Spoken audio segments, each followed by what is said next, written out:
This is Jocko podcast number 347 with Echo Charles and me, Jocko Willink. Good evening, Echo. Good evening. Simply put, Warrant Officer Nick Lavery is a warrior's warrior. Nick selflessly and repeatedly risked his life for his nation, his comrades in arms, and most importantly, he accomplished what our nation needed him to do every time he left our shores. Nick is a hero in the truest sense.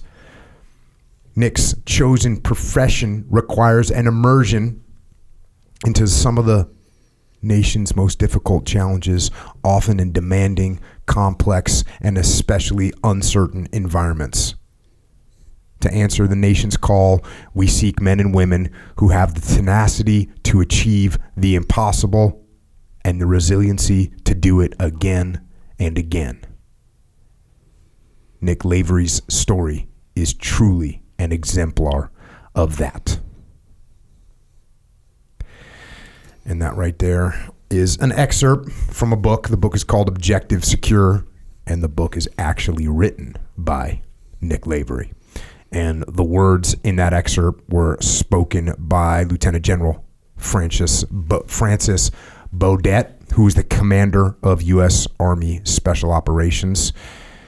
And the speech was given when Nick received an award for his service in special operations. And I think anyone that hears Nick's story will agree that Nick is exactly what the general said. He is a warrior who can absolutely accomplish the impossible. And it is an honor to have Nick with us here tonight to talk us through his experiences and share some of his lessons learned. Nick, thanks for coming down, man. Thanks for having me, guys. I wanted to read a really quick intro so we could start talking, man. Yeah, man, let's do it. That's where I'm at. Yeah, freaking insane. Your life's been kind of crazy thus far, and we'll get into that. Let's start from the beginning. All right. Normally, when you spoke in 9 words, everyone knows where you're from. Pretty quick, yeah. yeah. Boston, Mass is where I claim home. I guess more accurately though is I'm a nomad of Massachusetts. You know, I moved every 12 to 18 months as a kid, all the way up until eventually I got to college. And that's because your parents were just moving around? Yeah, a lot of it was financially related. You know, both my parents, they had me and my youngest sister real young, so struggling as young parents and trying to just grind it out, with also my father trying to pursue his passion in life, trying to figure out what that is and then go after it while he's got, 2 young kids he needs to feed. How old was he when he had you? And how old was your mom? 20, and my mother was 22. That's like old school. Yeah, my sister's 2 years younger than me, so they do what they had to do, and I love them and respect them for it. But that part of the story, that movement, is deeply rooted in a lot of what we're going to get into here today. Like those experiences, particularly me struggling socially, struggling to make friends and keep friends, and being the new kid in school every year. In today's world, what's known as bullying, back then wasn't as looked at as it is today. Mm-hmm. So my resiliency started from the time that I, was 5 years old and went to kindergarten. That thing, man, we were just talking about bullying yesterday, as a matter of fact, because it is. We were talking about, like, everyone gets bullied, right? Well, at least back in the day when I grew up, when you grew up, when Echo grew up, we all got bullied. That was going to happen because no matter what, when you're 10, there's going to be a 12-year-old that's bigger than you. No. And when you're 12, there's going to be a 14-year-old that's bigger than you. And when I got bullied and pushed around and shoved into lockers and all those things, I kind of was just like, that's it. To me, it was just sort of the way things went. Like, oh yeah, well, I'm smaller right now, and I'm gonna get knocked around a bit because I'm smaller. I didn't think it was that big of a deal. I don't know. It didn't like hit me in some big emotional way. I don't know. Am I dumb? No, you're just you, bro. You're just you. I definitely struggle with it more so than you did. Eventually, I became conditioned to it, though, which took a few years. Then it became normal for me. I wasn't as understanding of it as the way you just put it, but my mind was conditioned to deal with the pain and discomfort and embarrassment. So the effect was less and less and less over time. Early on, coming home with tears in my eyes just about every day of school, and my parents are doing their best to kind of mentor me and be like, you're going to be good, just you give me some guidance. But then, 8 months later, I'm in a new location and it starts all over again. But I guess I never had that too, because I basically grew up in the same town with the same people all the time. Everybody knew who I was and knew who my sisters were, Sure. Whatever. So I didn't have to go into some new environment. So I never really experienced that. Yeah, it was tough. But I look back now, of course, extremely grateful for that, because a lot of people, they asked a lot of the questions, how'd you do this, how'd you do that? I don't typically just dive straight into that portion of the story, but if I extract this thing all the way down, that's deeply seated in that. Is there anything that you remember? Do you remember one kid? Do you remember, I wrote a book about bullying. There's a bully in there named Kenny Williams, who's just bullying. Do you remember any specific things that happened where it really left a mark? I'd say the clearest memory comes back was a kid who was maybe 2 years older than me, and he would beat on me just about every day. And one day got dropped off the bus. He gave me an exceptionally good beating this particular day. So normally I come home, I wouldn't be visibly beat up, and I would hide it from my parents. I wouldn't let them know how often I was getting beat on, because even as a young person, I felt bad for them because they're struggling and they're grinding it out. I didn't want to add to their stress. We're getting kicked out of this house, we're moving to another house. They're working their balls off. I could see that as a young person, so I would hide it. One particular day, there was no hiding it, right? So I was busted up pretty good.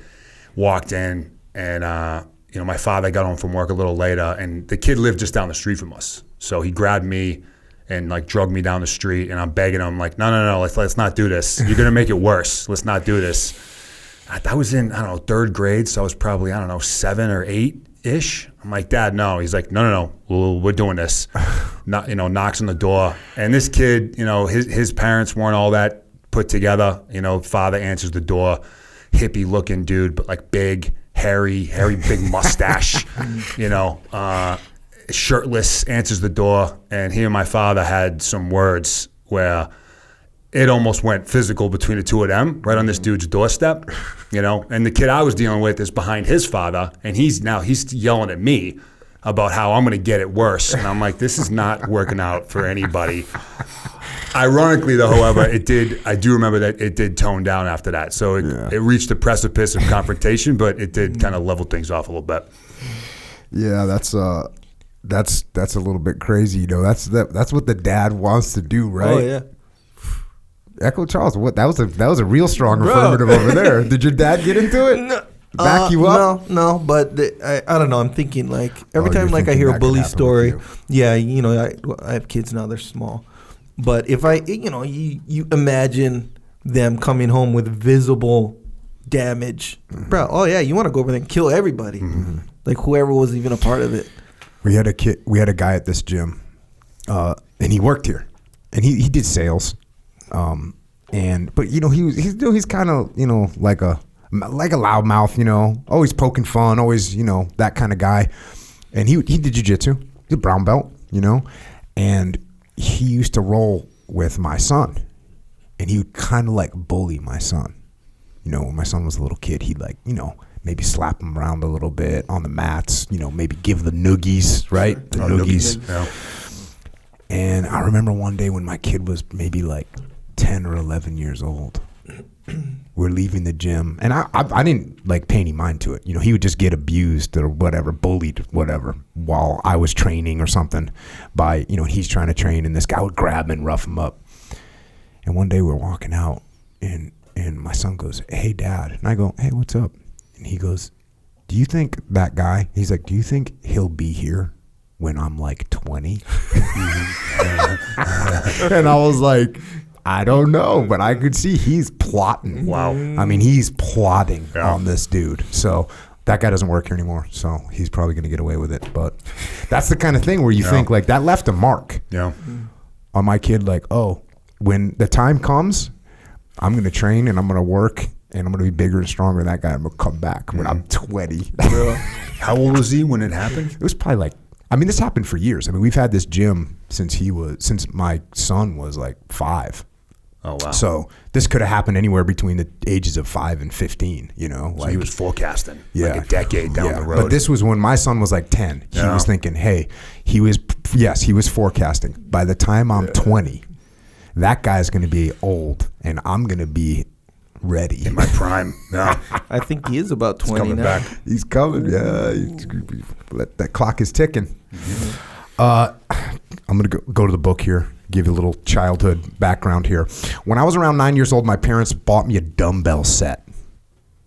It had pairs of 3, 5, and 8 pounders. I began constantly working out in my bedroom. Eventually, I got to an age when I could join a gym. No matter where I was living at the time, I would scout out a nearby place to train, oftentimes miles away. I would ride my bike there and back. The progress wasn't what I had hoped for.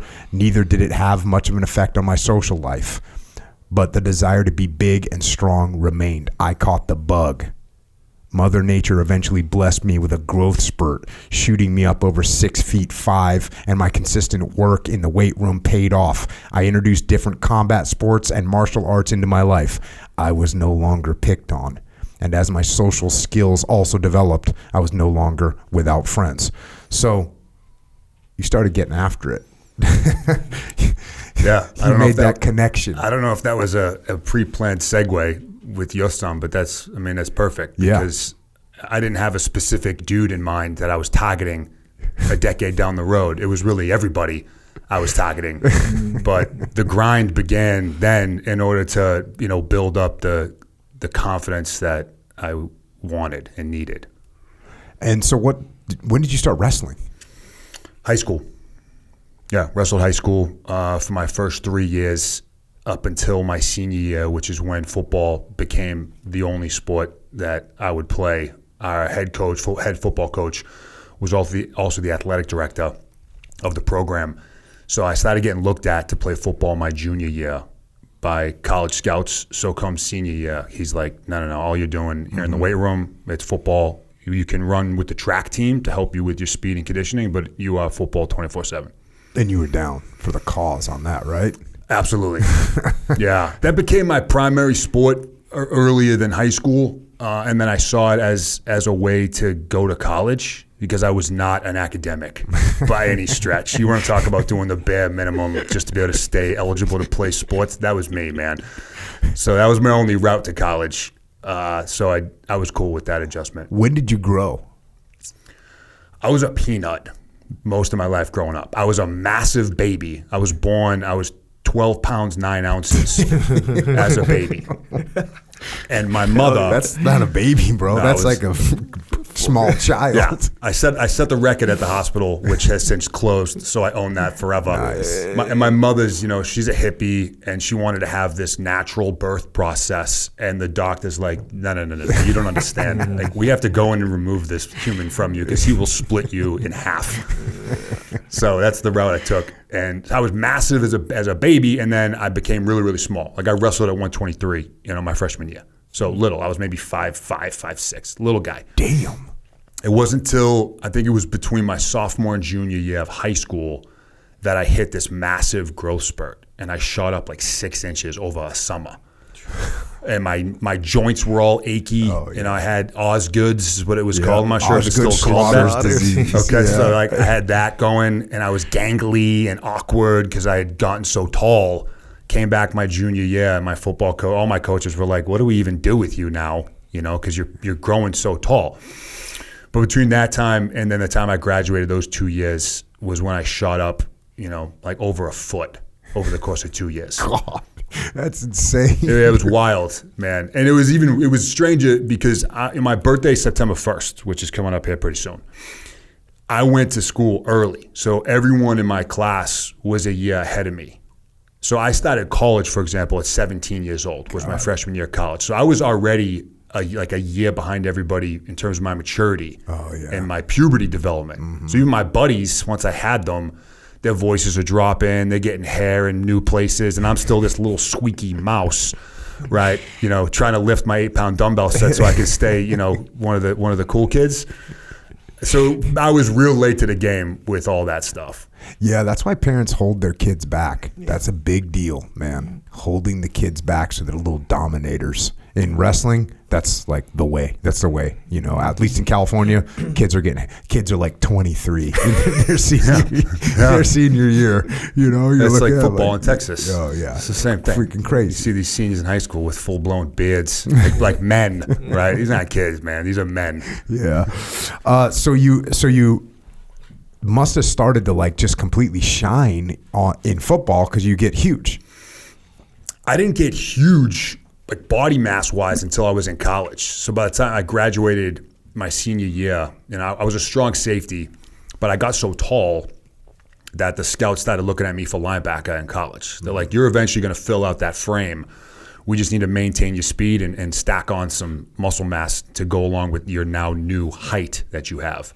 So I was recruited to play linebacker, and then the muscle mass really came around, sophomore year of college. I spent my first year in that summer just with the strength coaches and the nutritionists, all within the program that we had at the school, learning how to eat, learning how to train, and that's when I really filled out my frame. So my sophomore year of college, I was eventually around like 225, 230, whereas if I was born in Texas, or if my father had half a brain and he had done what he should have done, right, I would have been more than likely D1, full ride, playing on Sundays today. I blame him for my current lifestyle.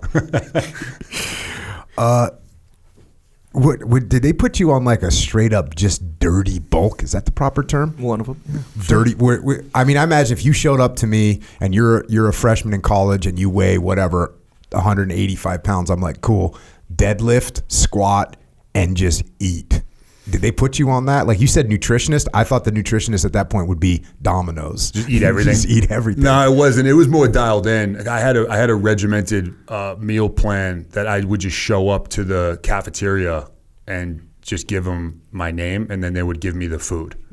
But it wasn't just like pizza and like Hot Pockets and shit. It was like real food. It was just a lot of it. There was a basketball player named Manute Bol who played for the University of Bridgeport. He came from Africa and he was 7'10" or something crazy. And when he got here, he weighed, like some tiny amount. And I read some article that they were like, hey, they were just pizza and beer. Like, we just need this guy to eat everything he can to just get a little bit bigger because he was too skinny. Yeah. That it's weird. I mean, we're in the generation where they know a lot about nutrition nowadays. Where even in our college, where if they would have guys gain weight, it would be good food. Oh, no kidding. In fact, yeah, we had a program called Training Table where all the football players would go and they'd eat separate, and it would be different food. And it's all like good food. There's no pizza. There's no that kind. It's like chicken, vegetables, potatoes. Yeah, a lot of potatoes. Yeah, but that was really where I began learning about nutrition. And then I was seeing the effects as it pertained to me on the field. And that was where I really fell in love with training and fitness and, continuing that through today. That was the foundation of that knowledge was at that point. And then, so how did it go? How did it go in the football college career? It was good. I played D2 at UMass and at UMass Lowell. And, my first freshman year, didn't get really any playing time. I was still kind of growing and developing. Sophomore year, I started to play a little bit, and then junior year, I was starting.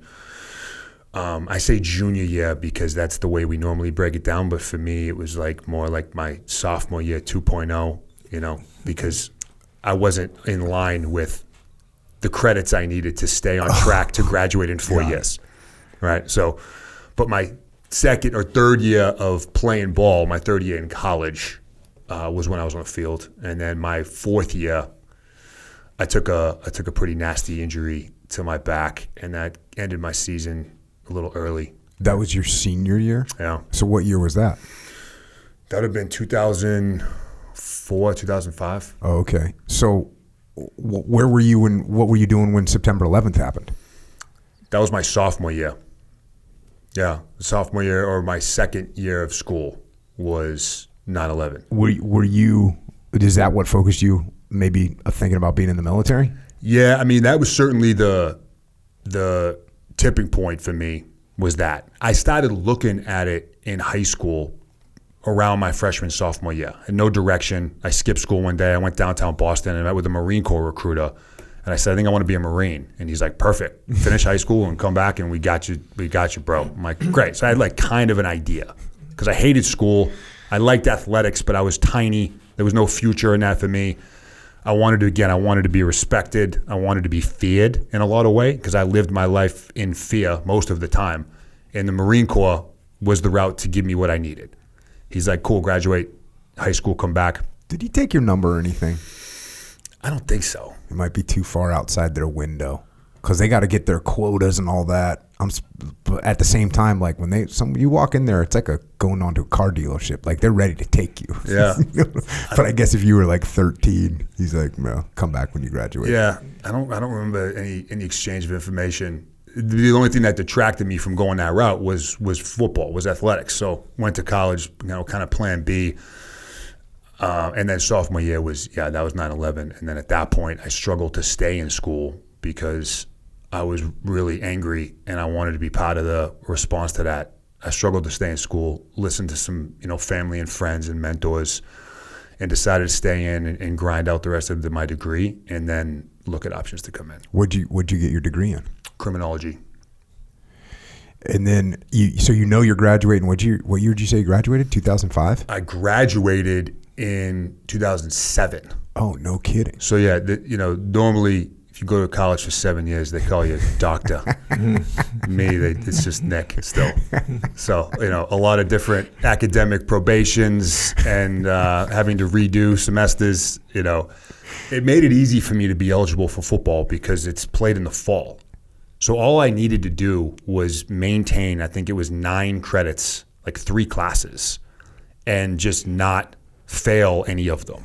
If I could fail all the rest of my classes after the season was over, and I didn't care. And that was the route I took. Right? Immature. I didn't care. I look back now and I'm like, man, what if I just applied myself and now I enjoy reading and learning and studying, but back then I didn't care. So yeah, 2007 was when I finally received my degree. And then when did you talk to a recruiter? So now did you still look at the Marine Corps or how'd that go? I looked at the Navy. Oh, okay. Graduated college. The war was still going on. Now Iraq is kicked off as well. So Afghanistan and Iraq are both surging. It was prime for someone to go in and get some. And I'm like, yep, here we go. So maybe it was a week after I graduated college. I went downtown Boston, and in the same building, they had 3 branches. They had the Navy, the Marines, and the Army in 3 separate offices. And I went into the Navy office first, and I said, I want to be a SEAL. I knew I wanted to be in special operations. I wanted to be right at the front of the fight. And the SEALs comes to mind really fast today as then of being the ultimate badass warrior. So I walk in and say, I want to be a SEAL. And he said, perfect. Let's get you enlisted in the Navy, and then you can request to go to BUD/S and go that route. And I said, okay, thank you. And I left. And I went and talked to the Marine Corps recruiter, and I got the same answer. When I went and talked to the Army, I got a different answer. They said, we have this program called the Special Forces Recruit Contract Option, known as the 18 X-Ray, which I'm sure you're familiar with. Yeah. Gets you straight into the Army Special Forces. You bypass the conventional Army, assuming you make it all the way through. The Navy the Navy brings in a lot of people that want to be SEALs that aren't going to be SEALs. Sure. I mean, a lot of people. And it's interesting that you were able to identify that what they were offering you wasn't what you actually wanted. And there are programs. I'm surprised. Like there are programs that you get like a contract to go at least get a shot at BUD/S. Those things do exist. When I came in, that's what I did. It was at the time it was called the Die Fairer program. I have no idea what that means, but it was like you are guaranteed an opportunity to take the test to go to BUD/S. And I was like, yeah, cool, sign me up. But it sounds like that guy didn't even have that much to offer you. No. And I mean, if he had, chances are things would look a little different right now because I would have taken it. Yeah. Because that was my goal. I was like, I want to be a SEAL. Boom. If he had said, hey, man, we got this option right here. We'll get you into BUD/S within the first 6 months, whatever, some kind of guarantee. Yeah. I probably would have signed it right there and then. Yeah.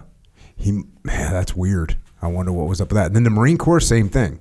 The Marine Corps used to be like, hey, you join the Marines and you don't even get any kind of select. You're going to join the Marines. We'll give you a job. That's the way the Marine Corps. It's better now. Yeah.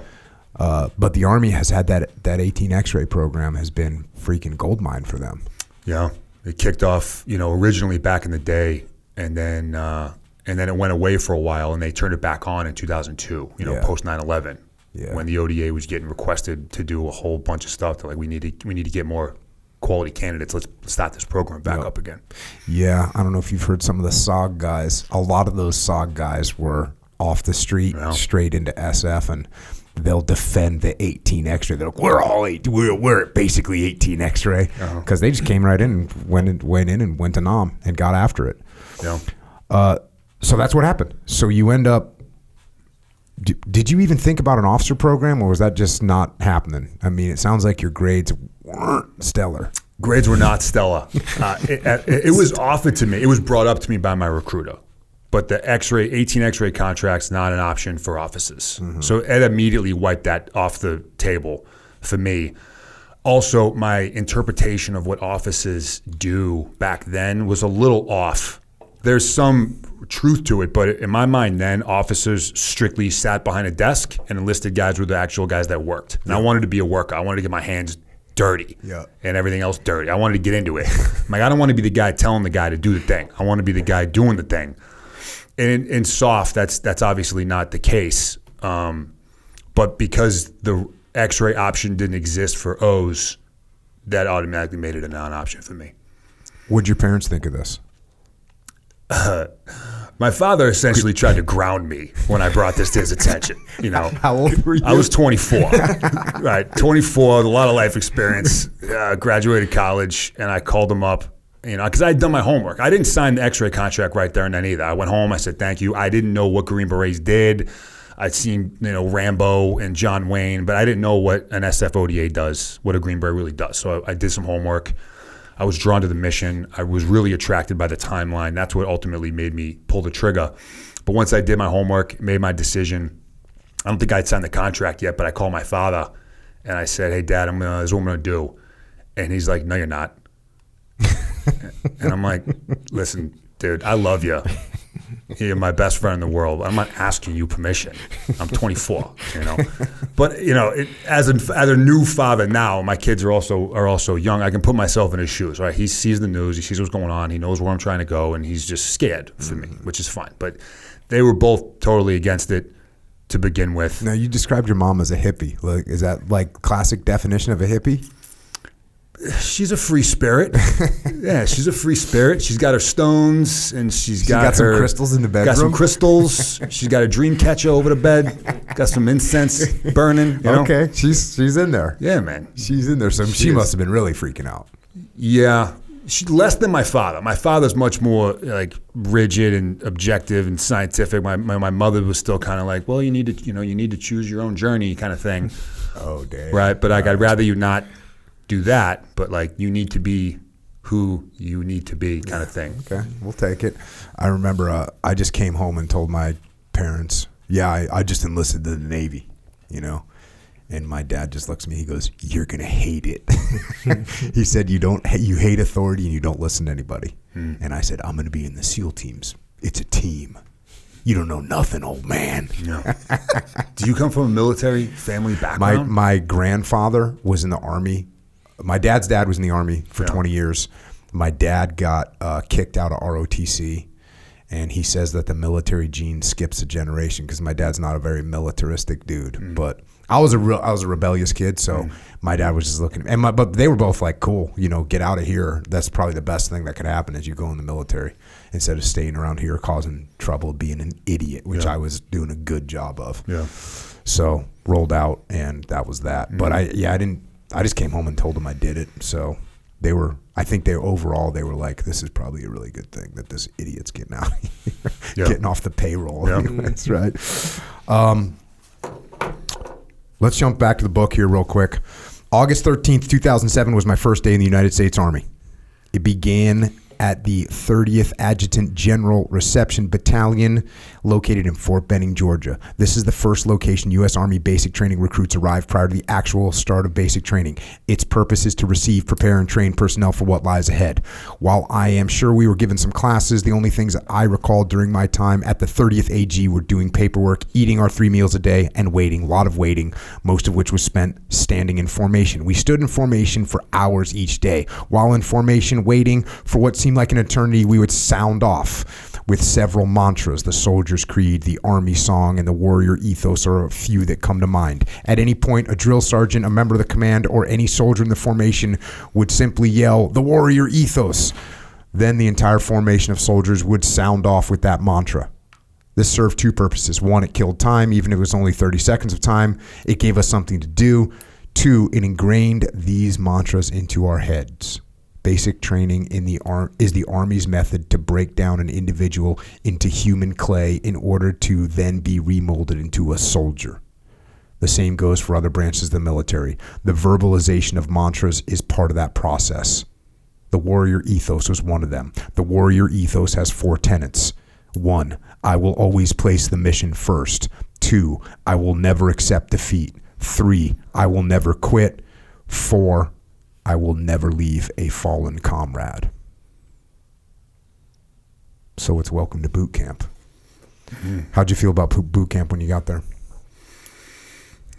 It was annoying more than anything else. Mm-hmm. I mean, I was physically in phenomenal shape. So physically it was relatively easy. How long was it between when you enlisted and when you left?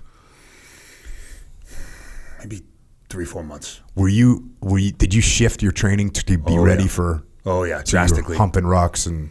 Yeah, so because I finished playing football around 2004, 2005. What'd you weigh when you got done? What was your max weight? Playing ball, I would usually start the season around 250, and I'd end up usually around like 240 by the end of the season. Mm-hmm. So I was done playing ball, still had more college left, and I just wanted to see how big and strong I could get. I didn't need to be quite as athletic as I needed to be as a football player. So I got more into strongman and powerlifting type stuff. I was doing a little bit of boxing, a little bit of light wrestling, but it was mostly just like, let's get big and strong, which worked for me because what I was doing professionally was like VIP security and nightclub security. So, all my bosses liked, a big yoked up dude in a suit at the front door.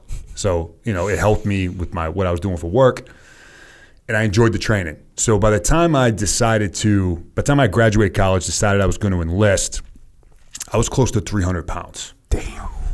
Yeah, I mean, I was doing like 12,000 calories a day. I mean, it was just crazy.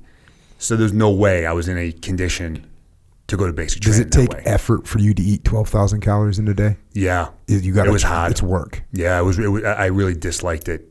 I'm like choking down, chicken breast and dry potatoes with a gallon of water. My strength coach is like, hey, this is what it's going to take. If you want an 800-pound deadlift, this is what you got to do. So I decided to enlist, and I'm huge. So you're a 300-pound bouncer. Yeah. Did you ever get a test as a bouncer that you had any trouble with? No, not really. Not at that point, man. I mean, I can just imagine you're 6'5", 300 pounds. You wrestled, like you must have been a real quick peacemaker in these scenarios. Yeah. At that point, man, I was so comfortable with losing fights, although it had been a couple of years since that had happened. At that point, I'm the biggest guy in the room. I've been boxing since I was a kid, wrestling, some different martial arts. Like I was well equipped. Did you train jiu-jitsu yet? No, jiu-jitsu didn't come on until I got into SF. Okay. Actually. Did you know how to choke people? Did you know like the sleeper hold? Yeah, I knew like basic the rear stuff. Naked choke. Yeah, I knew basic stuff. Like as a bouncer, you occasionally had to put somebody to sleep. Yeah. Oh yeah. Okay. And I wasn't the most mature bouncer until I got a little older. Some of the places I worked, some of the people I worked for, their methodology was let's punish this person so that they don't think or no one else thinks to act a fool in my place again. Check. Which I enjoyed. I look back with some regret, hurting some people that probably didn't need to be hurt that way. But I mean that's just the nature of the business I was in, the way I went about doing it. So Big boy. Yeah, so you're 300 pounds or almost 300 pounds when you enlist. When I decide that the military is definitely going to happen. Okay. And by the time that I signed the contract and then my report date was like 4 months or so after that point was when I started my training program. It was about a 16-week program I did. Where'd you get that program? Did you create it?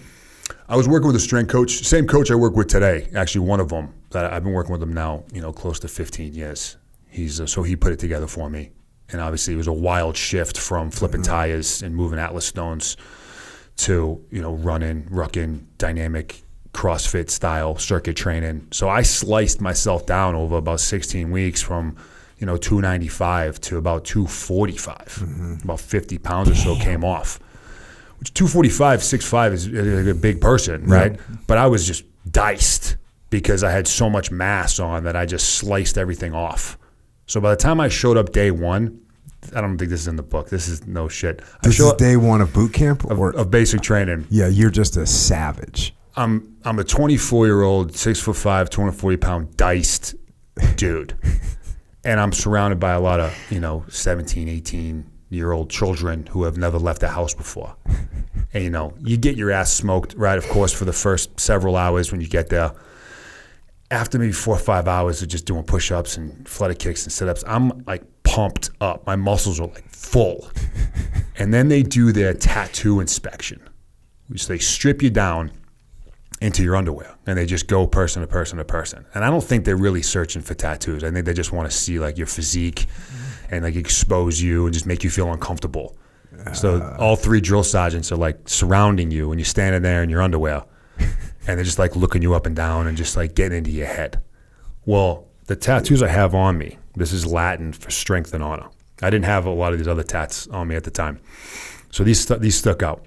And they look at me and they're like, what's your deal?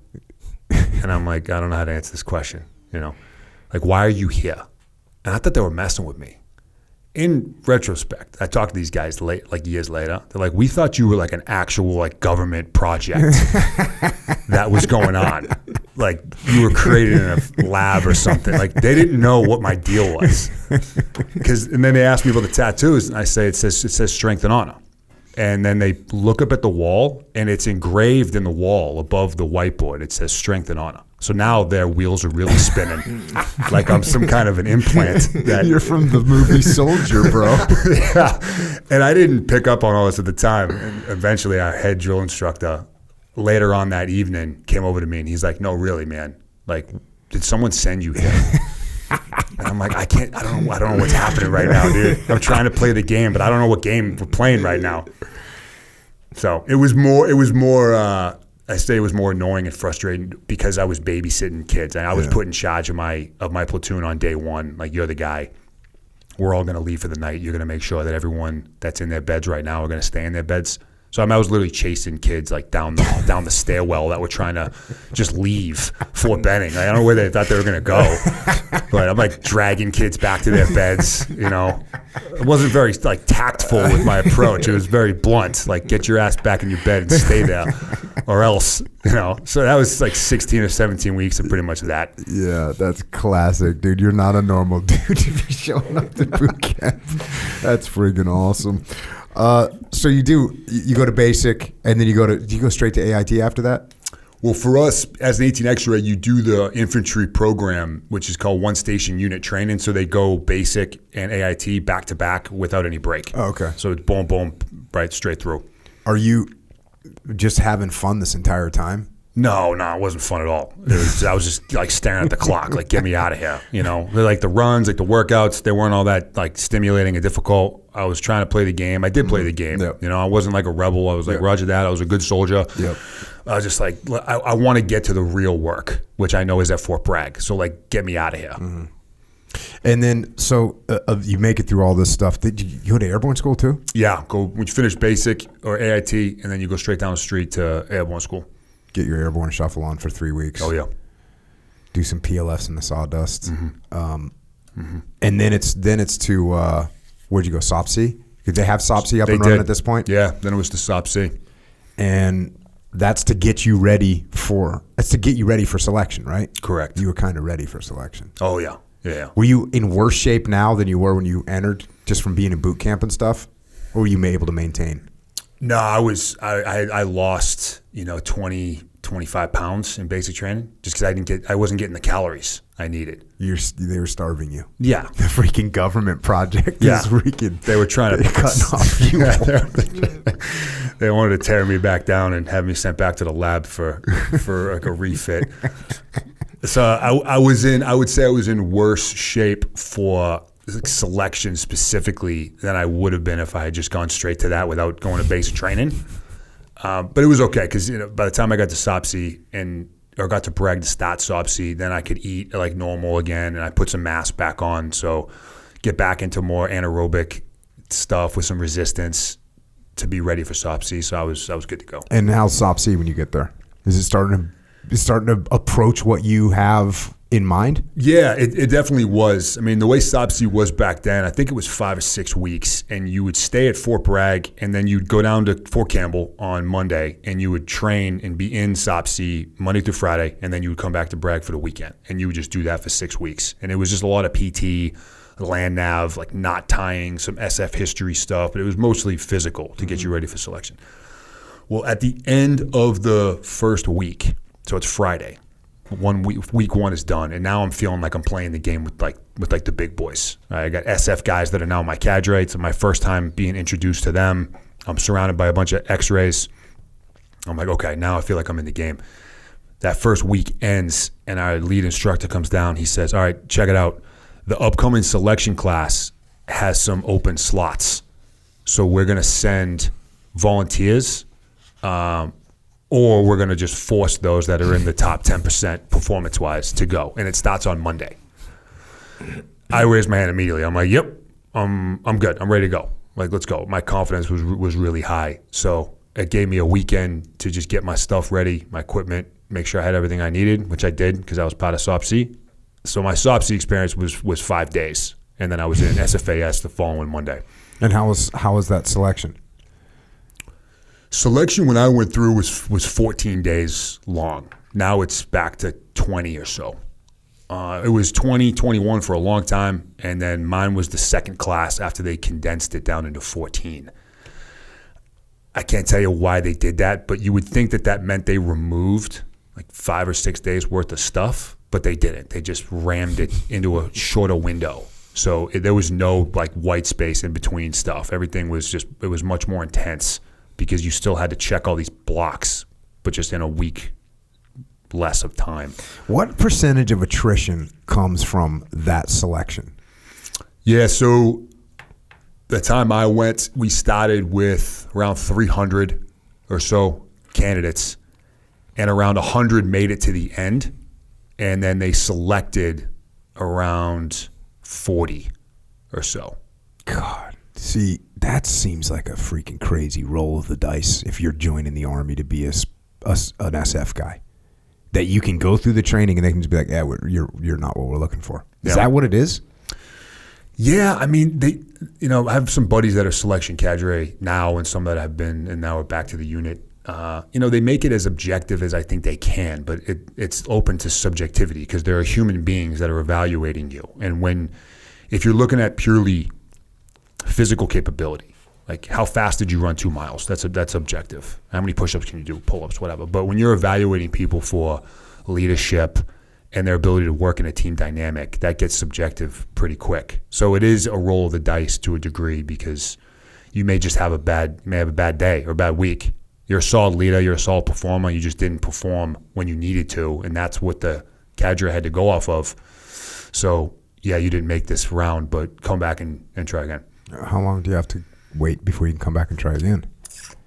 I want to say it's like 6 months. No, it's not too bad. I think it's like 6 months. Yeah. Were there guys that you thought were like, oh, that guy seems like good to go, and he didn't make it? Yeah. Didn't get selected? Yeah, a few. A few of my buddies that were actually in basic with me that made it all the way to SOPSI that came with me with that first chunk because there were like 10 of us that left SOPSI early. I think maybe 5 of us got selected that first class. And the other 5, I would have said, no, these guys are going to be good to go. I was mostly looking at their physical performance, like their ruck times and their pull-ups, and these were physical studs. But for whatever reason, they just didn't to display what they needed to. Do the cadre debrief a guy and be like, hey, man, you were definitely not in the game over here. You fell short. Looked like you had a big ego. Do they debrief guys? No. Damn. No. It's the cadre during selection are like robots. They're not in your face. They're not screaming and yelling. There's a couple times that they're screaming and yelling. Log and rifle PT are 2 iterations where they are in your face and screaming and trying to crack you physically and emotionally, mentally. But the rest, they're like cyborgs. It's very just, here's what this is your task. This is your condition. This is your standard. Do you have any questions? Execute. That's it. And if you don't make it, they're like, okay, go over there. There's nothing.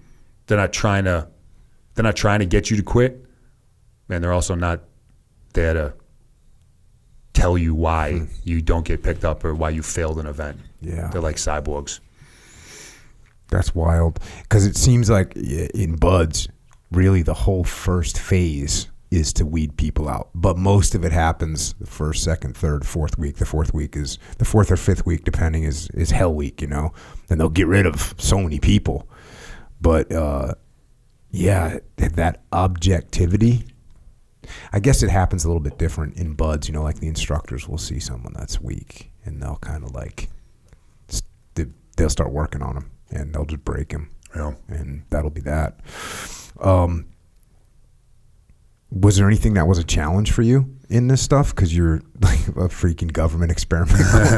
Was there anything that was hard for you in selection? Yeah, selection was certainly challenging. I think what I struggled most with was the team dynamic aspect. Although I grew up playing team sports, you get put in these scenarios where you have a mission to execute as a small group. And they'll rotate who's in charge. You're in charge of this, you're in charge of that. And that's where they're assessing you as leaders. But they're also assessing everyone else as a team player and their ability to support a leader, right? To kind of lead up the chain of command kind of philosophy. Well, as an aggressive, younger person, if a leader made a decision on how we're going to execute something and I didn't agree with it, I made that known. I'm like, no, that's not going to work. Like, I wanted to win. And these tasks that they're given to us, they're essentially impossible. Like, within the standards that are given to you, there's no way it's happening. Right. They know that. It's not about can you get from A to B in the allotted time. It's about how do you work together as a unit? How do you lead? How do you communicate? How do you problem solve? How do you deal with stress? That's what they're looking at. Now, I wanted to win.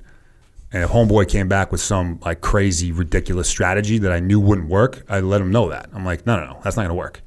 And now this dude's in a tough spot. He's like dealing with someone who's like bigger than him and angrier than him, and he's trying to do his job as a leader. And of course, he's being evaluated. The cadre is standing right there. So I could have done a better job of being a supportive member of the team. I didn't have the same leadership philosophy and methodology and tools that I have now. So I struggled with that because even in the moments I could tell like I'm not handling this very well, but I want to win, man. And it's just it superseded my ability to stay, calm and tactful. Did they debrief you on that, or did you just figure this out later? No, they did. So if you get selected, you sit down with a cadre after, and they go through your entire packet with all your scores and all their inputs. So that was the number one thing that was told to me was you need to learn how to be more supportive of a leader. Oh, that's legit. Yeah. Gave you some legit feedback. And were you humble enough to understand that at the time? I was humble enough to accept it. Yeah. I didn't have the same mentality towards leadership then as I do now, where now I look at leadership as very much a skill. Like it's something that you can learn, but you have to deliberately train on it. Back then, even at that point, so I'm now 25, I just got selected, whatever. I still looked at leadership as a talent, as something that you either had or didn't have, and that was it. So I just took it like, Roger that, Sergeant, I appreciate it, but like this is who I am. And I don't have the leadership like skill ingrained in me genetically. I just don't have it. So I'm gonna have to get better other ways to kind of make up the difference. Yep.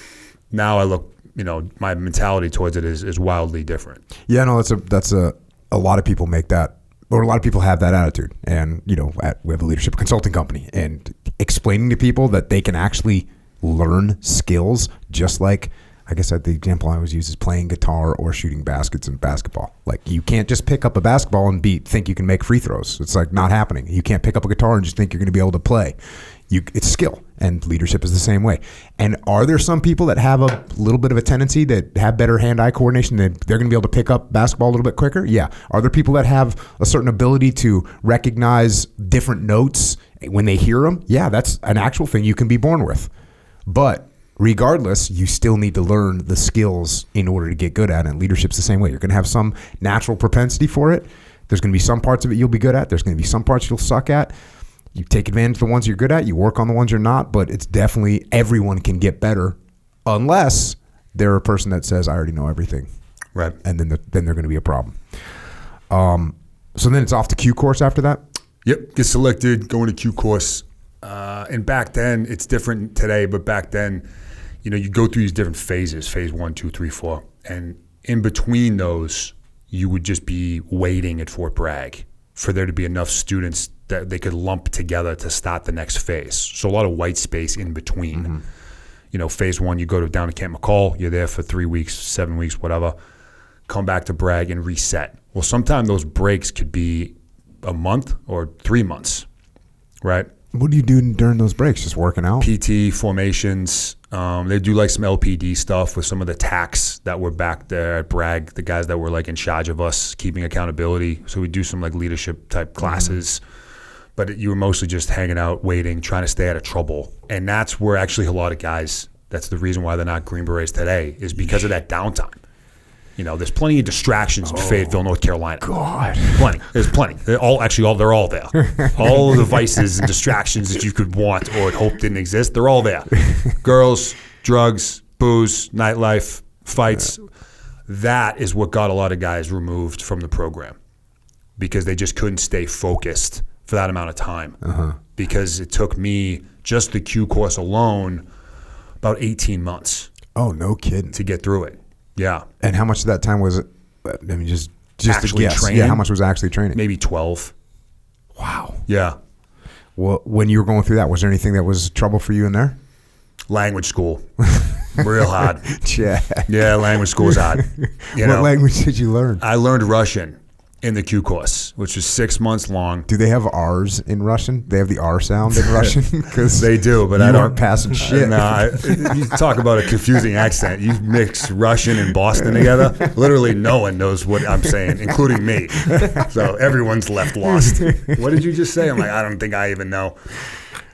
That was tough. How long was the Russian course? 6 months. And that's all you do, 8 hours a day. Headset on, freaking, they don't speak English to you. We have instructors. So you're in a classroom with like 6, 7 other guys, 8 hours a day, just learning Russian. And it was even worse because we still had to maintain our jump status during the Q course. So we did a jump like the week before I started language school, and I broke my tailbone. I broke my coccyx. I came down, I landed on the runway. Bro, those chutes are not made for big dudes. No, man, I come down like an asteroid. I always did too. Yeah, especially with equipment. I mean, forget about it. It's just a freaking disaster. Even at 1,300 feet, it's like by the time I chute opens, I check my stuff, I'm dropping my equipment pretty much immediately, and I'm smashing into the earth. With a vapor trail behind me. So I came down. I had some wind. I couldn't steer, couldn't avoid it. Runway, this is happening. Boom. Broke my tailbone. Thought I paralyzed him. I thought it was paralyzed. That's freaking horrible. Yeah. It was scary as hell. Guys have been paralyzed from that type of accident. Yeah, I couldn't move. I couldn't breathe. I'm like, okay, this is the rest of my life. Fortunately, it was just a broken tailbone, which is not a convenient injury. No, I've never had it, but it doesn't sound like fun. There's no great. You can't cast it. So you just have to stay off of it and let it kind of heal the best it can. But I'm immediately going into language school, where I'm going to be spending 8 hours a day in a classroom. So my first, 3-4 months of language school, I was either on a knee or standing because I couldn't sit. Eventually I was coming to class with one of those donuts, those inflatable things. That's what I was doing. So, I mean, also not an academic, trying to learn a new language, which I'm convinced is in the same area of the artistic side of people's brains. Like if you can play music or if you can paint, That's the art form of learning a language. My wife's a great example. She's both. Like, she's a musician. She's a phenomenal artist. She can pick up foreign languages like that. For me, nah, dude. It was brutal. It was just forced reps. Like, that's how you do it. So, I mean. And you have to test out. Do you have to test out, like, at a certain level? Yeah. You got to test out at the end. What do you got to test out at? What I would say would be like a between a beginner and a novice level. To have a working knowledge, I think, is the way they kind of describe it. Where is that language school? Fort Bragg. Check. What were you? You were a 18 Bravo? Were you a Bravo? I was a Bravo. And how was that part of the schooling? That was great. Yeah, the Bravo course was awesome. You know, just learning weapons and a little bit into tactics, but you're just playing with guns all day. Did you pick that? Is that what you wanted? Yeah. So I picked my MOS and my language, which determines your group. Everyone that gets selected, or at least back then, picked those two things, requested MOS and requested language. And they would give, I think it was the top like 15% or 20% of the performers would get what they asked for, and then the rest would get whatever they they needed to get. So I requested Bravo, and I wanted Russian because I wanted to stay at their group. What made you want to be Bravo? They're the ass kickers on the team, you know, stereotypically, but also in reality, because you kind of have to be, man. And here's why: you train on weapons and maintenance and troubleshooting, but you're also the primary tactician on the team, or the primary tactical advisor to the team sergeant. That's your support function on a team. So you're putting together ranges, you're executing training. Well, every SF guy, every soft guy, thinks that he is a perfect tactician and a perfect marksman.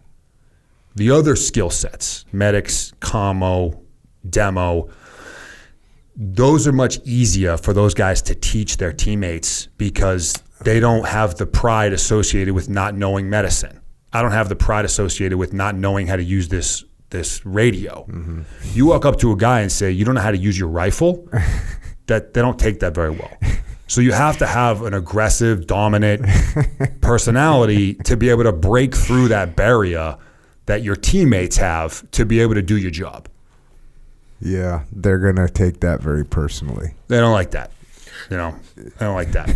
Like you can't shoot and you don't understand tactics. You tell that to a Green Beret or a SEAL or a Ranger, that it's not going to go well. Yeah, they're gonna have. So it's tough. They're gonna have a little bit of an ego flare up in those scenarios. Yeah. And how was Robin Sage? Robin Sage was good. I mean, aside from the infill, which is horrible. We didn't jump, thank God. One of my buddies, who's a good buddy of mine today, he was on one of the teams that had jump in, because everyone on that team is carrying about 120 pounds in their ruck to sustain off of, to conduct unconventional warfare in a denied area. That's what Robin Sage is. The teams that have to jump in, man, nah, dude. If I jump in without equipment, I'm coming in hard. Yeah, you throw 120 pounds on me, so I leave a mark in the earth. Put a dent in the earth. Yeah. So fortunately, I didn't have to jump, but the infill's tough. No matter whether you jump in or not, you're humping miles through North Carolina. But once you get past that, then you're actually operating with other MOSs, which is the first time that you get to see that, because it's the last thing you do, and they bring. So now you can see what medics do. You can see what the 18 Charlies do. You can see what the commo guys can do. You see the alphas. You see the team leaders. Up until you go to MOS, everyone's just a candidate. Then you learn your job, and then you come together to execute your job with the other team, with the other MOSs. So I remember just when we were on infill, I started cramping up, and I needed to take a short halt because I needed to stretch, because otherwise I was going to go down. And one of my teammates yelled the word medic, which is the first time I had heard that, like in real life. You hear it in the movies, but someone actually yelled medic, and then a medic showed up. And I was like, oh, this is like a real thing. We actually have you guys. I hadn't seen it before, So it was cool to see those different jobs and how they employ themselves within a team dynamic. So it was actually a lot of fun once you got past, getting to your site.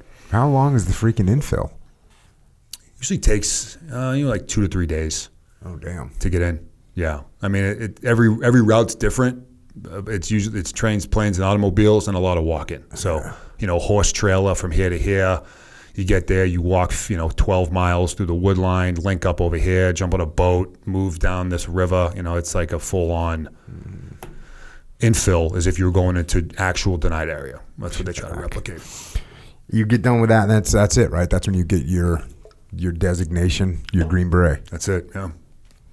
Did your parents come down for that? Oh, yeah. Did your mom put any crystals in your Green Beret? She probably did.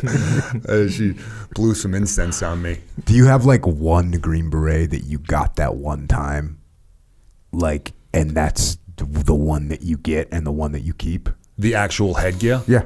So I still have the same one as the one I graduated with. Right. Yep. So is that pretty common? I think that's most common, unless a guy loses it. We don't really wear it that often, though. Mm-hmm. So there's no real need to upgrade because you destroyed it. Mm-hmm.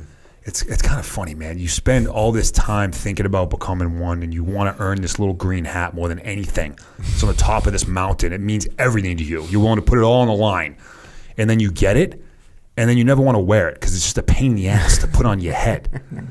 So we don't usually wear our uniform all that often anyway, but when we do, obviously it goes on. So I think that's part of the reason why most guys, the one that they had originally is the one that they keep throughout their career.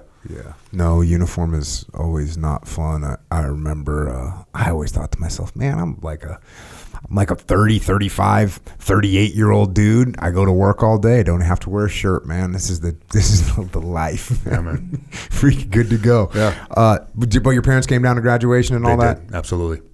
How'd they feel about that? Because now what year is it? 2010. Okay. So Iraq is kind of chilled out by now. Mm-hmm. So you must just be eyeing Afghanistan at this point. Yeah, so at this point I know I'm going to third group, which is at Bragg, which is the one I wanted to go to because third group owned Afghanistan for the groups, mm-hmm. for the SF groups. Mm-hmm. That's all third group did. The other groups would filter in and support, but third group owned Afghanistan. That's where I wanted to go. That's why I chose that language. That's where I ended up going. So from my parents' perspective, of course, they were proud of the work and happy for me for being successful, but also petrified because they knew what was coming. And this was 2010. You joined in 2007. Damn, that's a long freaking pipeline. Yeah.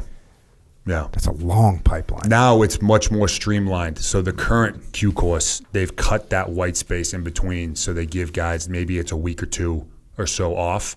And it's a much faster turnover rate. Got it. Yeah. So how was it checking into the battalion?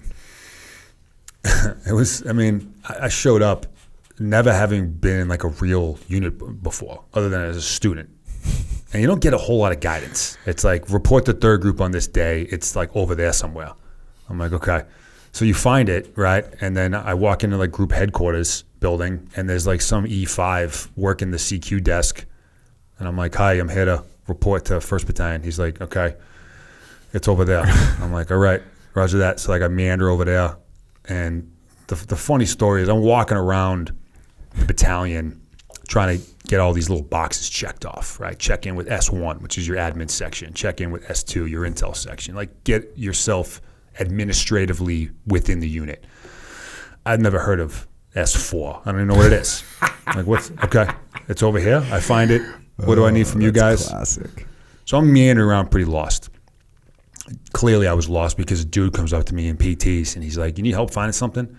And I'm like, yeah, man, I'm looking for this S6 thing. He's like, yeah, it's over there. And as soon as I start talking, he's like, you from Boston? I'm like, yeah. He's like, I'm from Boston. I'm like, oh, no kidding. So we start talking about the socks and the Pats and where you're from, what's your neighborhood, whatever. We're just bullshitting. And he's like, come over here, let me show you something. Following this guy, I have no idea who it is. He brings me into an office. He's got Red Sox pictures on the walls, all this memorabilia. We're chopping it up. And I realize I'm in the battalion commander's office. Oh, dang. I haven't dropped a single sir yet. I have no idea who I'm talking to. And it's dawning on me.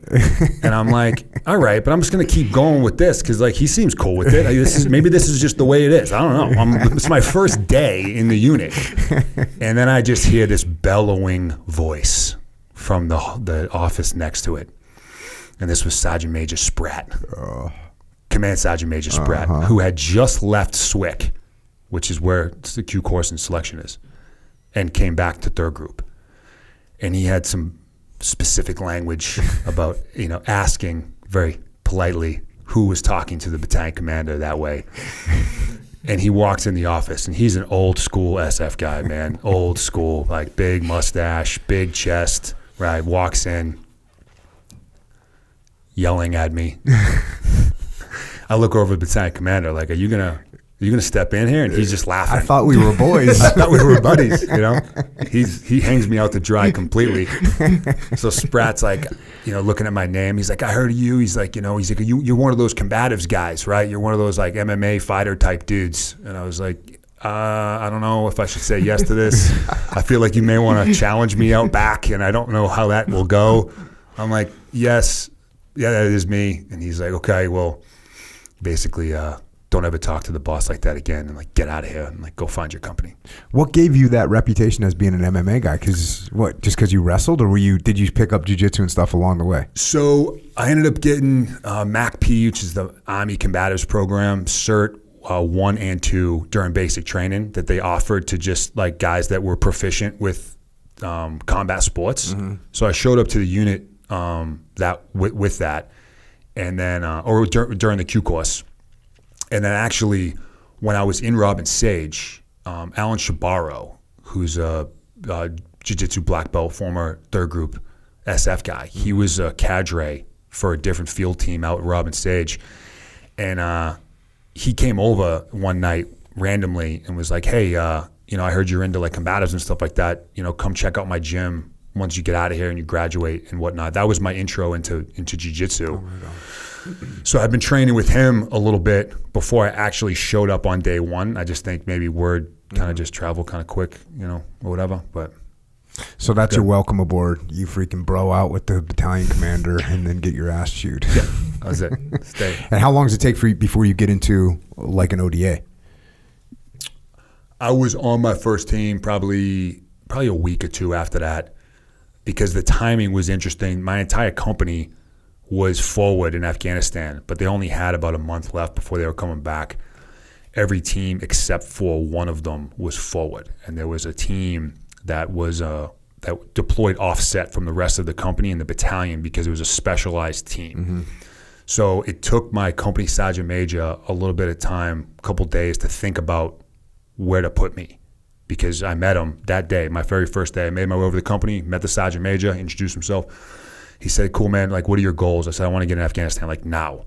He's like, of course you do, but, like, the entire company's coming back. It doesn't make any sense. By the time you get there and get situated, you're going to just be packing things up and come home. Mm-hmm. So the timing's not there.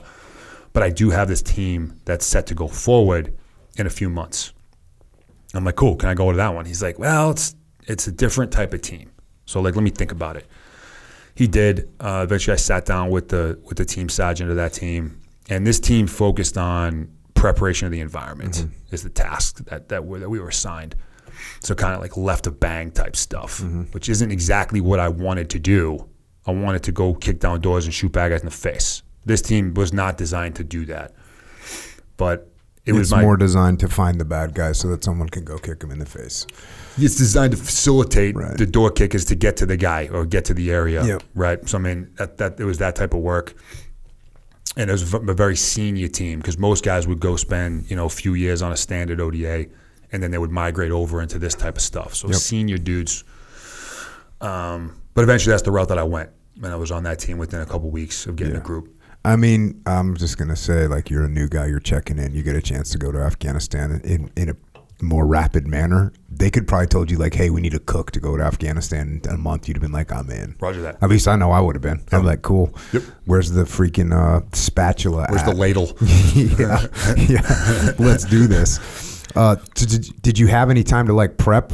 Was there any type of workup, or were they already done with all that?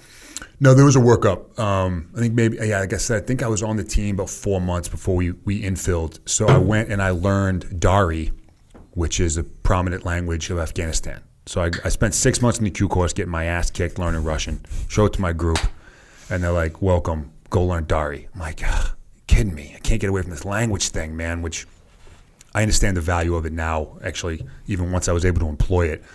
So it was 3 months of that, and then some like preparatory collective training that we did, but it was pretty fast and furious before I was out the door. And then how was that deployment? What was it like when you got there? It was amazing. Initially I wanted to come in, do my 5-year contract, get some payback for 9/11, learn some skills, and then get out. This was not going to be like my profession or my career. And then I got on the ground in Afghanistan. It was a 9-month rotation, mostly down in Kandahar. We were mostly doing split team stuff.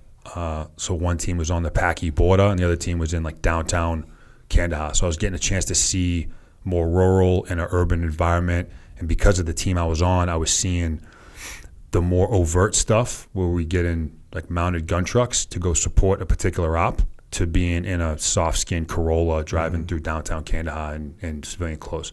So I was exposed to a lot of what ODAs can do, what SF guys can do, aside from the thing I really wanted to do.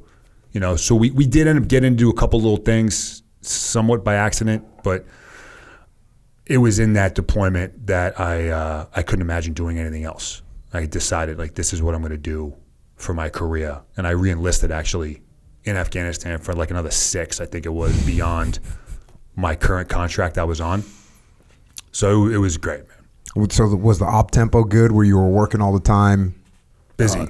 Busy? Yeah, no, busy. No, like sitting around for long periods of time. You were getting after it all the time. No, it was super busy. And that's cool when you get exposed to a wide spectrum of different things that are happening. You get to see a lot. Yeah. That's a freaking great first deployment for you. Yeah, and I was with all these senior guys. So I was an E5, and everyone else was E7 or 8 or an officer. So I'm just learning from these dudes that have been around for a really long time. And, some of them were on their 5th, 6th Afghanistan pump. So I'm drinking from a fire hose, but just the knowledge that was coming in from these dudes, I caught the bug, and I was like, yeah, this is it. This is for me. You get done with that deployment. You said you got into some things. I mean, did you get in some gunfights? You guys got in a few gunfights over there on that one? Yeah. But nothing that was too major? No, it was anything all that serious. But what's funny about it is because the mission that we were on is not designed for us to be in those environments. But, there would be like a LURS unit or like another unit over here that was going out to this area for whatever mission they had. And we're like, well, maybe there's something out there we can check out that is in line with that mission. I don't know. Maybe I can talk to someone over there. Maybe there's, I don't know, something. So we would just get added on to their con ops. And then some things would happen. But because of our team and our reporting channels, it was different than the other units in the AO. So even though we had been in these engagements, there was no like reporting of it happening. At one point, the commander that we actually worked for heard about some stuff, and he showed up to our site. We were working under NSW, so like it was a SEAL 05 that showed up. And he's like, how's everything going, blah, blah, blah. First time I met him, he's like, okay, so just so you know, I know what you guys are doing, and you need to stop. I'm like, roger that, sir. So, check. Yeah, roger that. Trying to keep the boys down. Come on. Uh-huh. So you come home from that deployment. What's next? A ton of schools and training, individual schools. At that time, we were doing, usually it was 6 months on, 9 months off before we would re-rotate. For me, I think it ended up being around 9 or 10. I was back in the States, but it was just individual school, one after another. And then I went back over into Afghanistan for a shorter period of time on a tasking from another unit that needed some support. And so I went over there for a quick little thing and came back. And then... Like, how long was that? When you say a quick little thing, was it like months or was it like 4 months? Like 90 days. Oh, okay. 90, maybe 120 days, somewhere between 3 and 4 months. Now, are you still with the same ODA this whole time? Yeah. And so you still are kind of focused on the same type of mission? Yes. Until I get back from Afghanistan, and then my company sergeant major decides he wants to put me on a standard ODA or a direct action focused ODA. So this is after after that 90-day stint. Yeah. So on the 90-day stint, you're over there. Did you get some good lessons learned from that deployment? Oh yeah. What did you take back from that one? that there are other units within the SOCOM enterprise that operate at an entire different stratosphere, which I could tell even as a junior Green Beret working on, around ODA guys. There are other people out there that are really good at what they do, and they know how to do it. So I was a riding on the side of this thing. They just needed some support. It was for PSD stuff. Okay. It came over to third group because we're on Fort Bragg, and they needed like a bigger combatives PSD type dude just to like take orders and not talk or ask questions. Yeah. And I was the guy. Like, I'm in. I got this all day. I didn't know really like what I was doing. I understood like PSD work, but who I was with and what we were doing, it took me like a while to like figure that out. But I learned a ton. And that was really what sunk my teeth into what my next thing would be post ODA time. Are you training jiu-jitsu all the time now? Yeah.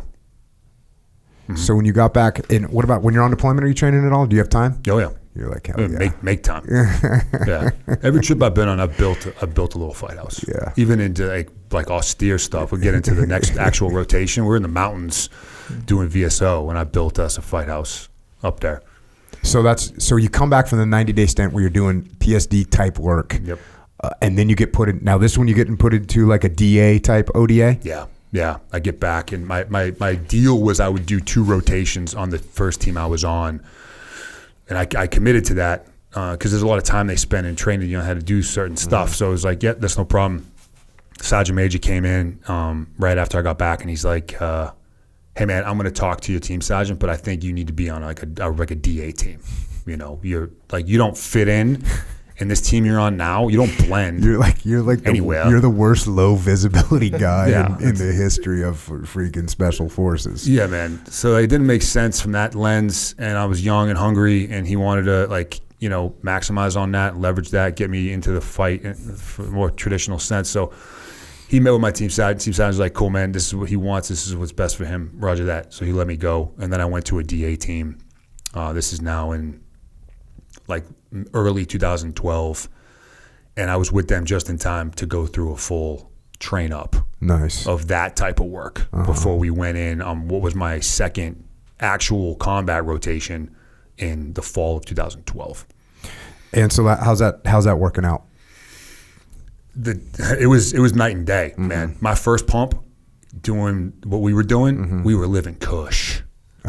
We were living cush. Everyone had their own shoe. I had air conditioning.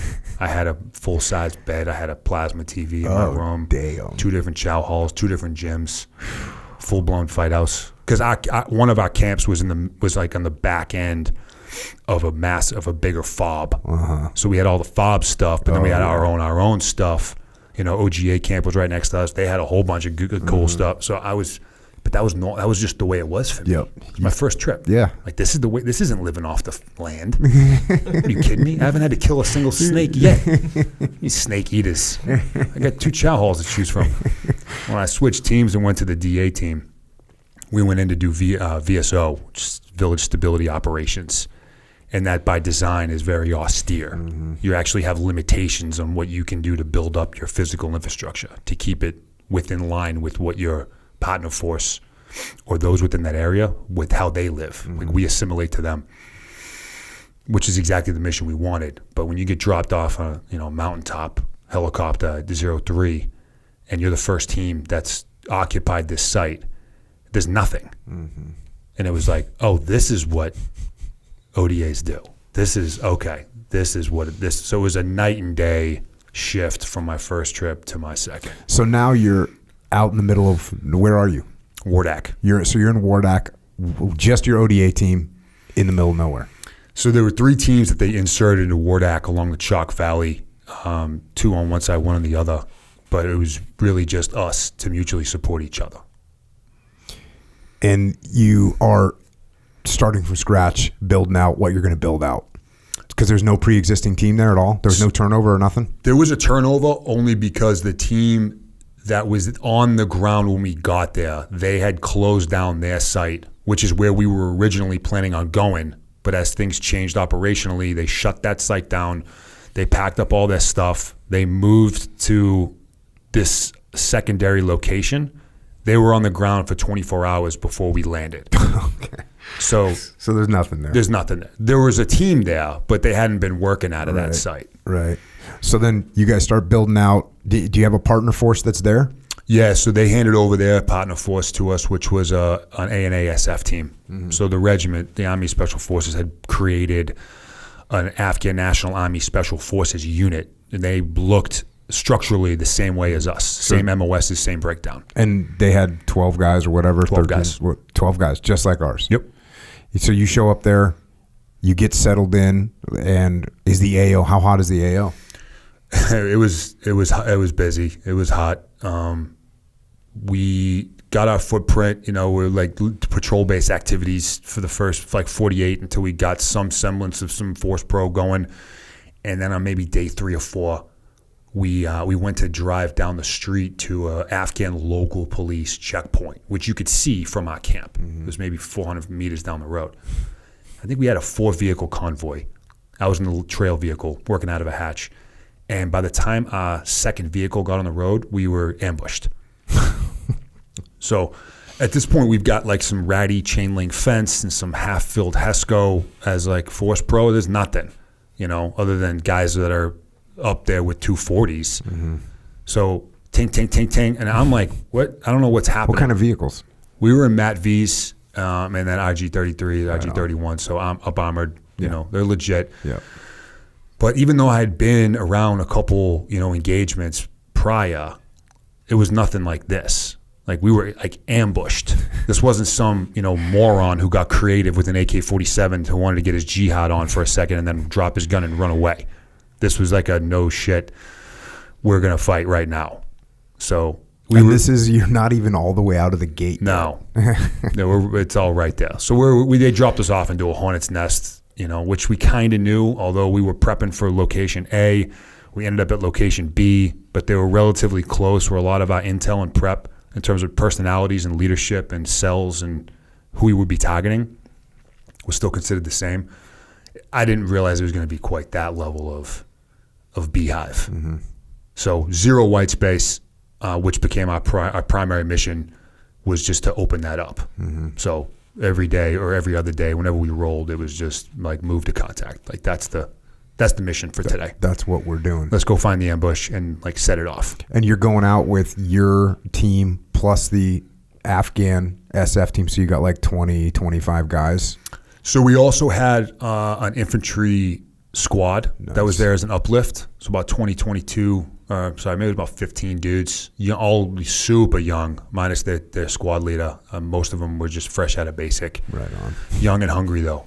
Hell yeah! I can work with that all day. You give me a blank canvas. I love me some blank canvas. Yeah. So they were studs, like savages. Eventually, we created some savages. Afghan National Army SF team was our dedicated partner force. Eventually, within I say the first month or so, we started doing bigger ops, and we'd bring in Afghan National Army guys or another commando element or Afghan National Police guys. And this leads to, me eventually getting shot up with an insider attack, is because when you start getting all these different dudes from different units, there's no practical way to establish a baseline with these guys. If you're living with somebody, you get to know them. That way you can tell if something's off. Like the spidey sense can start to go off because it's different. When you're getting new bodies as frequent as eventually we were, it drastically opens up the risk for an insider threat. Yeah. Did you get wounded early, huh? In this deployment? Is this deployment you get wounded for the first time? Yeah. What happened there? Yeah. I ended up taking some shrapnel to the back of my shoulder. We were on the ground for, just a few weeks. We drove to contact. We actually had an actual mission other than let's go find a fight to get into. We did get ambushed on the way. From what ended up being what we considered to be the Taliban's strong point village within our immediate AO. It was the first time that we actually maneuvered into it. And my team sergeant would tell you himself, like he made an aggressive decision. That's going to piss some people off to go in there. Yeah. And we were way over our heads, and we were outgunned and outmanned, because he just took myself, one of my teammates, and then a handful of our partner force guys, and we maneuvered, dismounted into the village, just like the 6 of us. We had support by fire, machine gun coming from the trucks and some mortars, but like we were in a village. Now you're in like a more urban environment with 3 U.S., 3 partner force. We've been on the ground just a few weeks, an error. And he would tell you the same thing. Like it was a mistake. Me actually getting hurt may have saved that, because we fought our way to a 2-story structure where we were taking Dishka fire from up to the road. So the guys are engaged in that way.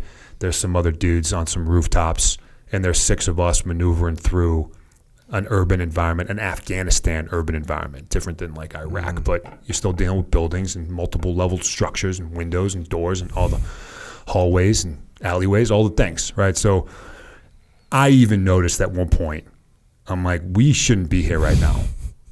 We shouldn't be here right now. This is a mistake. I didn't voice that. I was like, Roger that. Like, let's keep going. And we made it to the structure that we were trying to breach to deal with the Dishka that was coming out of the 2nd story. And we had been receiving some indirect that were coming in, and dudes were dropping grenades out of structures as well. So we're at the breach point to enter the courtyard into this structure that is still actively engaging. And something just blows up behind me. There was a grenade, and it ripped into the back of my shoulder. And it was like getting hit with a sledgehammer. You think about shrapnel penetrating your body, you may think it's like this like piercing, stabbing sensation, like a piece of metal going into you. But it's more just impact. Someone just hit you with a bat. And then I look back, and there's just like a lemon-sized hole in the back of my shoulder. I'm like, oh, okay. This just happened. So I immediately just like, no, I'm fine. Adrenaline's pumping. It's a shock, but there's no real pain that sets in. I'm like, we're good. My team sergeant comes over, and he's like, no. So he grabs my other teammate. He starts putting we get into like a little strong point. He gauzes it up. Is the Dishka still firing? Yes. Oh, that's good times. Yep. So that's still going off. The boys in the trucks are really the ones that are getting it. Mm-hmm. And our partner force had sent in a separate dismount just themselves to stop moving in towards the building as well. So they're treating me, some gauze, pressure dressing, wrap it up.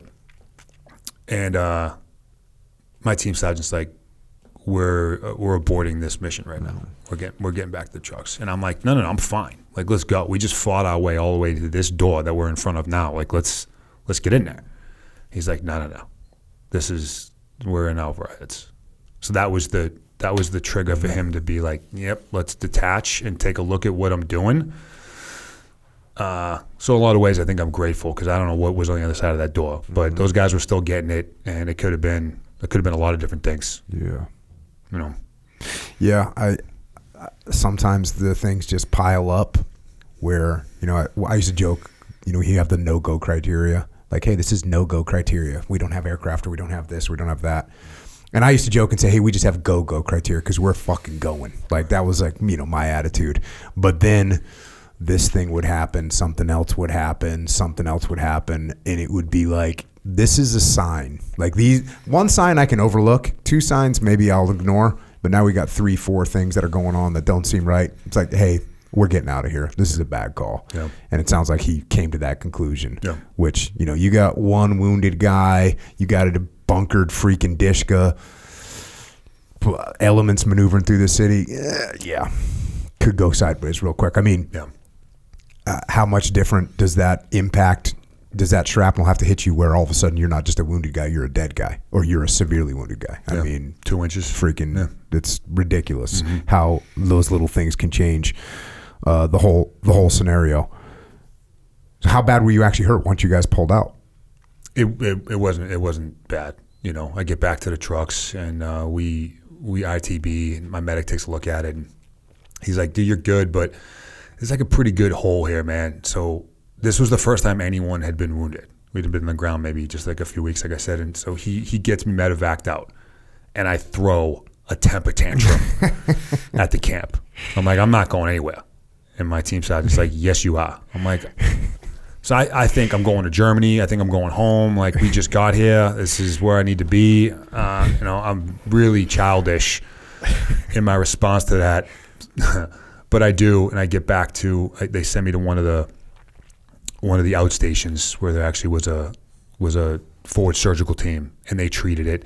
And the way they treat that is they pack it with this antiseptic gauze because they can't just sew it shut because it'll leave this open cavity. No, it'll get infected. For infection. Yep.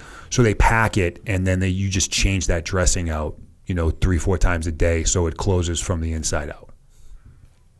It was it. It really wasn't a big deal. I was supposed to stay at that location until it was completely healed. Mm-hmm. The head doc who was at Bagram was made aware of my wound, and he said, Nick will stay where you are until it's closed to make sure that there's no infection. How'd that work out? Yeah. After about 3-4 days, I start getting anxious. And the only rotary wing flights that were going into my site where my team was coming out of Bagram. So either way, I had to get to Bagram before I could initiate movement back to Jalres, which is where we were. Well, I grabbed one of my buddies who's on that support team that was there, and I said, bring me down to the tarmac, which he does. And I go from one C-130 to another one until I find one that's going to Bagram. Just hitching a ride. And I go up to I'm like, hey, you guys going to Bagram? It was like the third plane I walked on. And they're like, yeah, we're taking off in like 10 minutes. I'm like, can I come with you? They're like, sure. So I just jump in the plane. I don't tell anybody where I'm going.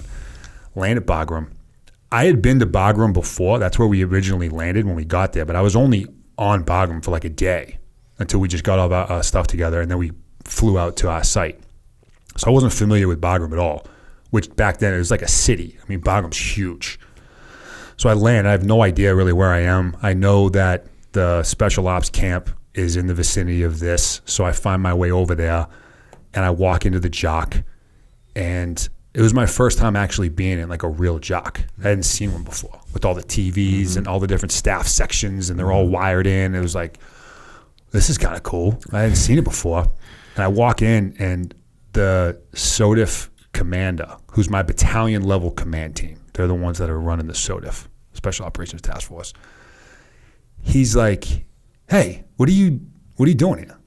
And I'm like, hey, sir, how you doing? I need a ride back to Jalres. This dude's from Boston. So he starts going off. He had actually brought in a bleacher seat chair that he bought that used to be in Fenway Park as his like battle chair. Hell yeah. So, because they refurbished Fenway Park and they sold a bunch of stuff. So he brings this over with him to Afghanistan. So rather than focus on why I am there, he just wants to show me his chair. He's like, dude, look at the chair I brought. Isn't this great? This used to be out in Fenway Park, whatever. And I'm kind of like, yeah, sir, that's awesome. That's an awesome chair. Well, then the sort of command sergeant major walks over, and he's like, no, really, what are you doing here? I like how you can always snow the officers, but the freaking E-dogs, man, they're on to your bullshit, bro. There was any Jedi thing happening with him. He's like, why are you here? And I'm like coming up with some bullshit that doesn't float, and then the phone rings, and he picks it up, and I hear the yelling on the other end of the phone. And it's my company sergeant major who was at the location that I had just left from. And I had been gone maybe 3 hours or something, 4 hours. And I hear him screaming, and CSM is like, oh no, he's right here in front of me. And I'm like, okay, now I know this is about me. Am I going to get court-martialed? Like, what happens? I don't know. I know I'm in trouble. So he hands me the phone, and my company sergeant major just loses his mind on me, for like 10 minutes. And I'm just like, roger that, a lot of that going on. And at the end, he's like, okay, dude, listen, like, I get it. I've been there before. I get it. But like, don't ever do that again. And I said, roger that. Hang up. Well, now everyone's kind of joking about it a little bit. CSM thinks it's kind of cool, but he's also trying to be professional. There's a lot of people around. Right. I've clearly just done something insubordinate. The commander eventually gets switched on. He's like, oh, wait, what? Did you really just do that? Well, my team's on a mission, right, at that point. My first time in a jock, I just got yelled at, which was fine. We're kind of joking.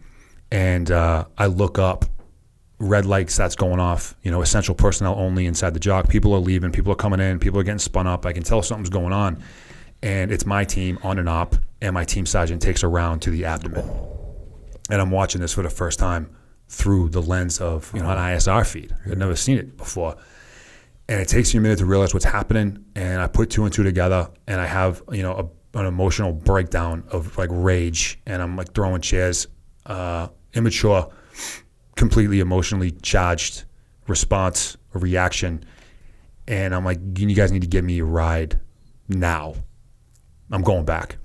And I get pulled out of the jock, and the doc shows up. And I'm with the group, or the SOTF commander and the SOTF CSM, and the doc comes over, and he's like, why are you here? You need to wait till you're healed. You're not going back. And I start yelling at him, and then the commander's like, listen, doc, I don't think you want to tell this dude, like, no. Like, he just like jumped on a plane and flew here. He's going back. So they overrode that decision, and I was back on a bird the next day or the day after that, back out with the team. And what happened to the guy that got wounded? Would you say that was your team sergeant? Yep. So he came in. I was there to meet him at the hospital when he showed up to Bagram, which was good. He went into surgery. He was medevaced out of country. He was over in Germany. I don't think he ended up going back to the States because he returned back in to the team. He was out of the game for maybe a month or two, and then he came back over. Do you guys have any kind of backfill plan? I mean, you only got 12 dudes. When someone gets hit, that's like a freaking significant amount of the force. Yeah, every dude does play a big role. We didn't get outfitted with a new team sergeant. Just the next senior guy on the team stepped up, picked it up. Yep. Oftentimes we will get augmented by one of the support teams that's in the area. Yeah, because I mean, you got 12 guys. Like that's a freaking an important gun. Just like legit, like just a gunner. Yeah. Even vehicles, like whatever you're doing, that's freaking crazy to think about that. You lose 2 or 3 guys, like you're almost, you need replacements sometimes. Oh, yeah. So you get back up there now. How often, what's your op tempo like? Like how often are you guys going out? Yeah, we're going out probably 3-4 times a week. Busy. And most of the time, do you have things that you're doing? Are you trying to do civil affairs out there, or are you going out patrol to contact? Like what are you guys actually trying to do? Yeah, so our mission was to open up white space, open up freedom of maneuver so that some of the other units in the entire AO had the ability to begin their exfil process. So this is 2012 going into 2013. The writing's on the wall that we're about to close down Afghanistan, so the units on the ground are making those preparations to be able to get men, weapons, and equipment to Bagram and to Kandahar. So we needed to open up some lanes. So does that mean are you setting up combat outposts out there, or are you just going out clearing and then leaving? What are you doing? No, so the Afghan local police concept was built specifically for this, where we would build and or reinforce checkpoints along the major avenues throughout the AO. So there were these Afghan local police checkpoints that were all down the major roads. So we were either building those out, validating the ones that were already there, training the guys that were there, or bringing in like resources and stuff to make them more effective. So let's say you might, we got this checkpoint down there, checkpoint 4. We're going to go out there today. We're going to check their force structure. We're going to meet with their people. We're going to give them some pistol training, and then we're going to come back. Yep. That's kind of like the type of stuff that you were doing. Yeah, that, and then we were tied also into the local and regional government officials to help them with their structure and their building out and just gaining more control of the area from like a civil and diplomatic perspective, which it's a tough task to do that in Afghanistan. So we mostly focused on Afghan local police enhancement via checkpoints along the major routes. What's the local populace think of you? Hit or miss. In an area like that, you're really putting the local populace in a lose-lose scenario. We come in, big white guys, big American guys, tatted up with all the guns and the stuff. and we come in and be like, you're going to help us. And what are they going to say? No? Mm-hmm.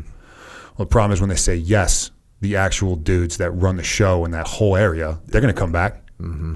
So, it's tough. And they know those Americans, they know that they're going to leave someday. The local populace is like, oh, you're here now, but the Taliban's going to be here forever. Yeah. So it's an impossible. Is the biggest threat on the ground IEDs at this point? At this point, the biggest threat on the ground was IEDs, and then a close second would be the insider attack, which once that happened to us in what it ended up being early 2013 on the same deployment, that was kind of the catalyst that drove that threat up to supersede IEDs within that immediate area because it was just so effective. You ended up getting shot again, right? Or you get shot?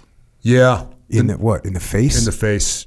Yep. I took an AK round, which sounds worse than it was. It really just grazed my cheek and, it ripped a chunk open. It did clip an artery, so it bled a bit, but I didn't know that I had been shot for like an hour or two after the fact because it was the result of a massive IED that hit our lead vehicle, decimated the truck. And when I showed up to that vehicle, there were some dismounts that had showed up as well. This was a full-on ambush. So we'll talk us through it. So you're out on patrol. How many vehicles you got with you? So we had, I think it was 4 trucks and a couple side-by-side raises. On that, we were returning to base from a thing. We just did like a KLE, a key leader engagement. How far away are you from?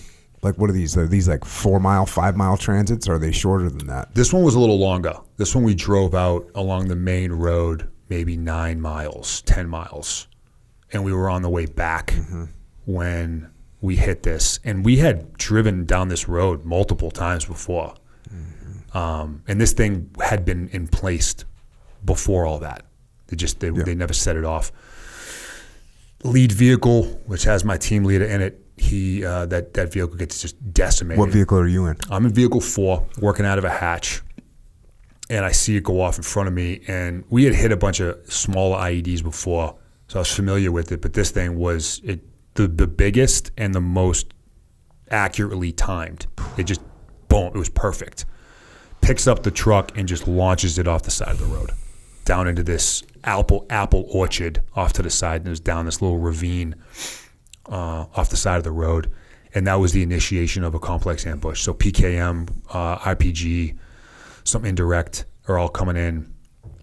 And, I know what react to IED is. We have that SOP established. And I don't do my job.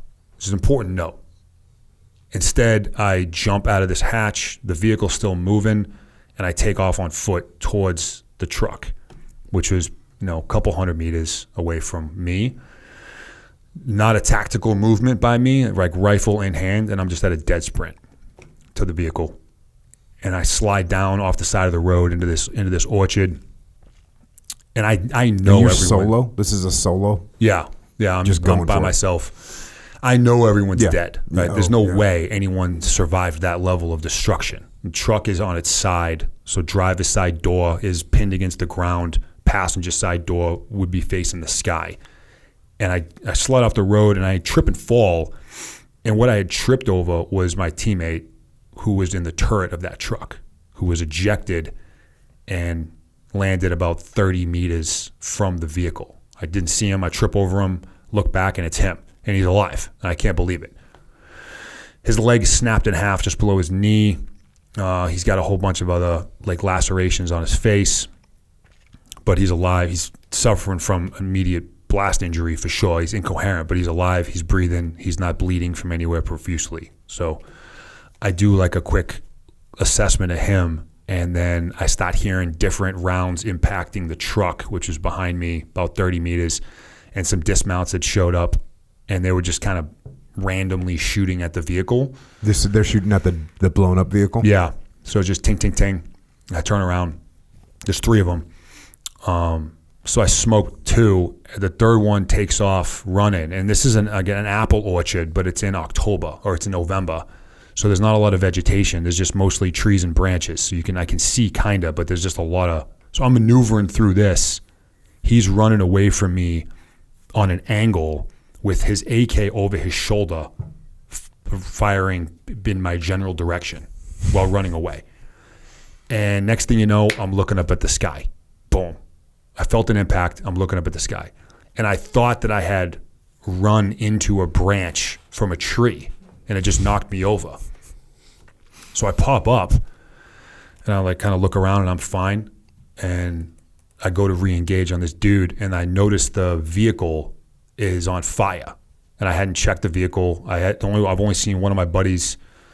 So as bad as I really want to go kill this dude, I was like, I'm going to go check the vehicle instead. So fortunately, the passenger door, which again is facing the sky, had been blown off the hinges because the truck had basically collapsed on itself. So the turret there was no access point inside the cab other than that door. Climb up the vehicle, look in, and my team leader is buried kind of where the driver's seat would be, and he's trying to establish comms, which just says a lot about like training and like just doing what you need to do regardless of how bad it gets. I mean, he's in an exploded vehicle, and he's a mess. Both his legs are nasty. He's a below the knee amputee now. Both his legs are completely mangled. He's got an arterial bleed through his arm. His face is completely riddled with spall, and he's on the radio in a decimated truck trying to establish comms, communicate to high out what's going on. Says a lot about that dude. Well, I'm looking inside this vehicle. We're still taking PKM and RPG. Now our trucks are set up. They're returning fire. We got a couple of our 60 millimeter mortars out. They're returning fire. Team sergeant, our acting team sergeant at the time, he's got a maneuver element that's maneuvering on the ambush line. I don't think anyone really knew like where I even was because I'm in the middle of all this that's happening. I look inside the truck. I see him. Okay. Truck's on fire. It's burning from the back towards the cab. I look inside. The rounds from inside the vehicle are starting to pop off from the heat. So it's like looking into a popcorn bag. Pop, pop, pop, pop, pop. Rounds are still tinging off the front of the truck from the enemy machine gun fire. I'm like, this is a really bad day here, and this is where it ends. There's no way either one of us are making it out of this. My team leader played offensive line at West Point. Big cat. This is the dude that's legs are mangled. Yep. Trying to make comms on the radio. Yeah, our captain. So he's a big jack dude. Big boy. I wouldn't say jacked, but like just a hoss. 6'7", about 290, 295 without kit. Big boy. With kit, he's well over 300 pounds.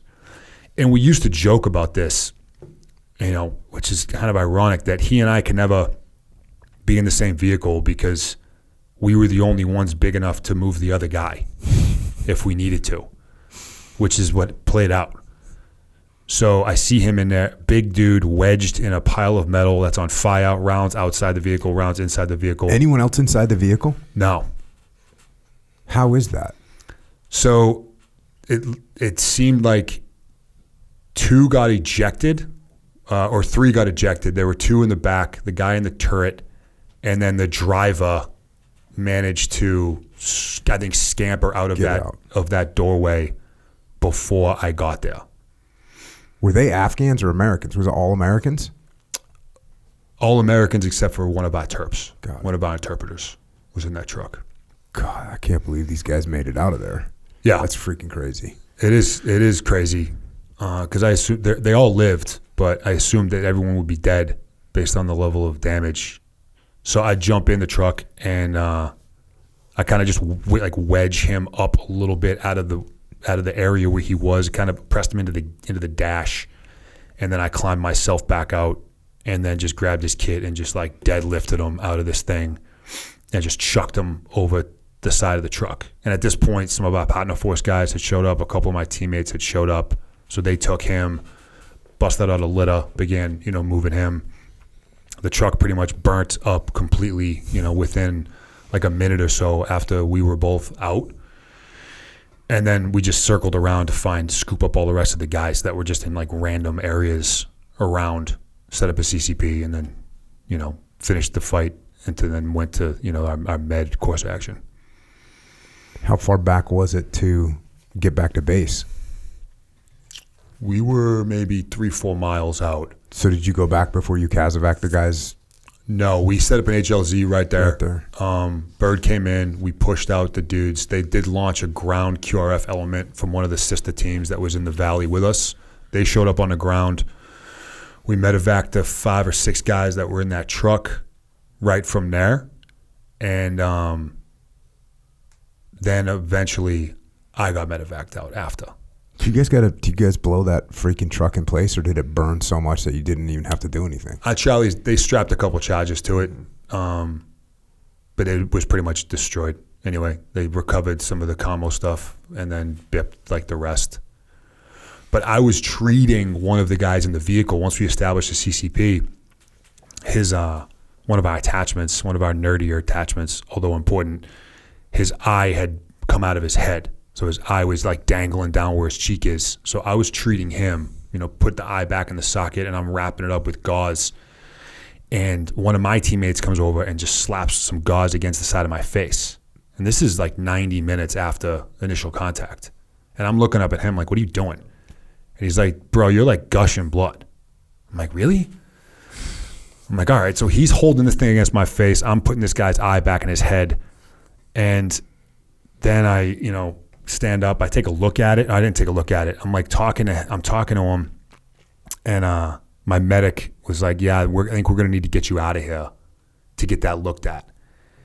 And I threw another childish temper tantrum right there. I refused to leave until the other guys were out, and then the QRF showed up. So they showed up, situation under control. They were going to escort them back to base. There was one bird that had come back in, so I jumped on that, and then I was medevaced out. And then how was it? What was the result of that? I mean, what'd they do? Stitch it up? No, they had to cauterize it because it clipped an artery. So they sent me to Bagram, which is where the rest of the guys were at. And I wanted to just be with those dudes. I wasn't sure if some of them were going to live. I mean, some of them were like real banged up. So I wanted to get there and be with them. And I had a little bit of a situation with some of the Army staff that were at the hospital. They have this protocol where they don't allow like kit, grenades, weapons. Like they secure all that stuff into like a separate area.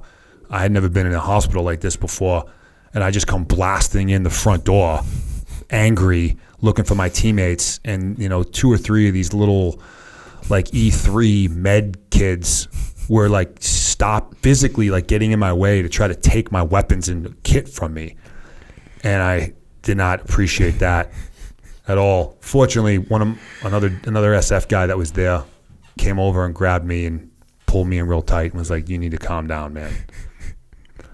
So I gave him my stuff, and there happened to be a Army reservist doctor was in Bagram who, in his day-to-day job, owns a plastic surgery clinic. So he's an Army doctor, and then he's a plastic surgeon in civilian life. He was the guy that treated me. So he pulls me over, and he's like, "Hey man, I'm gonna cauterize your wound, and then I'm gonna sew it back up. I'm gonna get you on some pain management stuff, like now, like intravenously." And I'm like, "No, you're not doing that."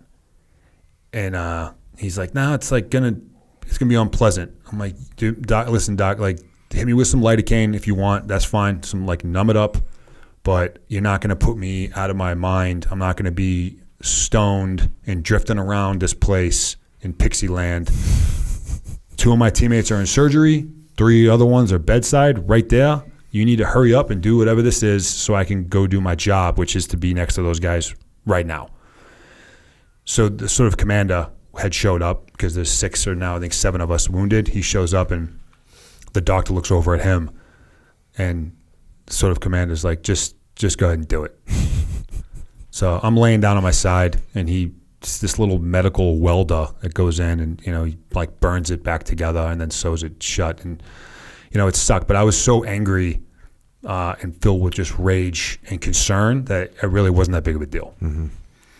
And then you said all the guys that got wounded, they lived. Yeah. Yeah. And yet, how many of them got Casevaced out of country? All of them. So now how many guys you got left on your freaking team? So out of the out of the 6, only 2 were SF guys. Okay. Our captain and our another one of our weapons guys, another Bravo, the guy who was in the turret. So they replaced our captain. They gave us a new captain who was already in country. He was working as like a staff support officer in one of the other locations. They pushed him to us. And then it's back to business. Yeah. You get back up and it's like you got to adjust to this new captain. You got to work through the guys that you did lose, the other guys that left, even though they weren't attached to your ODA, but you got to replace them somehow so you can start figuring this stuff out. How long did it take for you guys were going back out on ops? Yeah, there was definitely a lag. That was the end of November. So right around early December was when the snow came in anyway. And when you're at 75, 78, 100 feet in the mountains, I mean, that's like real snow, like feet of snow. So the timing was kind of good for us because no one can move when you've got 9 feet of snow outside in the mountains. So everything just kind of goes on pause for a little bit from like December through like the end of January. That's where we got a new captain. We got plussed up with a couple more attachments to backfill the dudes that we had lost. So we had, 8-9 weeks together just to kind of get our stuff together, bring the new captain up to speed. So by the time we were ready to kind of get back into it, come early February timeframe, he was good to go. And then you start doing ops again. Yeah. And now you're working like you were talking about earlier. You're starting to do some bigger ops, and you got a bunch of other Afghans coming in from different areas, different units, and that could be sketchy. Yeah. And you guys know it's sketchy. Yeah. We prefer to keep our task org with our internal unit because we lived with this ANASF team, and we're talking about like a broken down clay, structures. Like when I say we were living together, I mean we were living together, right? So you gain that bond with those guys, and you learn them. You learn their personalities, their character, their quirks. When you start throwing 100 random dudes at us because we're going to go do some massive village clearance, you don't know any of these guys. We had been training them like randomly within our training cycle, where we would run through, a couple days with the Afghan National Army, a couple days with the Afghan National Police, a couple days with the ALP, the local police guys, our own guys. So there was a system in place, but they're still just sending us whoever they wanted to go to training that day. And you mentioned earlier that like the threat, IED threat, started to be surpassed by the threat of an insider attack. So was there insider attacks before you guys had yours? Yeah. And so you guys are full aware like this shit can happen. Yeah, we were. We didn't take it as seriously as we should have. We didn't prioritize it enough to instill greater mitigation criteria. We had some stuff in place, but we were sloppy, I think, as a detachment. It's not anything you can prevent by any means, but we could have done a better job to mitigate it.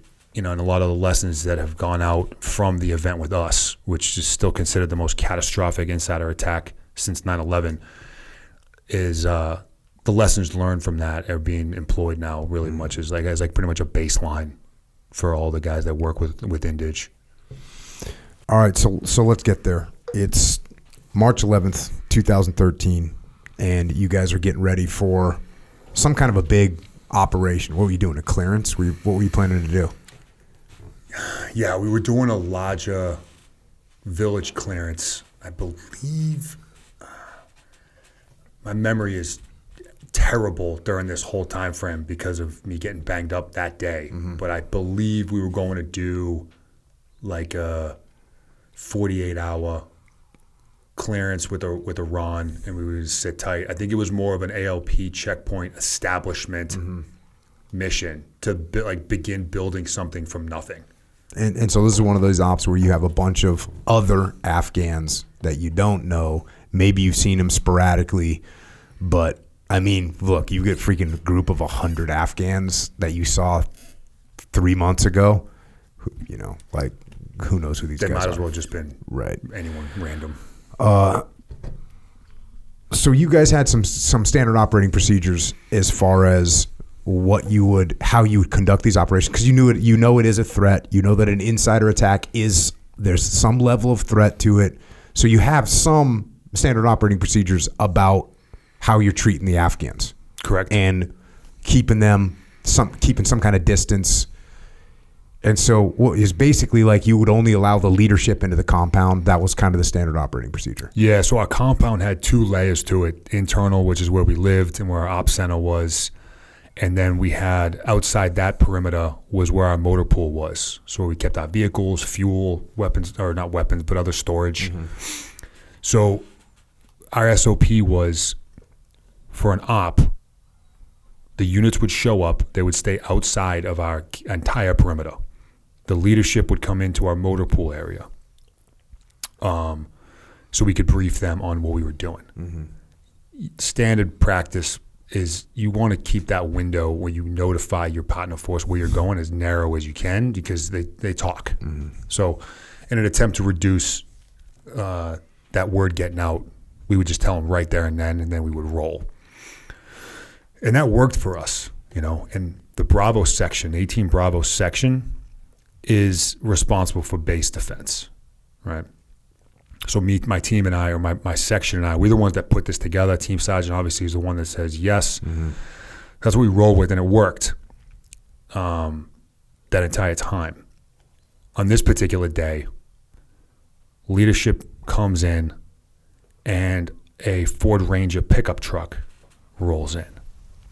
And I immediately see it. Obviously, it sticks out to me because it's a violation of the SOP that we developed and we've been executing 2-3 times a week for 5.5 months. Is it like a technical? Does it have a mounted machine gun in it? I wouldn't call it a technical, but there was a mounted PKM in the back. I think a technical, I was in Eastern Africa. Mm-hmm. There's like different kinds of like Mad Max technicals. Yeah, like, so it's not an upgraded technical. It's like the lowest form of a technical possible. Yeah. But a mounted PKM in the back. 100%. Mounted PKM in the back that a machine gunner could operate from a standing position. That rolls in with 2 dudes. And I see it. And my first response wasn't, oh, shit, this is a threat. Mm-hmm. It was, these idiots just can't follow instruction, which is pretty common in Afghanistan. So my first response was just, I'm annoyed that you're doing this. And now I'm at a crossroads, man. And it's either, do I address this problem right now and err on the side of security, or do I let it ride? I go the more diplomatic route where my team sergeant talks to his leadership or my commander talks to his leadership, and we handle it after the fact. Mm-hmm. I went with the more diplomatic option. And you've been working, you've had this SOP, it's worked. You've been working with a bunch of Afghans, like, oh, these idiots. It's all just kind of leaning you in that direction of like, oh, these people are stupid, and, I'll square this away when we're done with the brief. Yeah, and it's easy to look back and judge, which I do to myself, about how easy you can get complacent, which is true. But when you've seen so many things that could have gone wrong that didn't, you become conditioned to these types of mistakes or these types of acts by your partner force. It's not, they don't jump out as these glaring red flashing holy shit lights. But I noticed it, and I'm like, you know what, I'll deal with this later. Let's just get through this mission, and we'll address it after the fact. And this was the perfect storm, because we do the mission brief, get our partner force leadership up to speed on what we're doing, and then we're doing our own team internal comms checks. So we're in a circle, and you go around the circle, right? Like Alpha up, Bravo 1 up, Bravo 2 up. Everyone's just checking comms. The trucks are all pretty much right behind me. They're all up and running. Comms are good in the truck. Weapons are good in the truck. First thing we do. Well, when I got our vehicle set up, I had left my go bag, my rifle, and then my crew serve all inside the vehicle. Important lesson to note. I have my Glock on me, and I'm overdoing mission brief and final comms checks. Okay. My radio's good to go, and I immediately turn and start walking towards my truck, right? Kind of insubordinate because you're really supposed to stay there until everyone's good to go. Well, I'm like, I'm good. I can hear you. You can hear me. I'm going to go get in my vehicle. And I'm walking away from the group, and that's when I hear the rounds crack off from behind me. And my first thought, again, was one of our Afghan partners had just ND'd their weapon, just negligently discharged their weapon, which also wouldn't be unheard of. But after the second round, third round, fourth round, I can tell it's coming from a belt-fed machine gun. Like, no, someone's deliberately shooting at something. And I snapped my head around, and one of those guys, sure enough, had jumped up on the back of that Ford Ranger and was just opening up into the crowd. Perfect setup for that. We're all lumped together, and he's 20 feet away with a PKM, ripping into the crew. So I see that, and my first thought is move to cover, eliminate the threat, like just react to near ambush.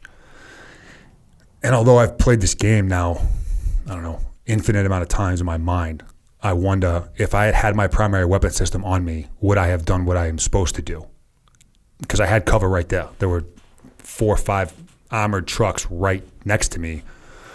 Take a couple steps over, weapon system comes up, problem goes away, and we move on with life. What I see after I see the shooter is one of our infantry uplift soldiers who was scheduled to be a driver for us that day, frozen. And he's maybe 8 feet in front of me. And he's like a deer in headlights. And he's staring at a guy with a machine gun shooting in his direction 15, 20 feet in front of him. I see that, and although I know what I'm supposed to do, my love of a teammate superseded me doing my actual job. So instead of moving to some cover and eliminating the threat, I move towards this kid. And I take maybe just like 3-4 aggressive steps. I'm coming in pretty hot, and I get my back to the gunner, and I get in front of this kid. And that's when I'm hit for the first time just below my right ass cheek, upper thigh. Boom. Knocks me down on top of this soldier, and then I feel another 2-3 impacts to my legs. So I know I'm hit. I don't know the severity of it, but I've been hit before. I'm hit again. Okay, we'll deal with this here in a second. And I drag myself and this kid, maybe 4 or 5 feet behind the front corner of another truck to get us a little bit of cover. People are dropping all around us. People are scrambling. I get to this next location.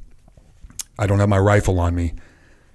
There was a rifle laying on the ground next to me that our senior medic, it was his weapon. He had been hit. I roll over. I grab that. I throw that into action. I'm laying on my back. I put a couple horribly placed rounds towards this threat who's still engaging. And then one of my teammates comes in and smokes this dude.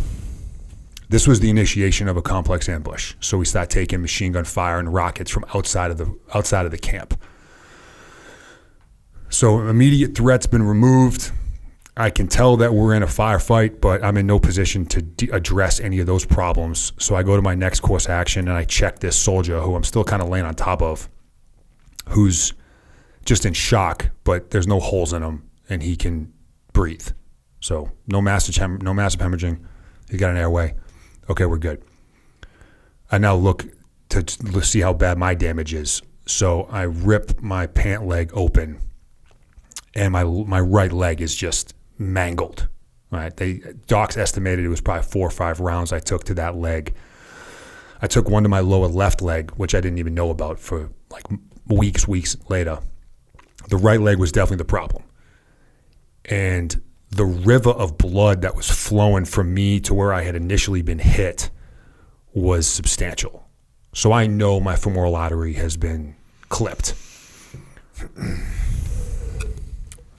So time is of the essence, right? I know due to training, I have probably maybe 8 to 12 minutes before I'm completely bled out. So I grab a tourniquet off my kit, I slap that on, wrench it down, lock in the windlass, Bleeding doesn't stop. Second one goes on. I put a second one on myself, put that down. Looks like the bleeding may have slowed down a little bit. But I can tell I'm still bleeding. A teammate gets to me and he's like, you're in bad shape. Like the look on his face said everything I needed to know. He puts on a third tourniquet and then he gets IV access for blood or for meds or whatever.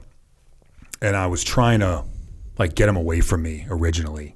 Like I know I'm dead. Like I'm in the expectant category. Like I don't know who's doing triage right now, but I need to be with the group that isn't going to make it. I'm with the group that you don't waste your time on, because I know there's a lot of people that are down right now, and I know that I'm not one that can be saved. So get away from me. He ignores me and does what he needs to do. Third tourniquet, IV access, and then his work was pretty much done. So he moves on. Well, I'm still confident that I'm still bleeding out. So I'm thinking, man, have I done everything I can do? So I decided to grab some gauze out of my kit and ball it up into what we call a little power ball, just taking gauze and creating this little ball out of it. I loosen up one of the tourniquets and I just wedge this gauze up into my thigh, and I'm kind of reaching up towards my hip, looking to feel the pulse of the artery. And we do training to be able to do this, but it's on something else other than, you. And when you're bleeding at that volume, all the blood starts to shunt inwards to your organs to protect your body to survive as long as you can. So my hands are real numb. I can't really feel anything. I think I feel something. I'm brushing past broken femur. My femur was shattered. So now the pain is really kicking in for the first time, and I'm trying to stay conscious. I feel something. I think I just wedge down as hot as I can, press that gauze in, feed the rest of the gauze in on top of it, re-secure the tourniquet on top, lock that in, and then my work there was pretty much done.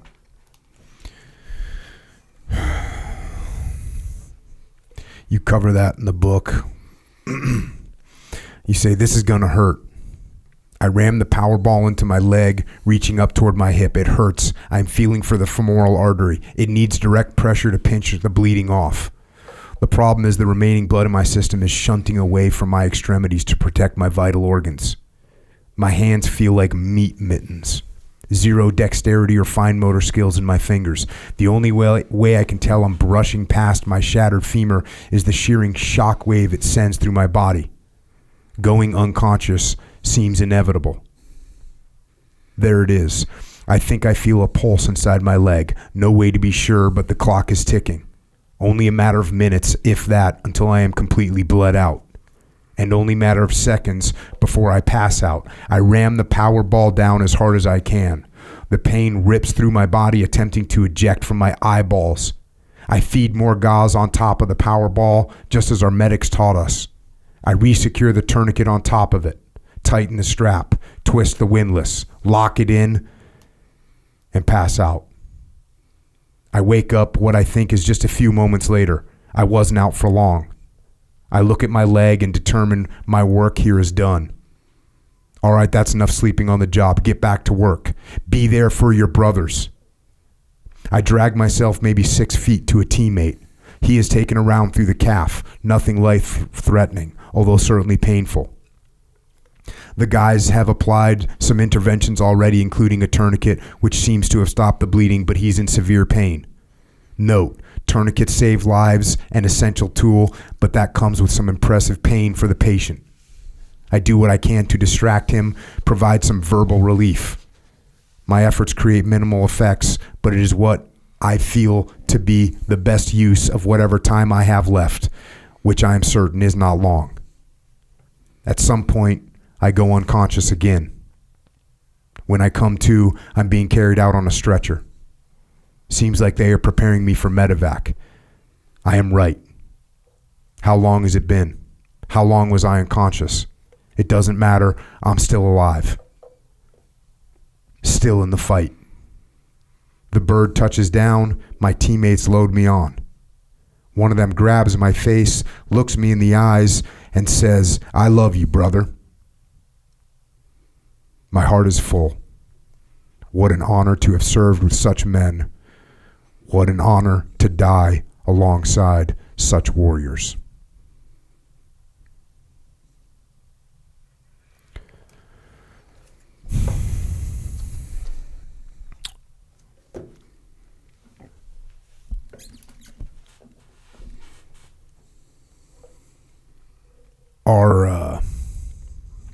Our medevacs and our docs and our medical military operations are so good that a lot of time it's like, oh, if you get on the bird, if you're alive getting on the bird, there's a really good chance you're going to make it. It doesn't sound like you're thinking that way. No, I just hearing that you read that like puts me back in that place, man. I wasn't sure how long I had been still on the ground, but I knew it was quite a bit of time. So I was surprised that I was still even alive at that point. I was convinced that was it, though. That was where it was ending.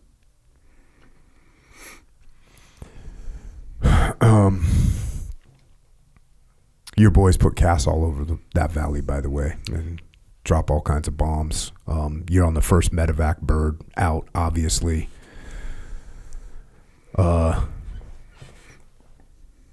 get to the AOB surgery clinic, and this is freaking nuts. You need a blood transfusion because you've lost a ton of blood, and somehow you end up with the wrong type of blood.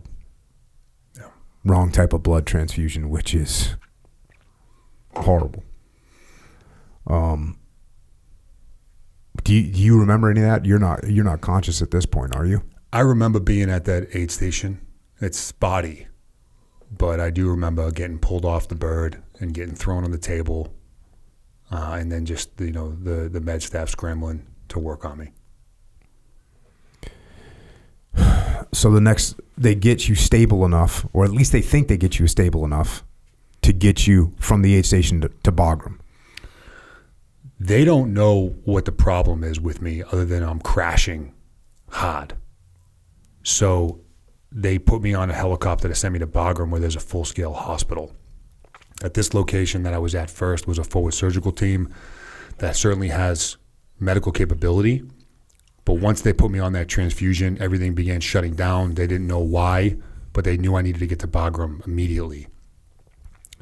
It was while I was flying to Bagram, which was maybe a 9-10 minute flight, that they realized what happened with the blood.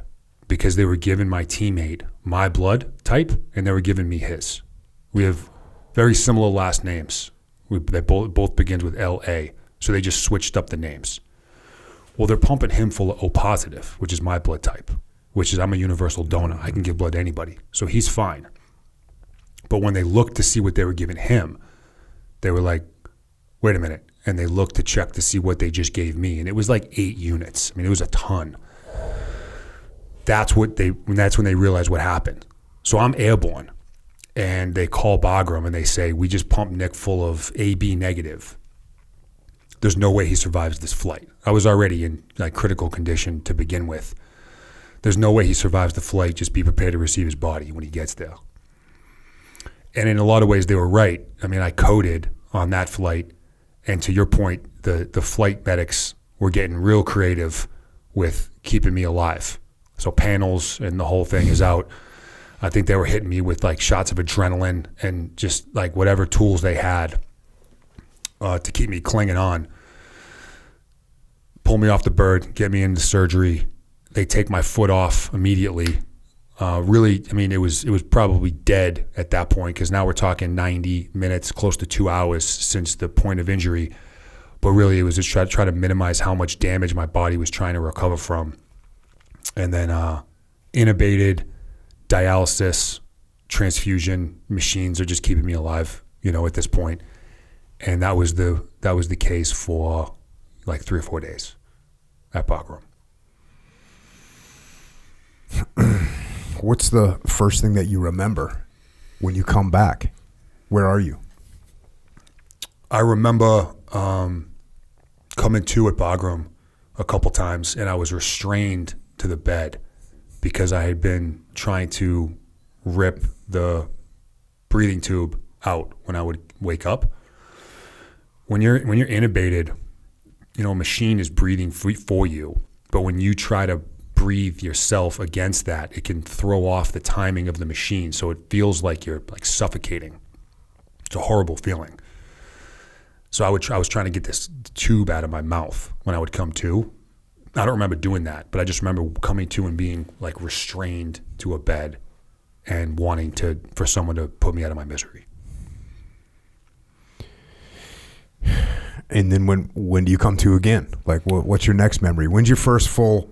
When do they take you out of coma? When do they bring you back and let you start talking and thinking? And so when does that happen? I remember my now wife, who was deployed and working at a Bagram. I remember coming to a couple times and seeing her bedside. I remember my SOTF commander being bedside a lot, talking to me. But my last real memory is when they were moving me from Bagram to load me on to a fixed-wing bird to fly me to Germany, which took about 5 days for them to stabilize me enough to survive the flight to Germany. I remember getting loaded on that bird, which is wild. Those C-130s that are outfitted, it's like a hospital on with wings. I remember getting on that flight.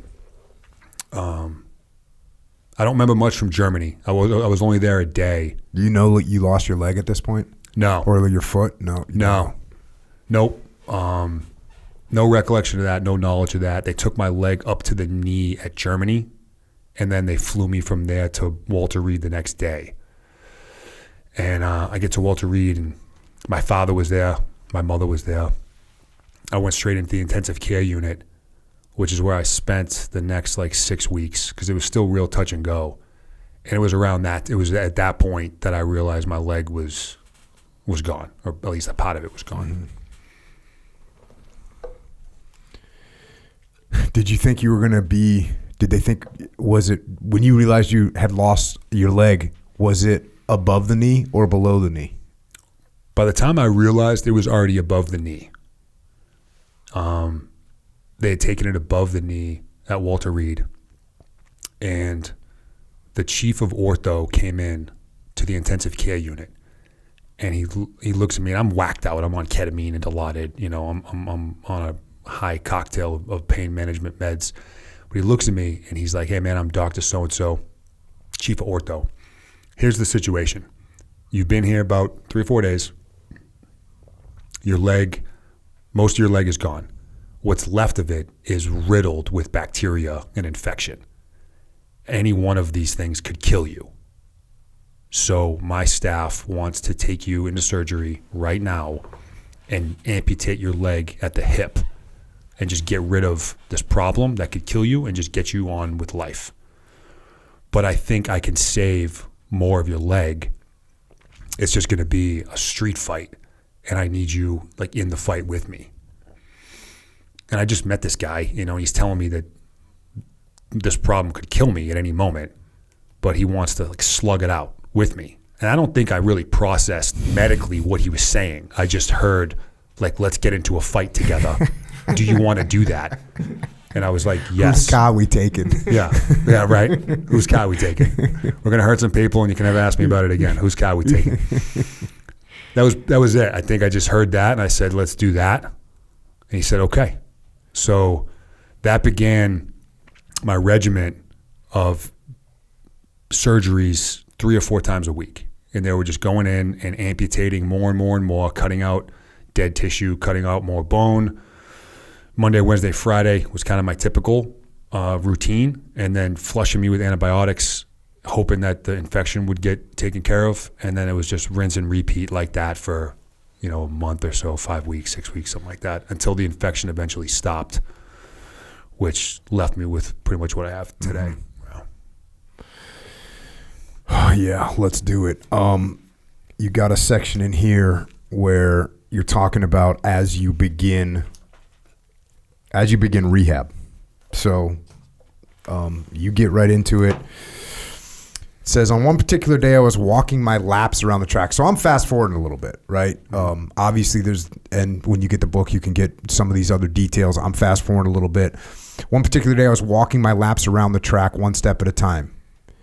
It was packed. In fact, a bunch of New York Yankees were there visiting service members. I typically avoided these meet and greet moments like the plague when I was working. Kelly knew this, and Kelly was your rehab person, physical therapist. Yep.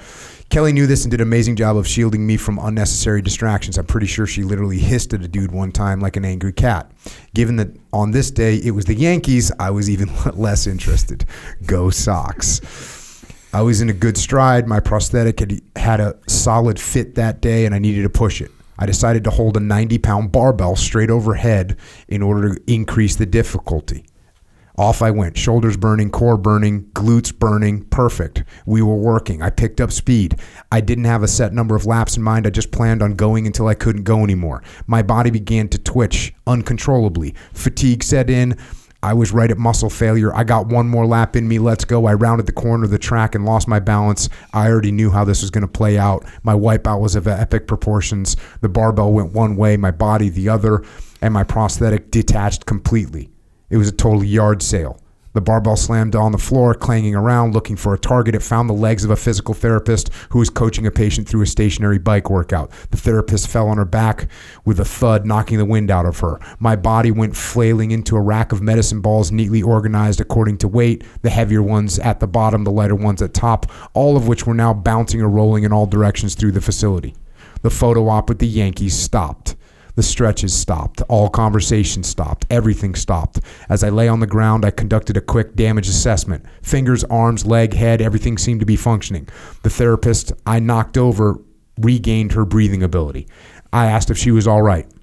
She was fine and asked the same of me. I looked around the gym to see that nobody had moved an inch. Nobody, including Kelly, had made the slightest attempt to either slow me down before I wrecked or come to my aid once I did. It was business as usual. I strapped my leg back on and staggered over to Kelly. The only damage was to my pride. You good, she asked. Yeah, I'm good. Think I didn't swing completely through and my foot hit the ground behind me. Yeah, that sounds right. Now go pick up those med balls and meet me over at the squat rack.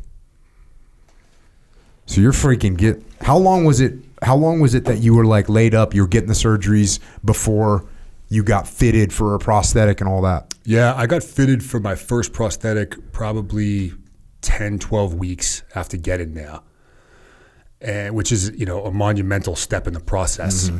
Unfortunately, this is quite common. I needed a couple surgical revisions after that had happened, which is really difficult to deal with because it pretty much puts you back at square one.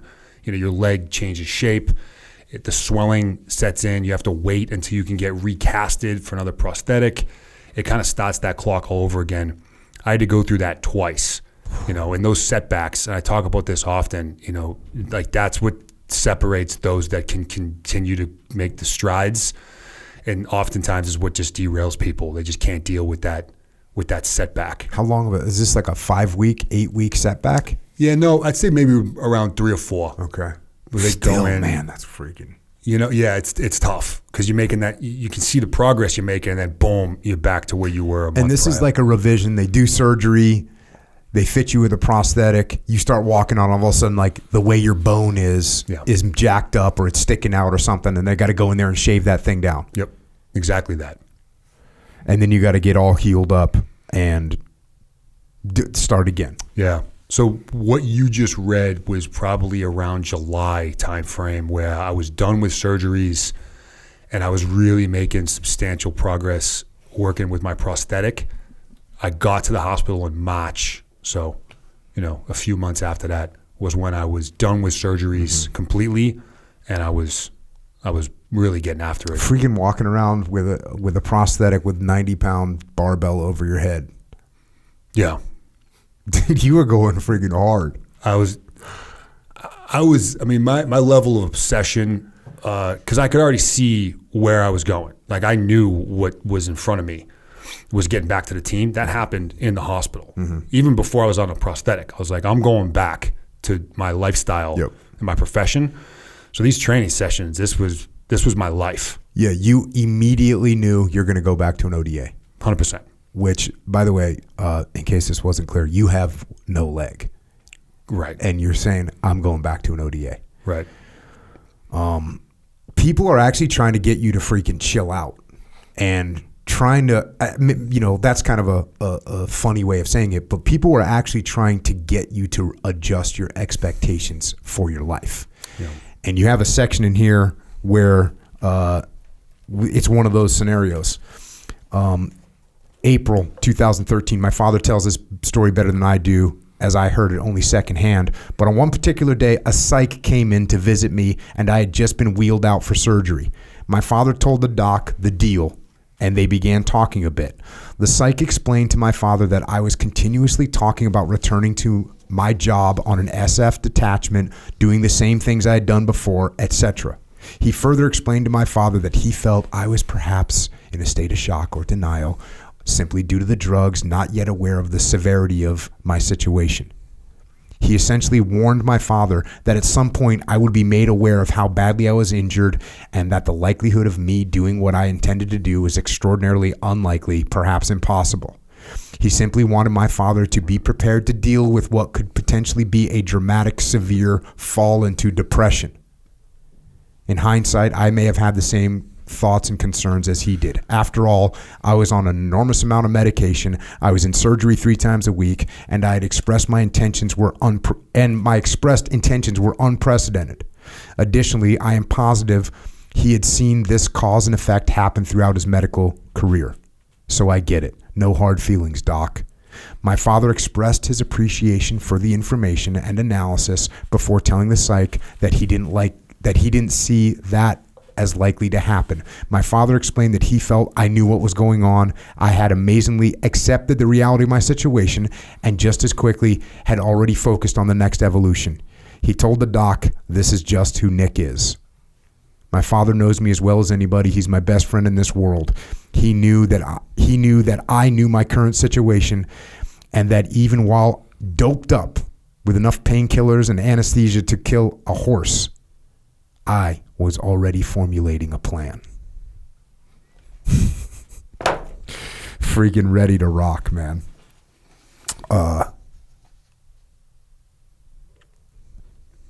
You were there, just mentally there. Yeah, man, that was it. How long are you in Walter Reed for? About a year total. And that just you report in here that it was great for you.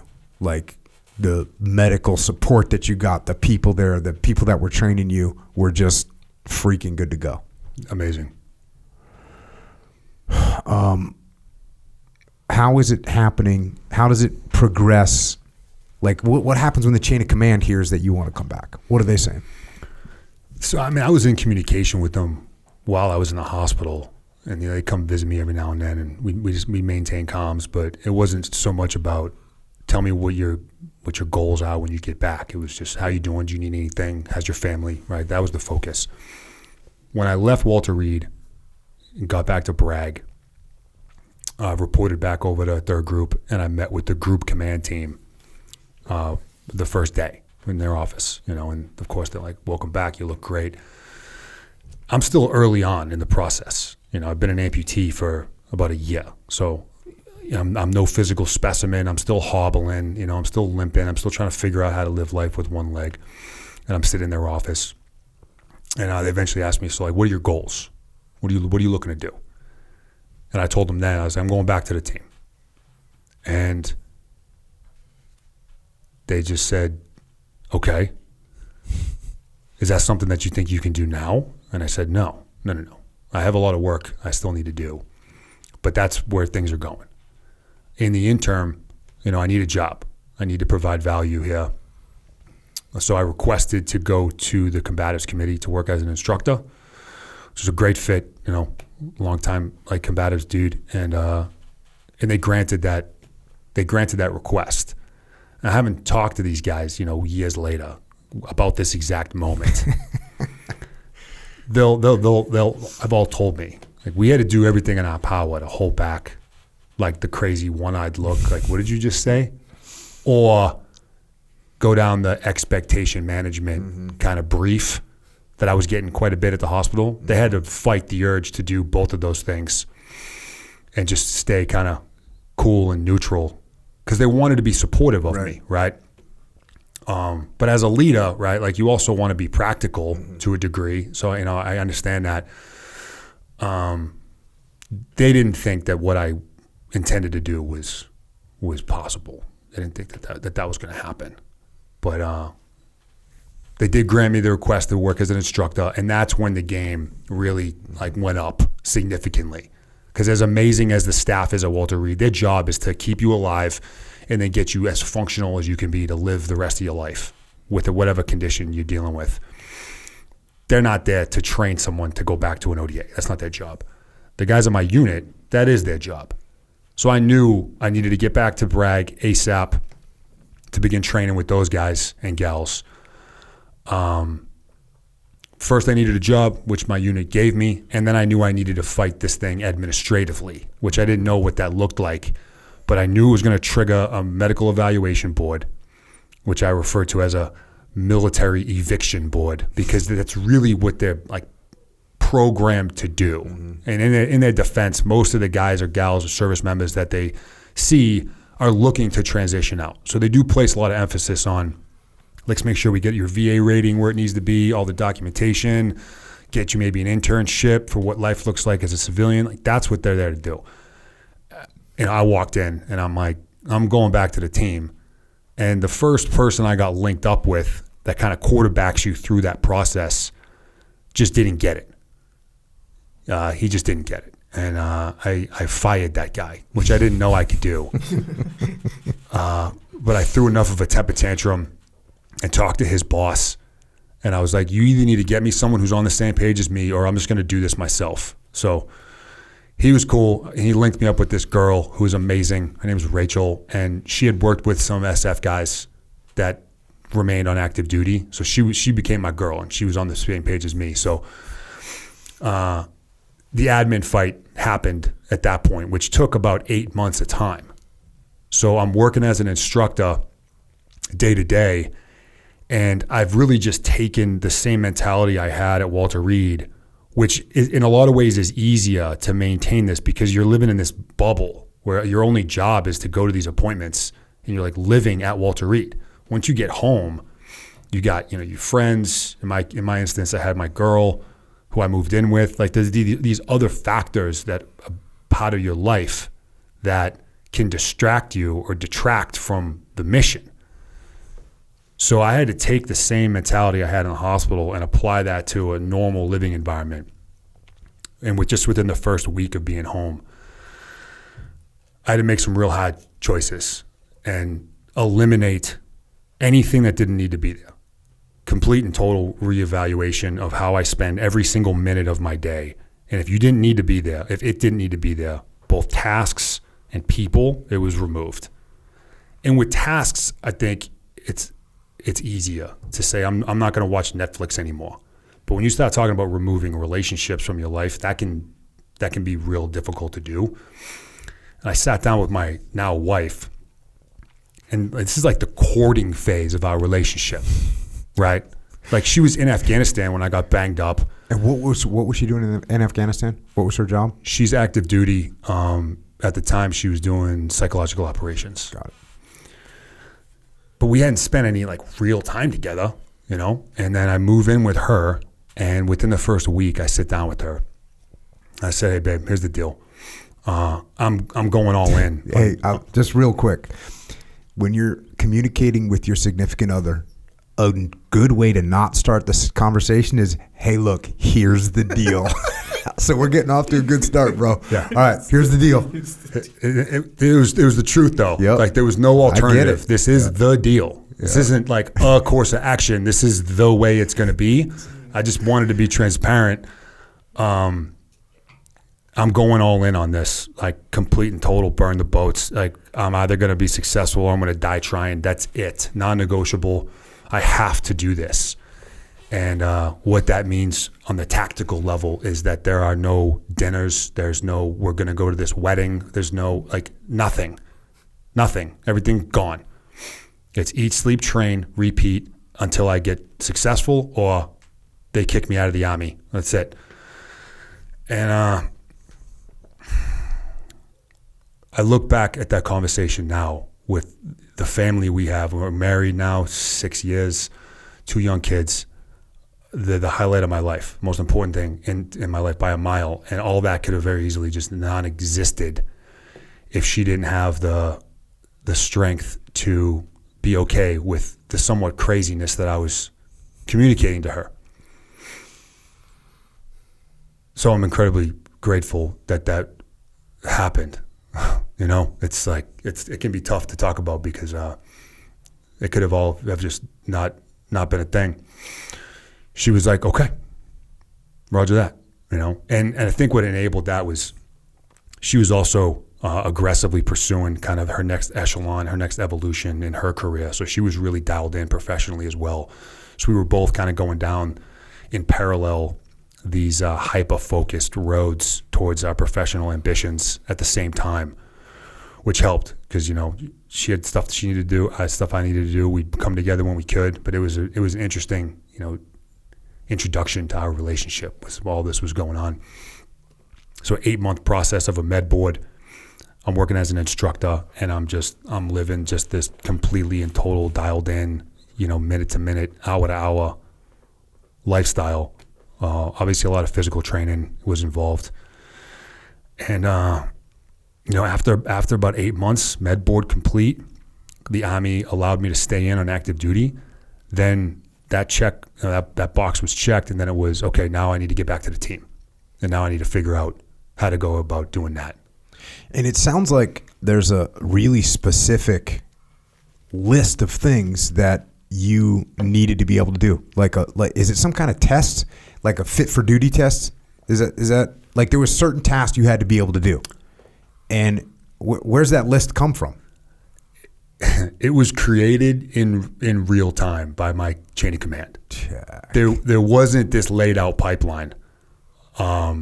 It started off simple. It was go do an Army physical fitness test.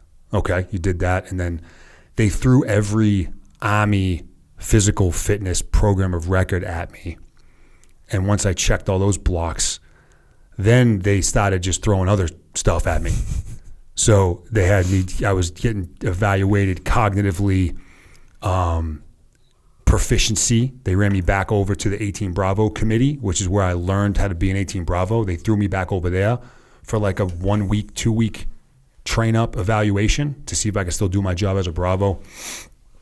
They put me in for a psych screening, which no one's admitted this to me yet directly, but I'm confident when I say I was operating at such an insane pace and intensity that people thought I was like legitimately crazy. You know, people thought I had like a diagnosable problem, whether I was delusional or like psychopathic. Like, we need to get this guy's mental well-being checked out because I think he's insane and needs like treatment. The psych came back and was like, yeah, he's no crazier than he was before.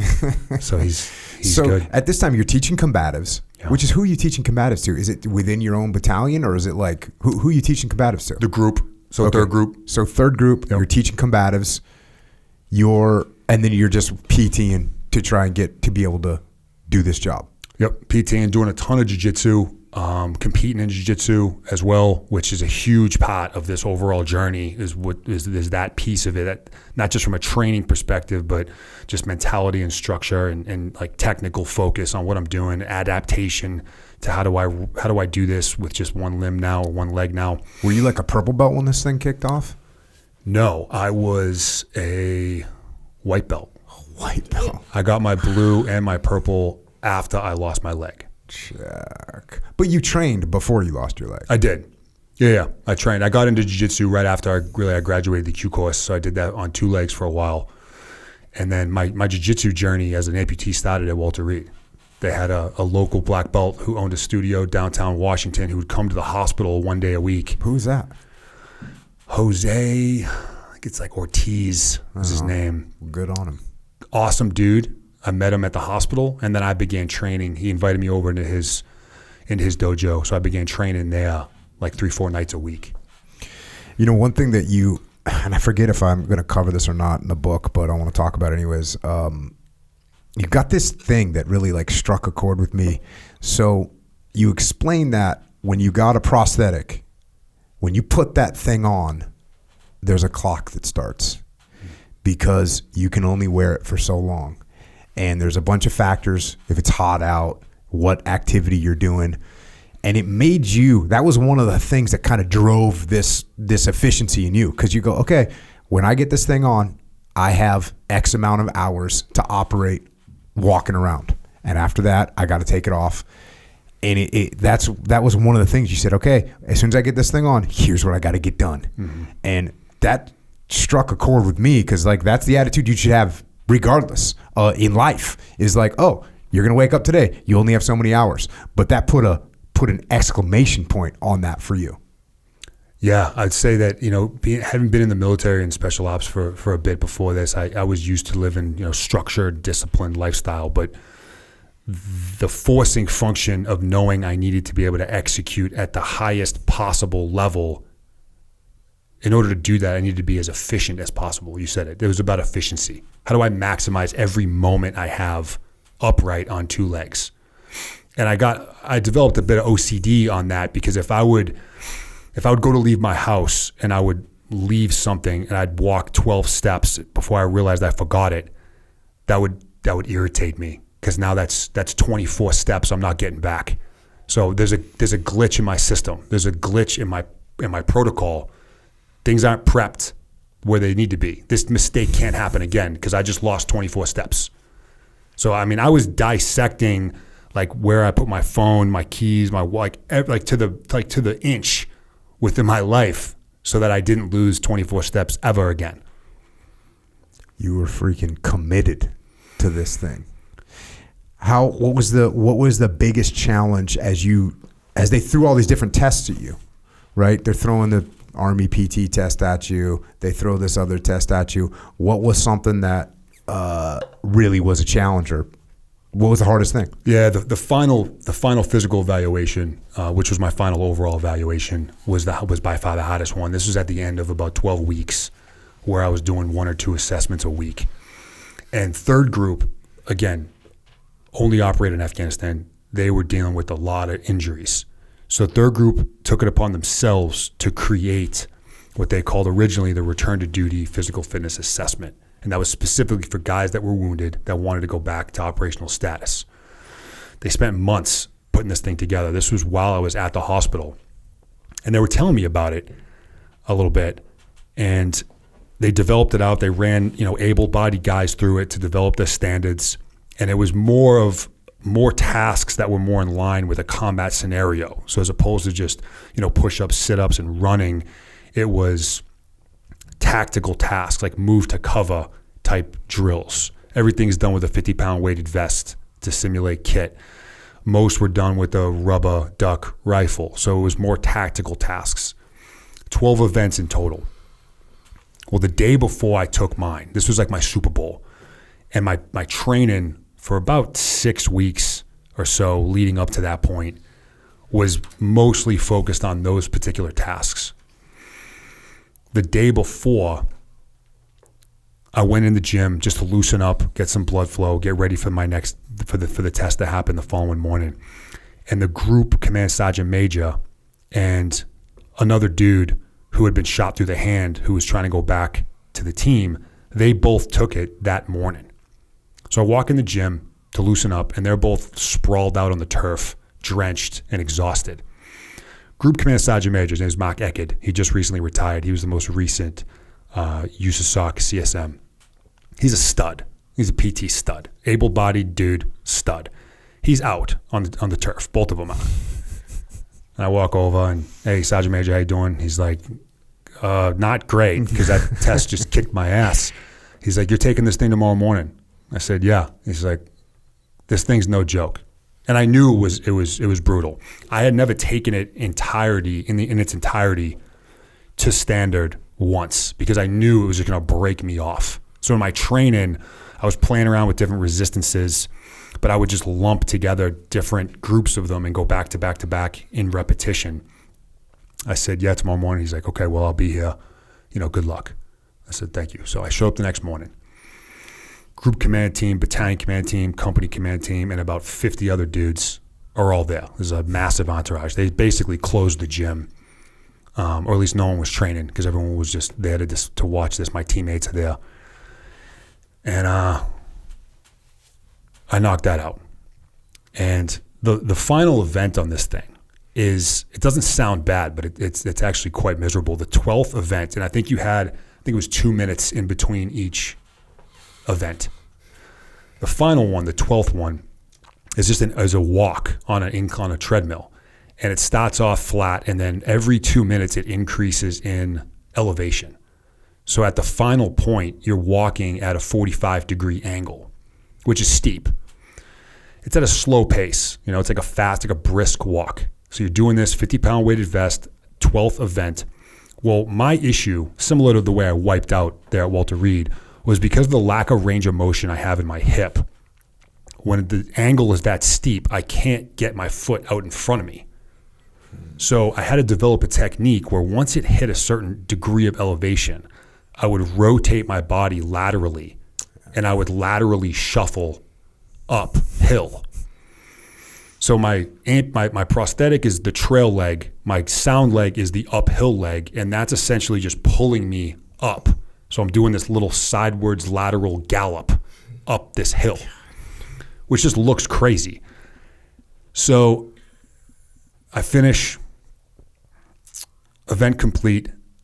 I'm on the verge of passing out. I'm on the verge of going to see the wizard. I'm losing peripheral vision. It's getting real sparkly around me, and I'm standing there trying to look tough, like I could do it again if I needed to. And Group CSN comes over, and he says, hey, man, I just took this test yesterday, and it kicked my ass. He's like, if I wasn't here to witness you just do what you just did, I would never believe that was possible. And this is at the end of 12 weeks, and I'm like, all right, dude, thank you, but what else do you need from me? Which my teammates were kind of laughing. I'm talking to the group command sergeant major, and I'm like, thanks for that, but what's next? Come on, man. What else is it going to take? He looks over at the group commander, and he just goes, hey, Mark, this is your decision, but I don't know how we're going to tell this dude no after what we just put him through. So Mark Eckert looked at me, and he goes, all right, man, you'll have your orders come Monday, and you'll be back on the team. You have a section here in the book. You got a few sections like this in the book where you have other people that knew you or that know you chime in. You got a section here about this. This is by Master Sergeant Jimmy Rooney. And he writes, the ORT is an extremely difficult assessment even for able-bodied men. Some events are arguably impossible for an above-the-knee amputee, such as the depth drop. In this event, an individual must climb up a 4-foot platform wearing 50-pound weighted vest, jump off, make an athletic landing without touching the ground with his hands. Nick's mechanical knee was incapable of articulating in a dynamic fashion and prevented him from sticking the landing. For weeks, Nick drilled this event, starting on 1-foot platform with no additional weight and gradually increasing height and weight over time. The method he developed to complete this event was to land in a pistol squat position, essentially a single leg squat landing. The guys and I watched him practice this over and over again. The mere thought of doing this myself made my knees and hips hurt, but Nick insisted it was possible. He meticulously measured out the distance from the platform to where his heel needed to land, marking it with tape on the ground. Too far forward, he'd fall backward. Upon landing too close to the platform, and his knee may explode. He approached this event like a science experiment, a problem that needed to be solved through trial, error, and work. On the day of Nick's final physical assessment, the ORT, it felt as if the entire unit was present. Nick was attempting to make history as the first above-the-knee amputee to return not just to an ODA, but to an ODA set once again to deploy to Afghanistan to conduct combat operations. Everybody was in awe watching him perform. When he completed the last event with our entire command in attendance, he was given approval to return to the team. It was one of the most memorable moments we shared. So how did Nick put his mind and body in such a positive, motivated, and influential place to become so well known as not only one of the most aggressive warriors, but also a life coach, teacher, and mentor? I believe Nick's outlook on his environment is where it started. He had to determine what it was that he wanted in life and set a plan to achieve it. Nick could have easily become negative and bitter and could have medically retired out of the military. Nobody would have thought less of him for doing so. He had been through a lot. Instead, Nick chose to pursue what he identified as his purpose. I feel the key to Nick's success is that he clearly stated his intent, and it gave him a reason to get out of bed every morning. This only grew as he continued achieving goals along the way, and Nick may not realize it, but he became a model for success in every aspect of being a phenomenal Green Beret and leader. His sphere of positive influence encapsulates everybody he comes in contact with. Complaining around Nick is impossible. Giving anything less than 100% around Nick is not an option. His actions raise the bar for the rest of us to match. His presence makes us better. What did Nick do to get where he is today? Plain and simple, Nick embodies intestinal fortitude and cares about the men and the mission. Hell yeah. Freaking insane, right? Jumping off the 4-foot thing, landing on one leg. Come on, man. That's freaking savage. What was your max squat when you had 2 legs? Do you know? Back in when I was like big, before I came in the military, I was in the 600s. What do you think your one leg, like, is it stronger now than it was then? My one leg? Yeah. Oh, yeah. Yeah, that thing is just like freaking savage. Yeah, that's the most savage leg on the planet. Yeah, because it has to be. You know, yeah, it has to be. So, you know, there's one more thing I want to read about this before we get into some of your other, you know, moving on from here. It's just going back. It's a little reflection on the whole scenario. But I think it's an important thing to read. You say on March 11th, 2013, we were set to conduct a routine operation. As always, our partner force gathered outside our camp. The leadership entered the wire to receive the mission brief. Only this time, a truck also drove in. I noticed immediately that it wasn't right. I was pissed. Do I address this now? I thought to myself. It seems obvious that the answer was emphatically in the affirmative. Why wouldn't I? The answer to that question is rapport. This is a tough balance and arguably the most critical factor for an ODA's success. Fostering and maintaining relationships are the keys when conducting partnered operations. I decided to hold off.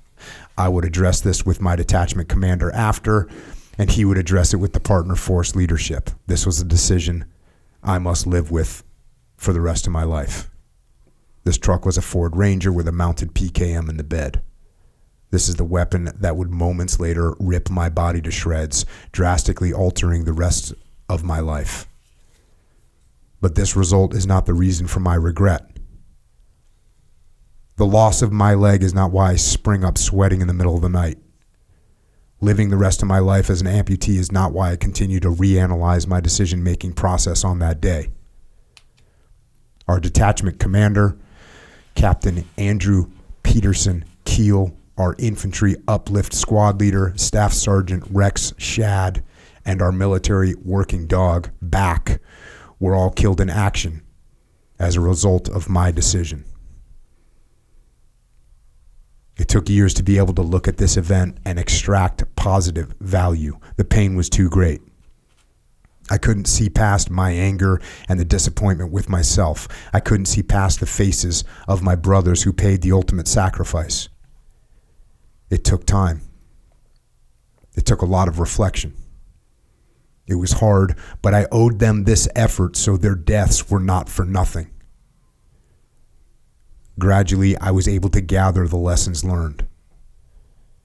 Internal security, SOPs, partner force relationship dynamics, and John Boyd's OODA loop cycle are just a few examples of what was extracted. We used our experience to better educate ourselves and those around us in order to minimize the likelihood of a future similar tragedy. The loss of these men brought value to those who remain in the fight. How many lives have been saved because of their sacrifice? There's no way to ever know, but I am certain it is substantial. The insider attack on March 11th, 2013 is considered to this day the most catastrophic insider attack since the start of the global war on terrorism. It is referenced in schools and training events throughout the SOF community. As painful as it remains, we have managed to pull the positive value from this tragedy. We must get better. We owe this to the fallen.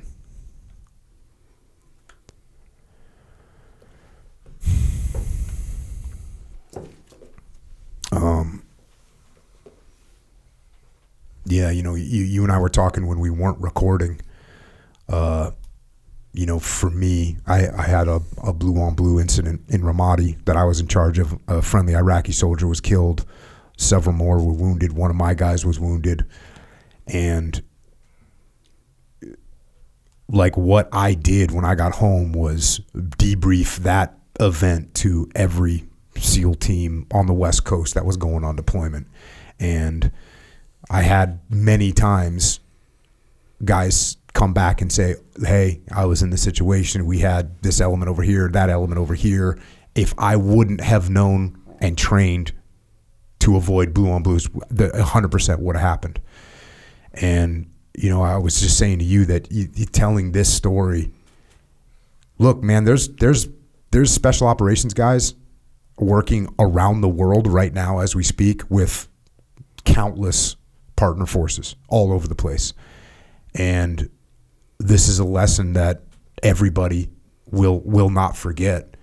And, I know that the blue on blue that we had early in deployment saved lives later in deployment, because we would have had, there's other things I talk about in extreme ownership. I had a freaking Bradley wanting to put 25 millimeter chain gun on what they thought was enemy element on a rooftop, and that enemy element was actually my guys. Leif talks about in there. He had Chris Kyle identify, hey, I see a person with a scoped weapon in this building. Do you want me to shoot him? And Leif's checking with the Army. Do you guys have anyone in this building? And they're like, no, kill that sniper. And Chris didn't feel comfortable taking the shot and didn't take it. And luckily he didn't, because we were so sensitive to blue on blue.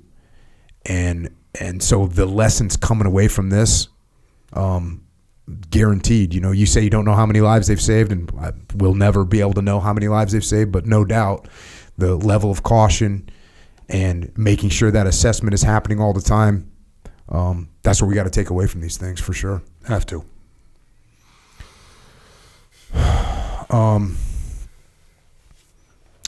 Another thing that I breezed over a little bit is the fact that as you are focused on you and you're focused on your goal of like, hey, I'm going to get back to an ODA team, at some point along that journey, before you took that final physical test, you looked in the mirror and thought to yourself, wait a second, this isn't about me. And, you're going over, if you can't do your job, it's not just about you. It's about the guys you might let down. It's about, do they want me on the team? Do they they feel like there's going to be slack that they're going to have to pick up for me? Talk about that. Kind of, you had some legit heart-to-heart conversations with the guys that you would be working with about the situation that you were in and whether you should proceed down that path, because it wasn't just about you. You got 11 other guys that are counting on you to be able to carry the weight. Yeah, and not just the 11, but the families as well. And you're right. I was in a tunnel, my tunnel vision during that first phase. It was about me being successful, doing what I knew I needed to do, proving the naysayers wrong, proving myself right, all that kind of stuff. It was about me. And once I began going through this assessment, I'm knocking one out after another, boom, boom, boom. Right around that time, I woke up in the middle of the night in a panic because I realized in that moment that I was going back to a team, and I hadn't thought about them once before. And these are guys that are around me. They're in the gym. We're training together. I'm seeing them all the time, but I was so target fixated on me doing what I needed to do that I didn't consider them. And it scared the hell out of me. So that day at work, I tracked down a couple of the guys that were local, had some phone conversations with some guys that were off site doing some stuff. And I was like, guys, I apologize for having not even done this up until this point, but is this what's in the best interest of the team? You guys are supportive and you're in my corner, but are you doing that just because you care about me and you want me to be happy? Have you guys thought about this? Because I haven't. And I don't think I can give this an objective look because I'm so obsessed with success. I need you guys there to do that. And this was maybe 4 or 5 different conversations. And I got pretty much the same answer from all of them. And they said, listen, dude, we've all talked about this already amongst ourselves. And the hard truth is we don't know if this is going to work. But what I can promise you is we want you to keep working towards it. We will be the ones to tell you if this isn't going to work. If you're able to make it back, we'll assess the situation then. And we'll make that hard call for you so you don't have to. So I had to put my trust into them and in my teammates to be able to look at it objectively that way.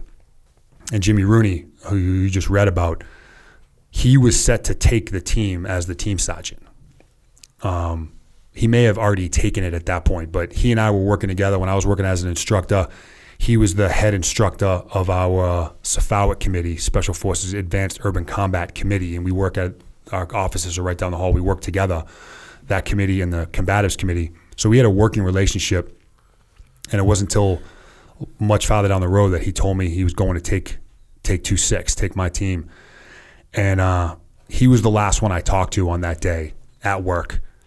And we had a candid, emotional conversation, and he said the same thing. And hearing it from him as the guy that I know is going to put the best interest of the team above all else because that's his job, I can trust him and the guys to give me that no shit objective feedback.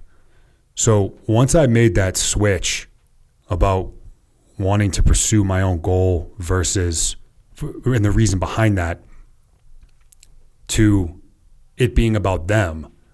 And when I'm walking into my 4th training session for the day and I'm exhausted and tired and beat up, rather than thinking about taking those first steps off the plane in Afghanistan with my arms raised in the air, I was thinking about my teammate's son. I was thinking about my teammate's wife. And I needed to annihilate this workout right now. There's no other option for them, for that kid or for that woman. And it took what was already an extraordinarily intense and rigid lifestyle to another level. And I could even feel the additional energy surging through me. It was like electric. Now I'm walking into these training sessions. It was just that much easier to get up at 0-3. It was just that much easier to do those extra 2-3 reps when everything in my body and my mind is telling me to stop. The image of my teammate's 5-year-old is what fueled that to happen. Yeah, freaking. I guess we get some of that beat into us. Like you just never want to let down your friends, and then you throw the family on top of that. Yeah, that's heavy. And you make it back. You make it back to a team. You end up going back to Afghanistan. And it's August. It's fighting season. It's hot. What do you think when you show up there, man? There was a quick, celebration that I had just with myself. The boys collectively, it was all business, but I did have that glorifying moment that I dreamed of, taking the steps off the plane. That was real short-lived because I realized how fast we were in the game and how many gaps I had. So we landed, this is 2015, we landed, C-17 lands, it's taxiing it stops. The tailgate hasn't even dropped yet, and the SOTF command team is running onto the plane, which is unusual. And they run over to our team leadership, and they have a little huddle on the plane. So we're all looking around. We had a horrible infill. I mean, we went through like 5 different countries, delays and flights. It was a mess. It took us like a week to get in. So we're all operating on random time zone times, coming off of Ambien, half asleep. Like, okay, we finally made it. And this meeting's happening on the plane. We get the equipment off, and our team leadership's like, we need to go into the meeting briefing room like now. We go in there, and there was a 19th group team. So Army Special Forces National Guard team that was operating down in Helmand that had a real bad situation going on with their partner force. Like, we use the term catastrophic loss of rapport as being like mission abort because we worked through partner force. They were right at that point where the machine gun barrels were essentially being pointed inwards with the commando element that they were working with. It was horrible. So we needed to get spun up, even though on that trip we weren't falling directly under the SOTF. We were falling under a separate task force for that deployment. Task force gave us over to the SOTF to be the answer to this problem as like a temporary solution. So we were getting spun up the second we landed, and it was game time. So did you guys go take over for them? We didn't take over, but we went down there and assisted them to get the situation under control for a couple weeks. When you look at that from a leadership perspective, what was wrong? I'm going to piss off a lot of National Guard guys on this, but this is my opinion, is National Guard SF teams provide an enormous value across the operational continuum. Where I've seen it work the best is when they take National Guard SF guys and they attach them to active duty ODAs. In 2012-13, we had a National Guard medic that was attached to us for that duration of that deployment. That always works out great. When you have an organic National Guard ODA and you put them into a combat environment, I'm generally speaking, they just don't have the time that they train together to the same level that we do as on the active side to bring that same level of tactical capability to a fight. And they're hamstrung oftentimes because they group these teams together kind of as of a hodgepodge of different dudes in the unit to send them over. So you don't have that organic chemistry that you have with on an active duty side. So from just a management and operational perspective, they're fighting upstream because of that dynamic. And when you put them into a hostile environment like in Helmand and you're given that type of mission, it can be really tough. Yeah, it's going to be hard for anybody, and if you haven't done a good workup together, it's going to be even harder. Yeah. You also, you get over there and there's like new challenges for you. One of them you talk about is getting in and out of an MRAP. And you go through this whole thing. You're like, if you don't know what an MRAP is, it's a mine-resistant vehicle. But they're freaking tall because they want them off the ground as high as they can be so that the explosion, if it's underneath it, dissipates. So you're climbing a ladder to get in there. You say, I can recall one of the most frustrating tasks was getting into and out of a mine-resistant, ambush-protected, all-terrain vehicle. To get in and out of these trucks, one must climb up 4 feet with the use of a couple metal steps. As with most military vehicles, the MATV is designed for function, not comfort or accessibility. Of course, getting into and out of one of these was simple as a two-legged dude, but in 2015, it was anything but. To say this was frustrating would have been an understatement. This was also something I did not even consider during my train-up to get back onto a team, but it was a challenge nonetheless. I began drilling over and over again, in and out, trying different foot placements, trying different hand placements, how I shifted my weight. Then I did the same with kit on, then with a rifle, over and over and over again. I had a teammate videotape my reps so I could watch the tape and check for deficiencies or wasted movement.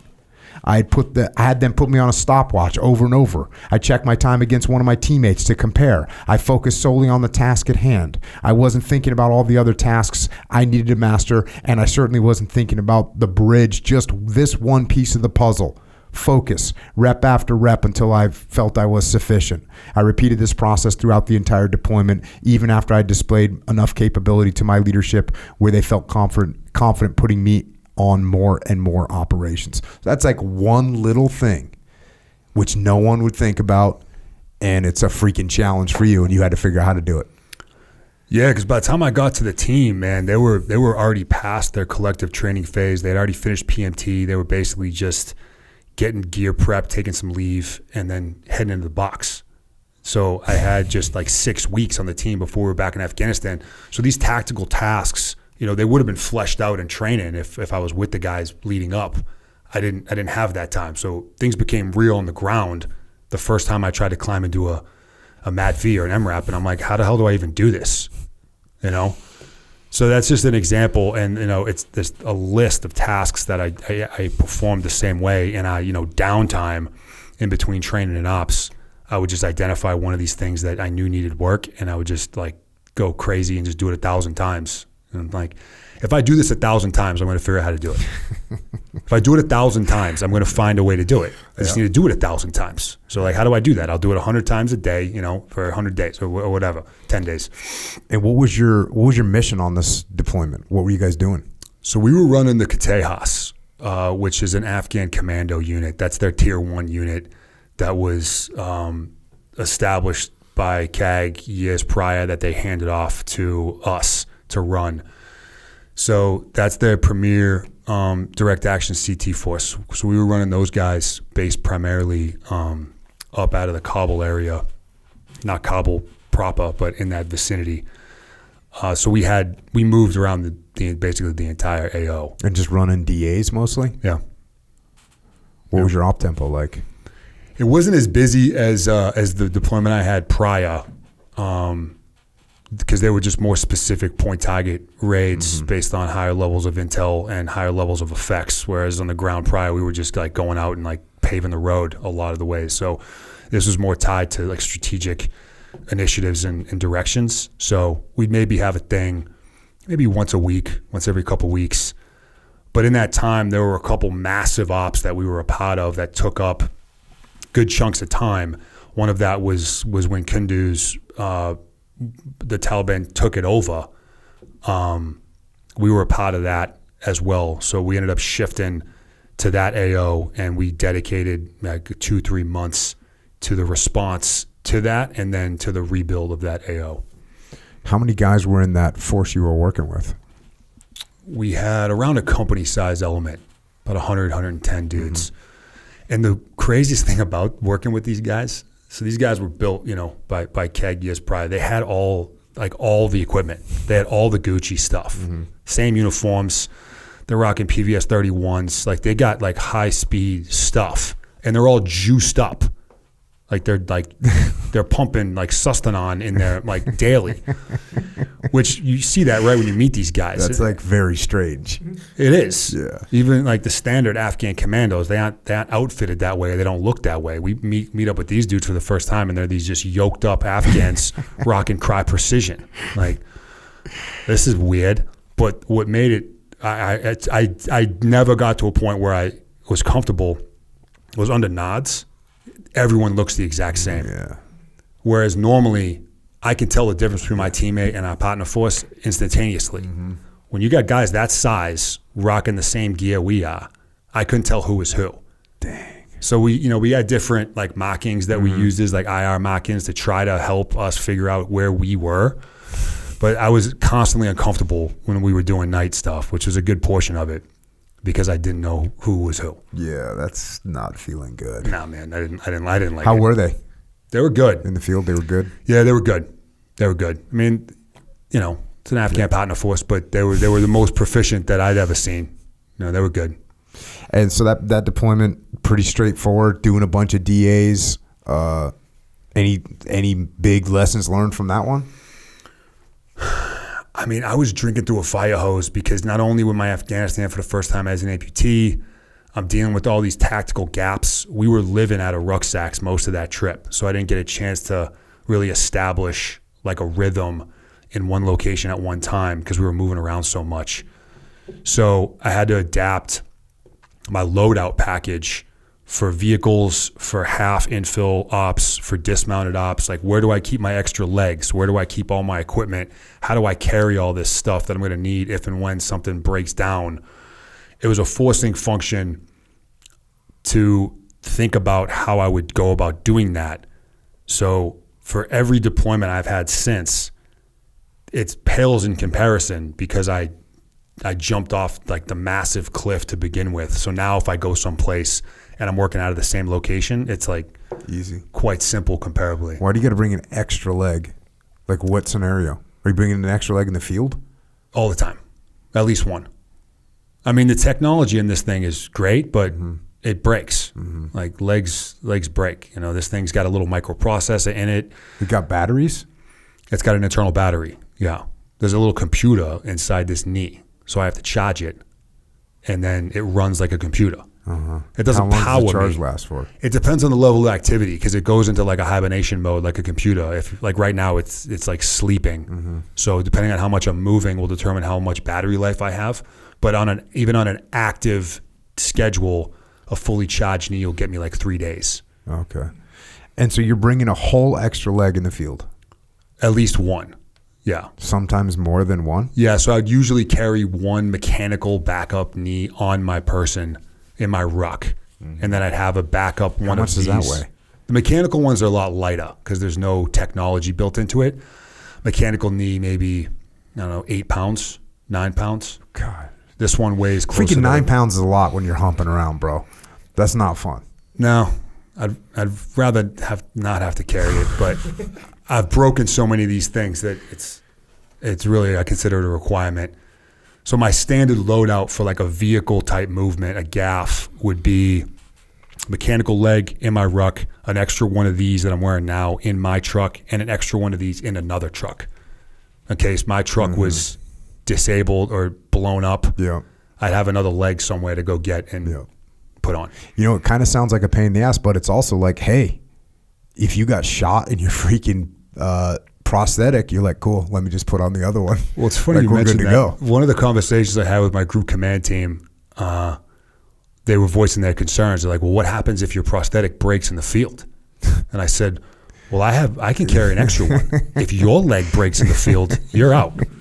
And they kind of got a chuckle out of that, but that's true. So you got good, you got proficient, and have a good, solid deployment.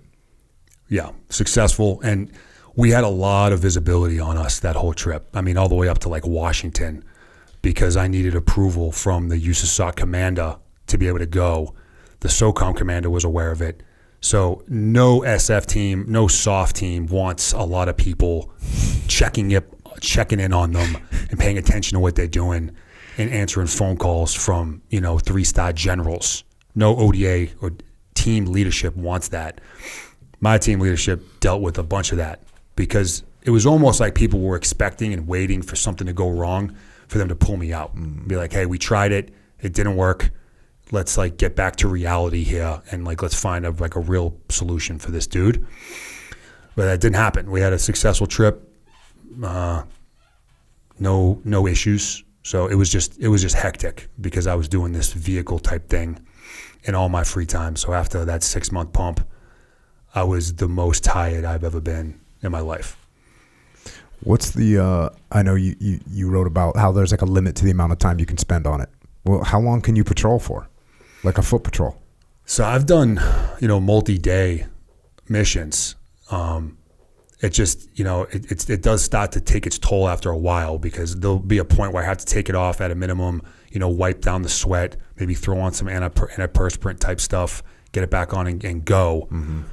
So it just depends on those different variables. But there were times when, I'd be in the field out on something for 4 or 5 days. And as long as I had, a couple, 2-3 hours during my rest cycle to kind of let that fluid go back into the residual limb and kind of plump back up, strap it back on and be good.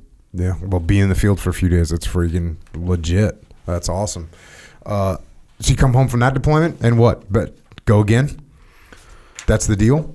Yeah, back from that trip, standard training cycle for us, individual schools, collective training, into PMT, and then the next year, the year after that trip, we were over in Somalia on our next thing, which was a CT mission as well, CTDA mission, just different continent, but very, very similar. Doing the same thing.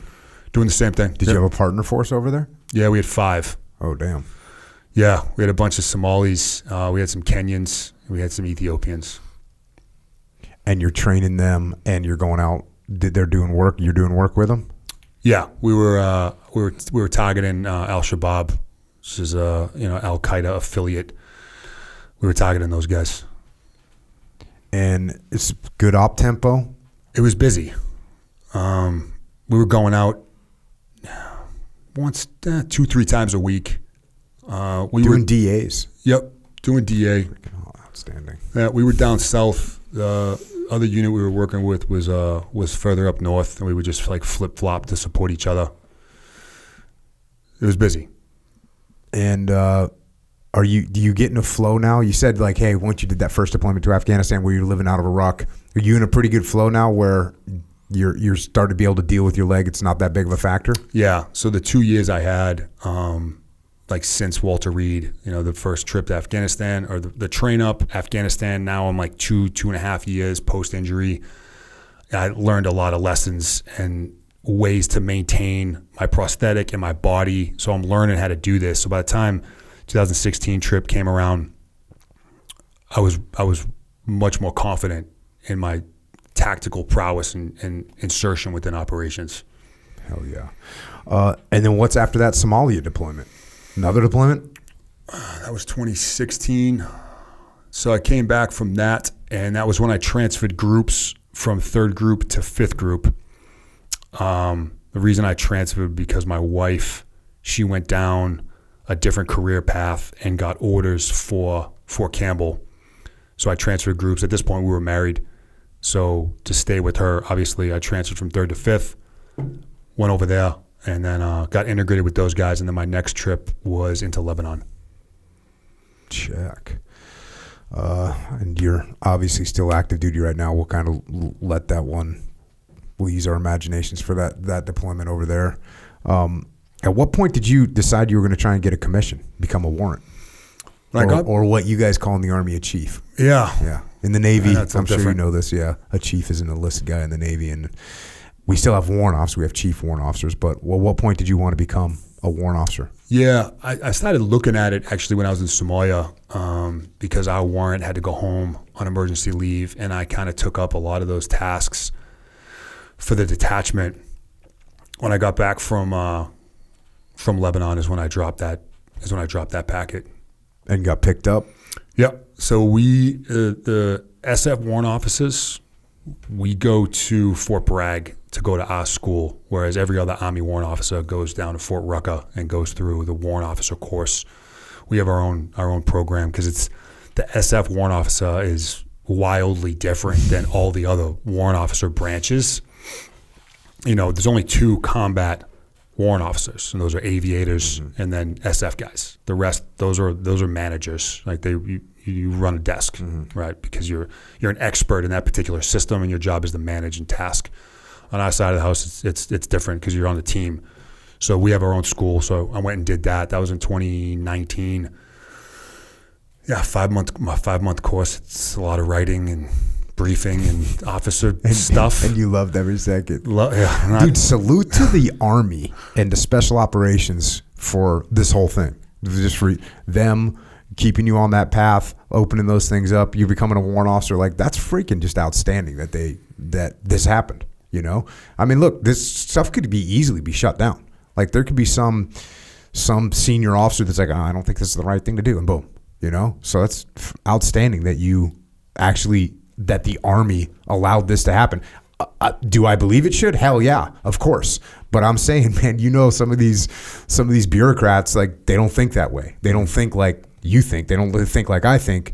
So salute to the Army and to SF for keeping that door open. Freaking, that's just outstanding. I know one of my guys was Ryan Job was blind. He was blinded, and I talked to the admiral, And I was like, hey, sir, he wants to stay in. And the admiral's like, whatever he wants. He wants to stay in. We got jobs for him. Yeah. That's freaking outstanding. You get picked up from warrant, and then what's the next step? Next step is going to my next detachment as the assistant detachment commander.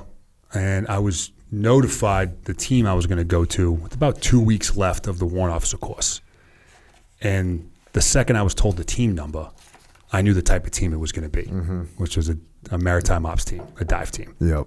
Right, in SF, all the teams that end in the number 5, they're dive teams. So I just completed the warrant officer course. Right, first amputee to ever go. It was challenging as hell. Believe it or not, it's there's a lot of physical stuff. To go back a bit, when I first got to group, the warrant officers on the teams stereotypically were the out of shape old guys that were never around. Well, the regiment realized that, and they completely re-altered the actual course to include a lot of physical gates that you had to pass because they didn't want these old crusty out of shape guys on teams anymore. If you're going to be a warrant officer on a team, you need to be able to function as a team guy. And every ODA has the assistant commander is a warrant. Is that right? Every ODA doesn't have a warrant, but because it's a small community, most do, and that guy is the assistant detachment commander. Because the SFODA, the 12-man construct, is designed to run split team ops. It's not just like a random number. Yeah. So the captain takes one section and the warrant takes the other. Yep. If there's no warrant, who takes the other one? The sergeant? Would be the team sergeant. The team sergeant? Yeah, the senior enlisted guy. Where does the captain get his experience before he's the captain of an ODA team? Is he coming from infantry? Is that where he gets his initial experience as a leader, like as a platoon commander or something? Yeah, most come from the infantry. They don't necessarily have to have an infantry background, but they're green. Even like the most experienced new captain, in today's world, you're not seeing it that much because there's not a lot of combat, but they get maybe one trip as a platoon leader in their conventional unit, go to the captain's career course, go to the Q course, and then show up. And that level of inexperience is why the SF warrant officer exists, because their trajectory, they get 2 years on a team and then they're gone. So the most senior captain on a team has been there for 24 months. Like that guy just barely figured out his job, what an ODA does, how we fit within the overall picture, and then he's on to the next thing. Yeah. The warrant is there. We're expected to do 5-6 years on the same detachment. We're there to be that strategic advisor to that leader. That's freaking legit. So you get the dive team assignment. Or sorry, I cut you off. So you were saying that warrant officer school was actually there were some challenges in warrant officer school. It wasn't a walk in the park. No, it was legit. Yeah, it was tough. So I got like 2 weeks left before I'm going to graduate, and I'm just about the top of this ridge line. Like graduation's inevitable at this point, so I'm feeling pretty happy about my my performance and where I'm going. I'm excited, and then I get the phone call like, you're going to this team right here, and I had the same response that every SF guy gets when he's told he's going to a dive team, which is shit. Okay, because everyone knows CDQC, the Combat Diver Qualification Course. Everyone knows that is the hottest school within the Army by a mile, physically and mentally. And most fearful of it. Most don't want to go down that road. Yeah. I had the same response. It was, okay, well, my celebration here was short-lived because now I got to figure out how I'm going to do this. Yeah, that sounds like I was giving all these props to the Army. I guess we got to give more props. They're like, cool. Oh, you want to be a warrant? Cool. Oh, you got one leg? How's dive school sound? Yeah, and it's funny, man, because I got back to the group. I got to my new battalion, got assigned to my new team, and I met with the company command team the next day. And within the first couple minutes of that conversation, they told me that no one had any expectations of me going to dive school. Oh. I had the same conversation with the battalion command team a couple days later and was told the same thing from them. Which I found was interesting, and I looked at them kind of sideways. And I said, listen, this team they're a bunch of aggressive savages. It's the most senior team we have in the battalion. They're hungry for combat. They haven't seen it yet. We need a strong leader on that team. There are only 2 warrant officer candidates. There were only 2 of us in 5th group that went. Me and my buddy Mike had wildly different experiences. Mike did a lot of like interagency stuff, and he was more on the technical side of things and did a lot of intel stuff. My experience was like all combat. So they looked at both of our packets, and they're like, we can't send this guy to a dive team, especially this one. It's going to have to be Nick, but it'll work because he's a strong leader. They'll respect him. It'll help keep things moving in a general direction. Dive teams are known for being insubordinate, aggressive. You know, it's the double-edged sword for leadership, because you got a really high-performing detachment, but you're going to have to deal with their aggressiveness and keeping them within line in a garrison environment. So they made it clear to me that was the reason why I was going. And yet they didn't expect you to be actually going through dive school. Like that wouldn't be a requirement necessarily, is what they're thinking. In their eyes, that's what they were thinking. I didn't see it that way. Yeah. You're just like, okay, well, I got to go do dive school. It's the one thing that separates dive teams from every other detachment, is going through that extra filter. And it's really irrelevant to the actual execution of maritime ops. It's just that fine filter to be able to push yourself through that hell. And then you take 12 guys that have all been through that and lump them together. They are going to be a high-performing detachment no matter the mission. Were you in the water much growing up? A little bit, but not much of a... I grew up in New England, you know, so yeah, I mean, spent time in the water, but I wasn't a swimmer. But, okay. You know, never scuba dived before. Nothing. So this is not going to be fun. No, this is... No, it's not going to be fun at all. You got to start training for it, right? Like you got to start figuring out, like getting comfortable in the water is a big deal. Do they normally pick guys that have some comfort in the water? Or do guys volunteer? Does anyone volunteer for it? Some do. It's rare for a new dude to show up and be like, put me on a dive team. Most are happy with the little green hat in their head, and they want to just like chill and just get to team stuff. It does happen. It's not very often that it happens. I think the sergeants major, they do ask if there's an open slot on a dive team. Hey, you know, are you comfortable with water? Do you spend any time swimming? You know, which I think brings value to your success in CDQC. Is more about your being comfortable in the water, not necessarily your ability as a freestyle swimmer. Oh yeah, it's definite comfort in the water. Well, I mean, I haven't been through that school, but in basic SEAL training, you go through some pretty significant dive challenges, and people, it pays to be comfortable in the water. You have to be. Yeah. So I do think they have that conversation, but if the answer is no and they needed another diver, it's like, okay, well, you're going anyway. And you had to fight against a med board again to kind of like get a waiver to go to this school. Yeah, it wasn't a med board, but I did need a waiver approved to be able to go because of my physical profile. So there had never been an amputee to even like consider going. And now I'm kind of back where I was, where I had to fight the admin fight and then also prepare myself physically and mentally. So the admin side, it worked out great for me because I went through my dive physical, which is the most in-depth physical we have in the Army. They check you for everything because it's just such a high-stress school. There's 2 phases. I get through both of those. Both are clean. Both are good to go. And then our med clinic sends up the waiver for me to be able to attend administratively. Well, that needs to be approved by the SWIC surgeon, who's a full bird colonel. I said, okay, cool, send it. I get a phone call about a week later from some 910 area code number, which is North Carolina. Answer the phone, and there's just some dude on the other end of the phone like yelling. And he's talking about a one-legged guy who wants to go to dive school. And I think that someone had just dialed my phone number by accident, and I'm overhearing a conversation about me. And I'm going, hello, who is this?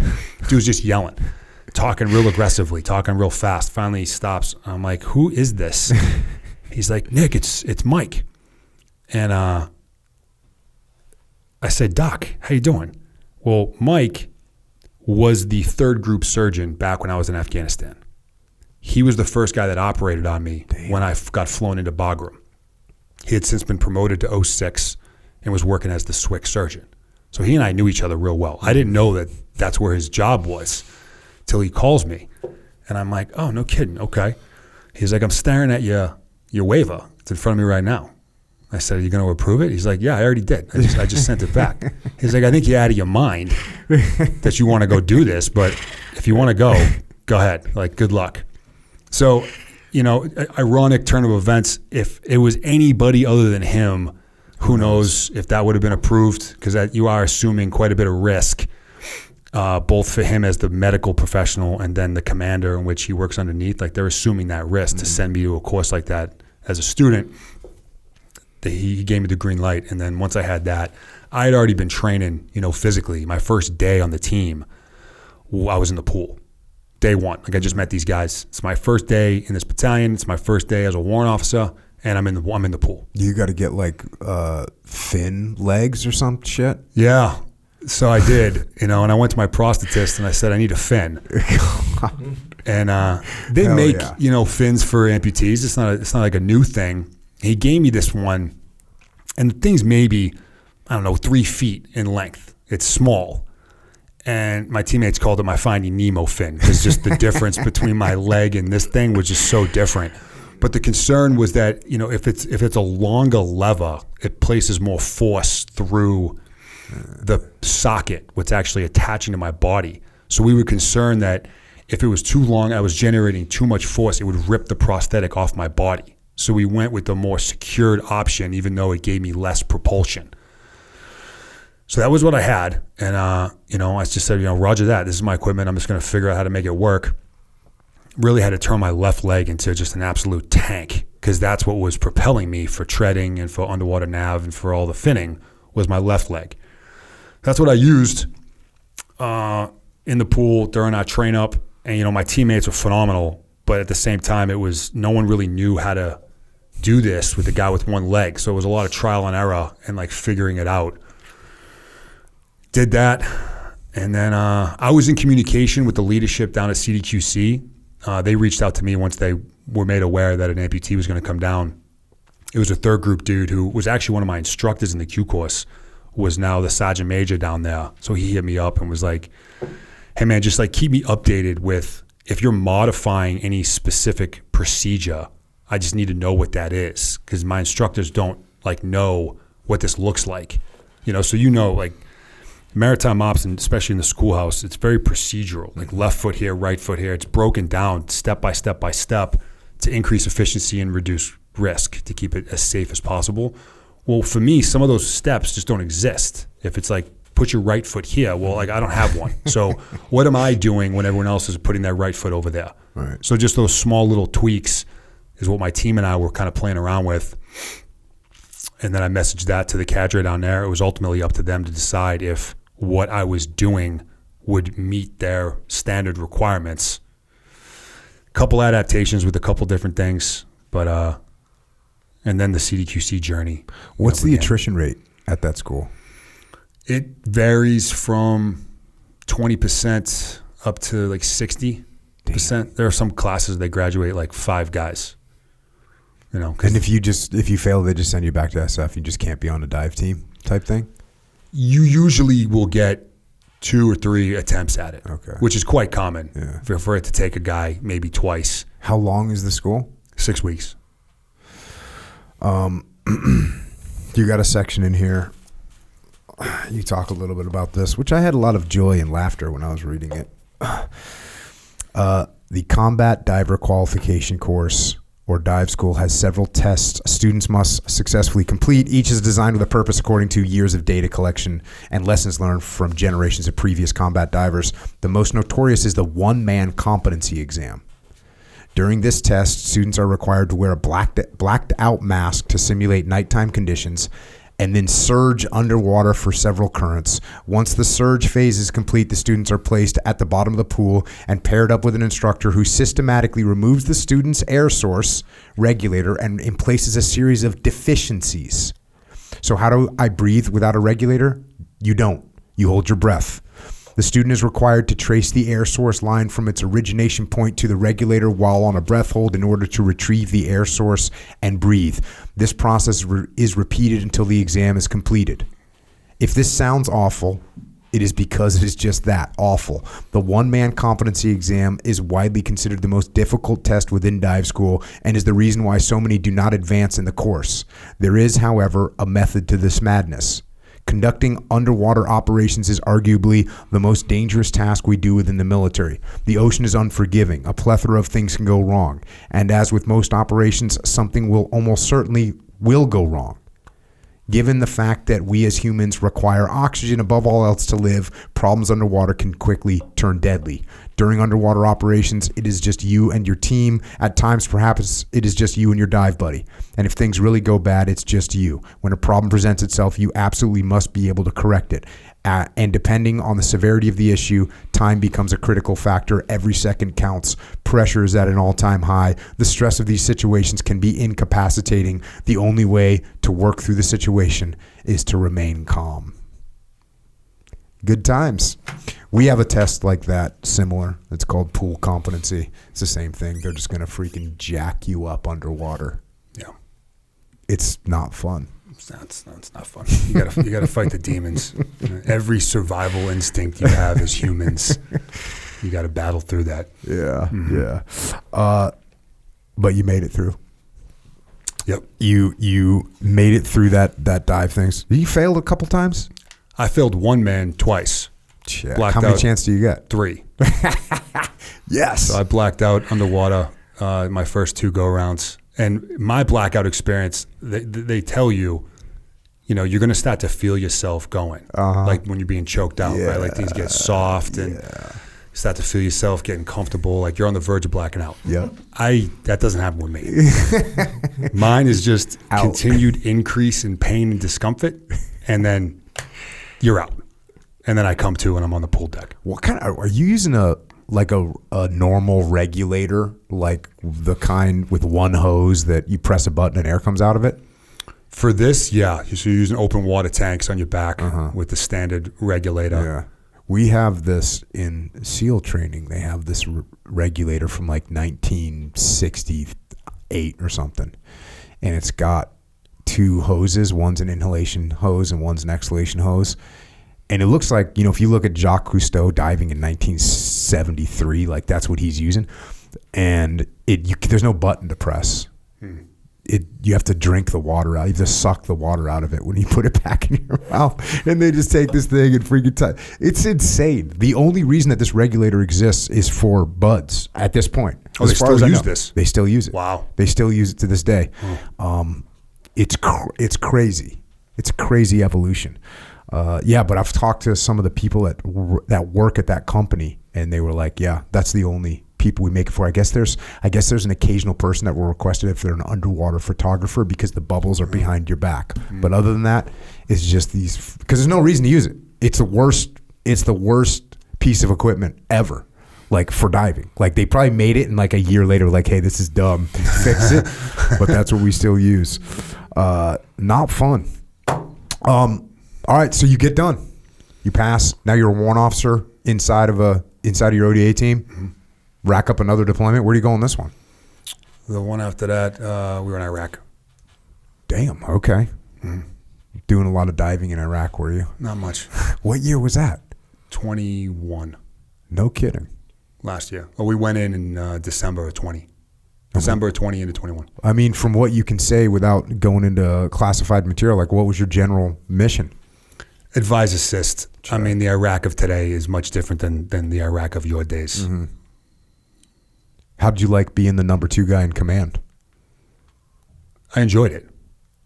Yeah, we did a couple split team scenarios, but then because of what we were doing was pretty routine, myself and my actual team leader, we would just swap out at times. So I got some reps at the detachment commander thing. So it was good. And you like that, being in a leadership position? Very much so. It's difficult as a warrant because a way it was described to me was it's a commandless, thankless, selfless position. When you have that tripod of leadership, the detachment commander, the captain, your senior enlisted guy, and then the warrant officer, the detachment commander is in charge of the team. He runs the team. The senior enlisted guy, the team sergeant, he runs the boys. Like they all work for him. The warrant exists kind of in between that. And the way you influence as a leader is more done through your actions than it is about having one-on-one like molding sessions with the individuals, because that's really the job of the team sergeant. So your approach to leadership as a warrant has to be a mature one, which is tough for a lot of us because we're aggressive type A pipe hitters who think we know exactly what right looks like. So to have to stay back from that and lead through supporting others and lead through more of your actions than your verbal mentorship can be tough. And then, so where are you at right now? Are you still at a team? I just came off the team. And so where are you stationed now? I'm still Fort Campbell, still in 5th Group. I just took over as the company operations warrant for our advanced skills company. So when I was working in the combatives committee, it was underneath the advanced skills company. So now I'm amongst the company level leadership where I work alongside a major and a sergeant major. Got it. That kind of brings us up to date for this, for where you're at, right? What you got going on.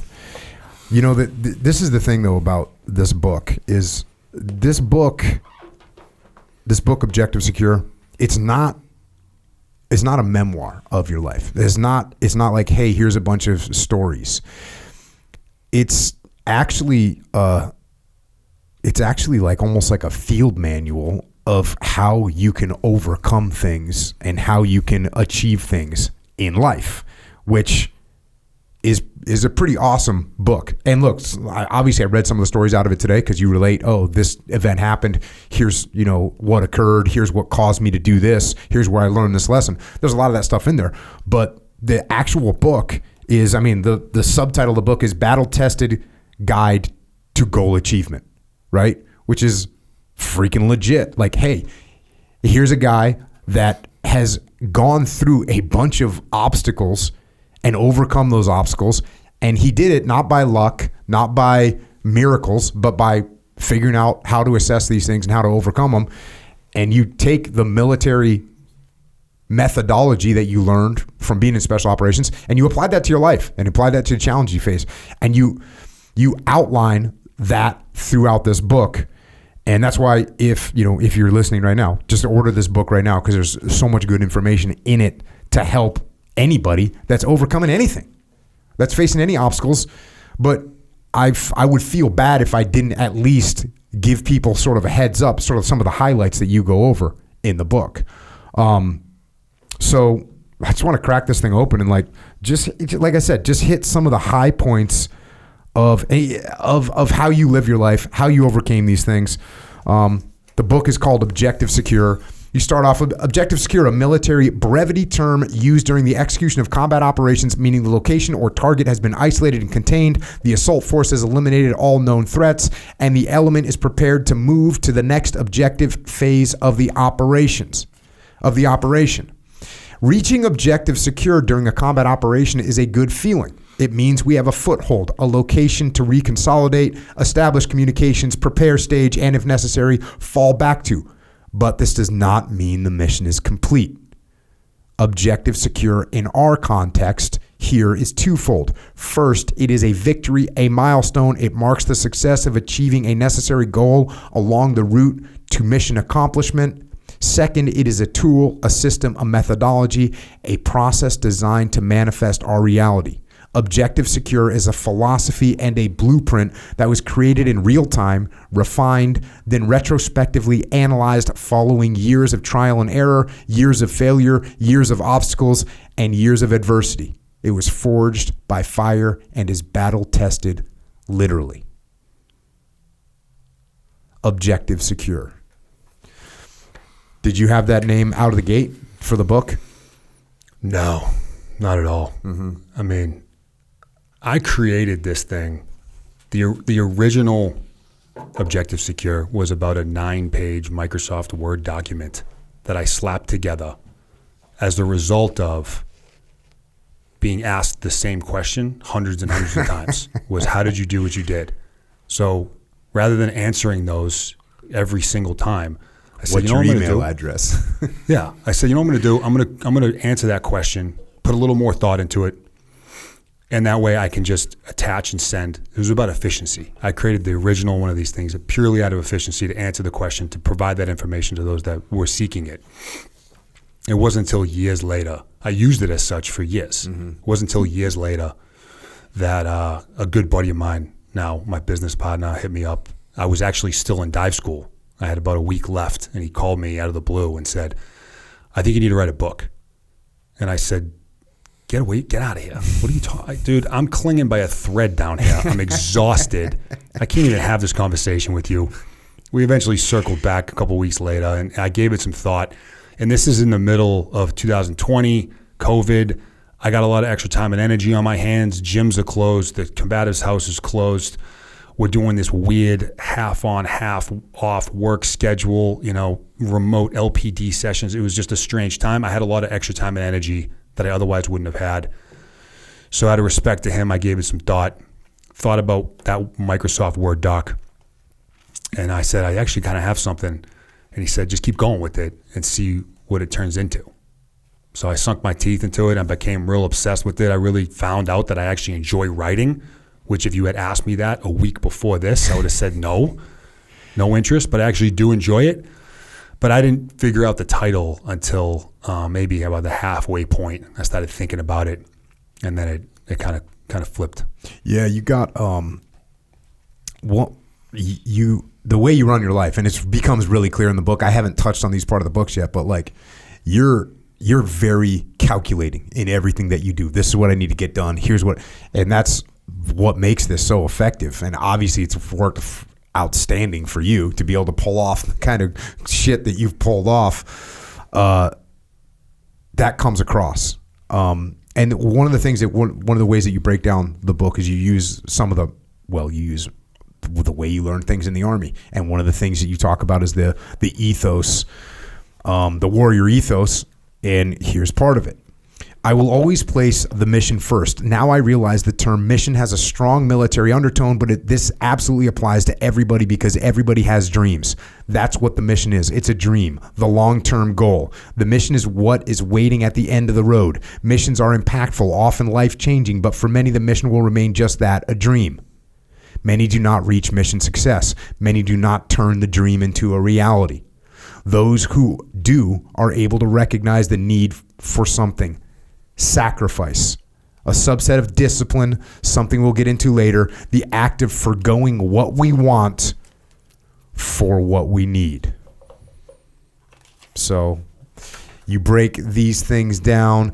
So when we say, I'm fast forwarding, so when we say I will always place the mission first, what we are saying is I will make the necessary sacrifices and I will prioritize my time. And again, I'm like you've got all kinds of applications of this where people read it and be like, oh, I think that might be me right there. Oh, I think he's talking about me over here. Or, oh, I need to do better on that thing. So this book is very practical from that perspective. The next section I'll read is I will never accept defeat. This statement has a somewhat obvious meaning behind it. Resolve, resiliency, and toughness. The mentality is that if you get knocked down 7 times, you get up 8. Pretty straightforward. I'm going to read one little section out of this. Our egos do not digest failure easily. Our egos want us to constantly project strength, ability, and knowledge. Our egos can prevent us from asking questions and pushing our limitations. Humility requires allowing ourselves to become vulnerable, to expose our weaknesses, things that are extremely difficult for most, and for individuals who work in the special operations community, they're next to impossible. Got to stay humble. It can be tough. So when we say, I will never accept defeat, what we are saying is strive for failure. And when you reach it, learn from it, apply it, and keep moving forward. Again, a bunch of good examples you throw in here about this, and all totally pragmatic. Next one, I will never quit. Initially, this sounds similar to what we just talked about, but upon further examination, we'll recognize the difference. I will never quit is about avoiding complacency. It is not letting ourselves get comfortable, not celebrating too long, not accepting status quo, and not growing stagnant. It is adopting the principle that satisfaction doesn't exist and that now is the time to attack. Check. These things have a lot more meaning. When determining the appropriate rucksack, We need to think about the mission. We need to choose the right size rucksack for the job. Choose one too small and we'll not be able to bring the necessary equipment. Choose one too large and we tend to fill the extra space with things we want rather than only the things we need. Ounces equal pounds. Next thing you know, we're humping 70 pounds instead of 60 pounds. At first, this may go unnoticed, but as the miles continue, the extra 10 pounds take their toll. This will undoubtedly increase fatigue and reduce focus and ability, leaving us less effective when it is time to go to work. And this is what made me want to read this. Same as with ounces, minutes become hours, hours become days, days become weeks. And before you know it, a year has passed with little to show for it.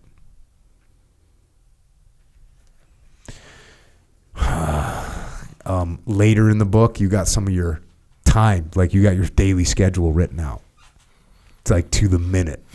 Yeah. There's no time being wasted for freaking Nick. No, man. Not when Nick's on the mission, man. When Nick's trying to get back to an ODA team, there's not a second wasted. Can't. I mean, for one, just the gift of perspective with coming in as close to death as I did, driving in how precious life is and how time is our most limited resource, and just to maximize the gift we have of minute to minute to minute. Just that perspective was given to me through what happened. And then when you've got, big goals, that's what it takes. That's what it took for me. Mm-hmm. Anyway. Well, I think that's actually just what it takes. Not just for you, but for anybody. No. I will never leave a comrade. I will never leave a fallen comrade. We know the obvious meaning behind this, the meaning reserved for the warfighter, the mentality that no matter what, nobody gets left behind. When we open the aperture a bit, however, this tenet is speaking to a commitment to doing whatever it takes. Yeah, there's not too many sayings that have the word never in them, mm-hmm. right? And that's what this is. This is like the commitment. You talk about this in this section. When we understand that everybody eventually hits a decision point, and that when they do, most give in, our decision point becomes an opportunity. Man, we were just talking about this the other day. Like your life, our lives are just a bunch of decisions. They're just all decisions. What are you going to do? What are you going to eat? When are you going to get up? What are you going to do today? What progress are you make? What time are you going to waste? You say it gives us a chance to either extend our lead or make up ground on our competition. Through this understanding, we will begin to welcome these decision points. We will seek them. We will find ourselves intentionally pushing until we find ourselves standing at the crossroads. And when we arrive, when most would find themselves conflicted, we are not. We embrace it. So when we say, I will never leave a fallen comrade, what we are saying is, I will do whatever it takes to make it. At times, we have to ignore the brain, listen to the heart, and take the risk. It's weird how many decisions you make without even thinking about it. The fact that you have a choice, mm-hmm. right? People just allow things to happen in their lives. Sure. Oh, that just, oh, what are you doing today? You know what I mean? What are you doing today? Oh, no, that's not part of the plan. That's not part of the plan. That's not going to work. That's not going to work. Mm-mm. Nick knows what he's doing. He knows what he's doing on Sunday afternoon at 13:40. He knows what's up. Mm-hmm. And this is where you break down how we're going to execute this. So like you just kind of talked about the mindset through the Warrior Ethos, and now you get into the execution of this whole thing. Phase 1 is the mission. Here's where we identify the mission. And again, how many people are going through life, they don't even have their mission identified? I'd say a lot. I've talked about the fact that I was very lucky because when I was very young, I joined the Navy and I just wanted to be a good SEAL. And that gives you can make so many decisions based on that. You can do so much just on having a goal like that.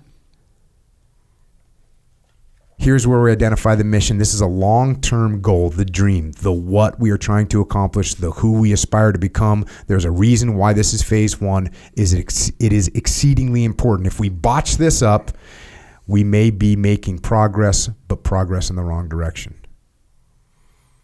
So if you're listening right now and you don't know what your mission is, you already got a significant problem. You got a problem going on. Because where are you going? Where are you going right now? What is your mission? If you don't have a mission, you need to figure out what it is. 100%. And yeah, I think that the way that you had that, man, I mean, you freaking woke up from a coma without a leg and were like, cool, I'm going back to an ODA team. There's my mission. This is what I'm doing. Design. We must have a solid understanding of our current situation, our mission, our obstacles, and how we are going to advance. This may sound intimidating, but don't let it overwhelm you. And then you break out, there's another thing we didn't talk about. We didn't talk about the fact that once you didn't have a leg, you're like, all right, I need to be beneficial to my team in other ways beyond just physical. You're going to be able to hold this standard, and I would say you probably do a hell of a lot better than the standard, but you're like, hey, there might be some deficiencies that I have because I only have one freaking leg, so I'm going to make up for that. And you started going to some of the more cerebral parts of special forces. Started going to schools to learn, operational art and design. And that way you had something else to offer. It was almost like a backup plan. If you didn't have it all physically, which again, I would say you definitely have it physically, but if you had some slack there, you're going to be able to make up for it.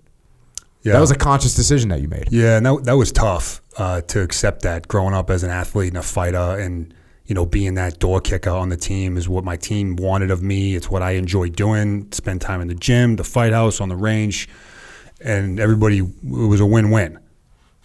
Accepting the fact that no matter how hard I trained, I was never going to be as physically dominant as I was with two legs.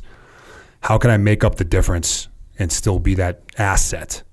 And this was in the hospital. I was still in inpatient status, living in the hospital, going through surgeries when this happened. And actually the USASOC commander at the time, General Cleveland, he showed up just to visit me. And we had a conversation, and that's what opened up my eyes to the other skills within being an all-encompassing Green Beret or an effective ODA, kind of the softer side of our business. Most of us come in because we want to kick down doors and shoot bad guys in the face, but there's a lot of other skills and tasks that enable that to be able to happen. So I recognized it then and committed to it in my own personal time. So rather than reading about exercise physiology or nutrition, I was reading about cultural dynamics in Afghanistan. I was enhancing my foreign language skills. I hated doing this stuff, man. I absolutely hated it. I loved the way I spent my time with two legs. I didn't want to do this at all. But I believed that it would work. And I just forced myself to do it, man, which I'm preaching to the gospel, or I'm preaching to the choir on this, is like the discipline to execute on the tasks that will bring value is the road to success. Doing the thing, whether or not you feel like doing it or not. And I know you're the subject matter expert on this. I've learned a lot of this from you personally during all of the stuff we're talking about. It's did the research. I know this will work, or I'm confident this will work. Yeah, it sucks. But doing the things that suck is what separates the average from the great. So diving myself into this road, operational art and design was a school I went to. I needed a waiver to go because I was in E6, and it's reserved for more senior leaders who are going to be dealing with campaign planning and type stuff. But I went as a tool to increase my cerebral and intellectual capacity overall. But then I was able to leverage what I learned in the course and apply it to my mission. Take the lessons learned and actually use those techniques to outline my day-to-day life and my operational approach. So it was multifaceted what I was able to leverage by doing that. Yeah, it's almost like what we were talking about earlier with leadership and how leadership's a skill. Well, planning is a skill, and designing courses of action to overcome obstacles. It's not just something you're born with. You can actually learn how to do it. And that's what you did. You went and learned how to do it. And here you applied it in the field, but here you're applying it to your life. You go through this phase diagram. You got all these diagrams in here, determine your current situation. Define the mission, frame the problem, identify lines of effort. You go through this whole thing. And then once you figure out what the lines of effort are, you talk about how you're going to now attack those lines. You got the next phase, which is research. Access to information has never been as readily available as it is today. Never. There's absolutely no excuse to be uninformed. I don't know how is just that an excuse, an avoidable reason. We must set ourselves up for success. The key to this phase, however, is to move quickly. We cannot get stuck here. The research is solely to get the wheels spinning and provide some direction to advance down our lines of effort. So you give like examples of this. What is it? One of the examples you give is, hey, I'm living in a crappy house. I want to get a new house. Here's the things here's the problem. Here's how I can make this happen. It's a campaign plan. Oh, I got to get a cheaper rent right now so I can save more money. I got to get some additional income. Like, you go through it. Another one you got in here is, what is it? Becoming an instructor, right? Like these are things that you're doing to, you've actually taken these methodologies and applied them to your life. And it's not complicated. Next phase is approach. This is where we create our approach. We have already determined our long-term goal, our mission, our 300-meter target. We have also identified our lines of effort, the broad conceptual categories along which we will advance. In phase 4, we are going to implement the list of tasks and considerations we identified through research, the series of short-term goals that exist between where we are now and where we are trying to go along our lines of advance. These are our objectives. Are 25, 50, 100, and 200 meter targets. Here is where we prioritize, organize, and correlate along the timeline. So again, there's another place where people can get caught up, right? Oh, I created a good idea. I have a good plan. And then they don't execute on it. They don't, well, not that they don't execute, we're going to get there, but they don't figure out, what do I need to actually do to get there? Like, okay, I see that I want a new house. I know I need money. How am I going to get more money? That's what this is. What do you do? What are you going to actually make happen here? Friggin', again, these things seem obvious. It's really not that complicated. And I think a lot of people ask that question how to whoever they look up to or learn from, wanting a complicated answer because it just enables the excuse. Well, this is just too complex. Well, he's a SEAL, he's a Green Beret. Like, I'm not either of those things, so this doesn't apply to me. It's like, it's actually quite simple. Yeah. It's not necessarily easy, but it is simple. Yeah. The amount of times I've been asked, how do you get up early in the morning? And my response is, I set my alarm clock, and when it goes off, I get out of bed. That's legitimately what it is. Yeah. So when your alarm clock goes off, you get out of bed. That's what you do. That must be, it's simple, not easy. Simple. That freaking pillow. That pillow grabs a hold of Echo Charles over there, man. That thing, you get strangled by that thing, man. He's getting put in chokeholds over there. It's very dangerous, yes. Here's another place people miss out. You got to execute. Phase 5, execute. Discipline. Discipline is controlled behavior. In other words, it is the combination of sacrifice and time prioritization. Warrior Ethos 1, I will always place the mission first. With discipline, we are stopping ourselves from doing what we like or want to do and or forcing ourselves to do things we need to do.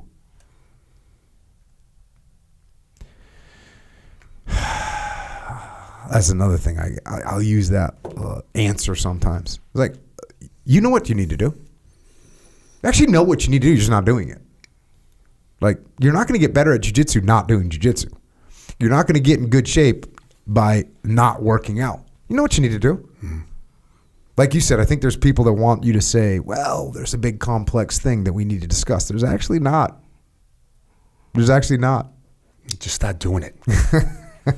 Just start doing it. Focus. To remain disciplined, we must remain focused. This right here is essential. We have our plan. It's broken down into a series of objectives. Each objective has a series of requirements and tasks that we must accomplish to reach objective secure. We know there will be a host of challenges and obstacles along the way. We anticipate setbacks. We project failures. We are prepared.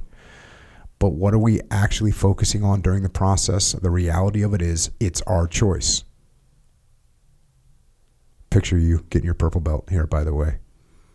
2016. Check. How many times a week you train? Now? Yeah. I'm coming off a shoulder surgery, so none. But usually 2-3 days. Uh-huh. Yeah. What happened to the shoulder? I tore my labrum. Doing jiu-jitsu? No, this was just wear and tear. But I completely dislocated it back in 2014 in a jiu-jitsu tournament. Shredded the labrum.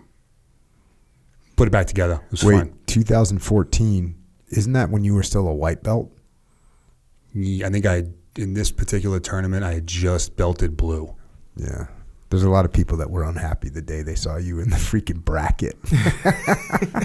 You know what I'm saying? Well, I mean, especially it's a weight class sport, sure. right? So, I mean, from the waist up, if you looked at me versus my opponents, like there's no way these guys are in the same weight class. Oh shit! How much do you weigh right now? Right now, I'm probably 215. What would you weigh if you had your other leg? 250. Yeah, that's No, brother. That's 45 pounds of leg. It's just not there anymore. Wait, so you said right now you weigh what right now? About 215. 215. Yeah, that's messing up some people are bummed out where they see that bracket. Oh, yeah. They're looking at you going, hey, get a scale. Yeah. And when I was in the hospital, I learned a lot from Anthony Robles, an All-American wrestler, born with one leg out of Arizona State. I read his book, Unstoppable, to help me with my training. And it's funny, there's an excerpt in the book from his mother who talks about how when he was real young, the other parents would be like, hey, this isn't fair. He only has one leg. Like, go easy on him, because he was learning how to do it. So they noticed that as a disadvantage, and they felt bad for him. Well, once he got real good and beefed up his upper body, it was the complete opposite, where now the parents are going, this isn't fair because he's wrestling at 205, but really he's got the upper body of someone who's 235. So it went complete 180. It's like, I can take advantage of this. Yeah. Yeah. Damn. You got a section in this part. Hard work. Now that we choose to stay on track, it's time to put in the work. Here's where the tangible gains are made. Bottom line up front. Good things come to those who work hard. Great things, however, come to those who are willing to do whatever it takes, to those who are willing to push themselves to a higher level. We're going a little beyond hard work. We're going freaking Nick style. Structure. Our daily structure informs us of what we are doing and when. This is, of course, created based on many of the objective, secure considerations and requirements. And like any schedule, this provides us with some structure, a guide. And you got some cool examples of your freaking schedule and stuff in here. I wanted to point this out. Cost of ambition. We can quickly disregard those who genuinely don't want to see us succeed. They are irrelevant, so there's no associated cost. The haters of the world suffer from insecurity. They lack confidence. They look to tear down somebody rather than build themselves up because it's easier. They are weak. Ignore and move on. Easy. Our loved ones want our time because they love us. In the onset, they are genuinely supportive of the goal, cheering us on any way possible. Then the realization sets in that in order to accomplish this mission, we are going to have to prioritize the task necessary to reach the objective along the way. This takes time that is spent elsewhere. There's going to be some friction here. Yeah, especially those that have spouses, kids. Yeah. This is where this gets tough. Yeah. How old are your kids right now? 5 and 16 months. That's awesome. Freaking outstanding. Yeah. Fear. They don't want to see us disappointed. Manage your expectations. Don't get your hopes up. This is out of love. Big goals are inherently a long shot. We have accepted the fact that there will always be failures along the way. We have accepted the fact that it's going to be painful. Resentment. It's always good to think about that resentment. Number one, to make sure that you're not getting caught up in it, because this thing, it'll eat you alive, man. And the biblical story of Cain and Abel, I've talked about this a lot. Cain was so resentful of Abel that he literally killed his brother. Just literally killed him. His brother, right? We use the term brother in the strongest bond we can possibly have with another human. And this guy killed his brother because he was resentful. So you got to watch out for it in yourself. And you've also got to watch out for other people. When those around us see our drive, our work ethic, our dedication, they too may feel obligated to perform. Oftentimes this is a positive chain reaction, accepted with gratitude and resulting in output. This may also, however, have a negative response. It is not a catalyst for performance. They cannot or refuse to reciprocate, which results in a feeling of laziness or lack of ambition. Similarly, some have also attempted to achieve the goal themselves and were defeated. Our success will affirm their inability to do the same. In both cases, rather than being a source of motivation, we can become a source of resentment. We must also be aware of the flip side of the same coin. When our ambition and determination are not reciprocated by those around us, our loved ones, it can result in our resentment towards them.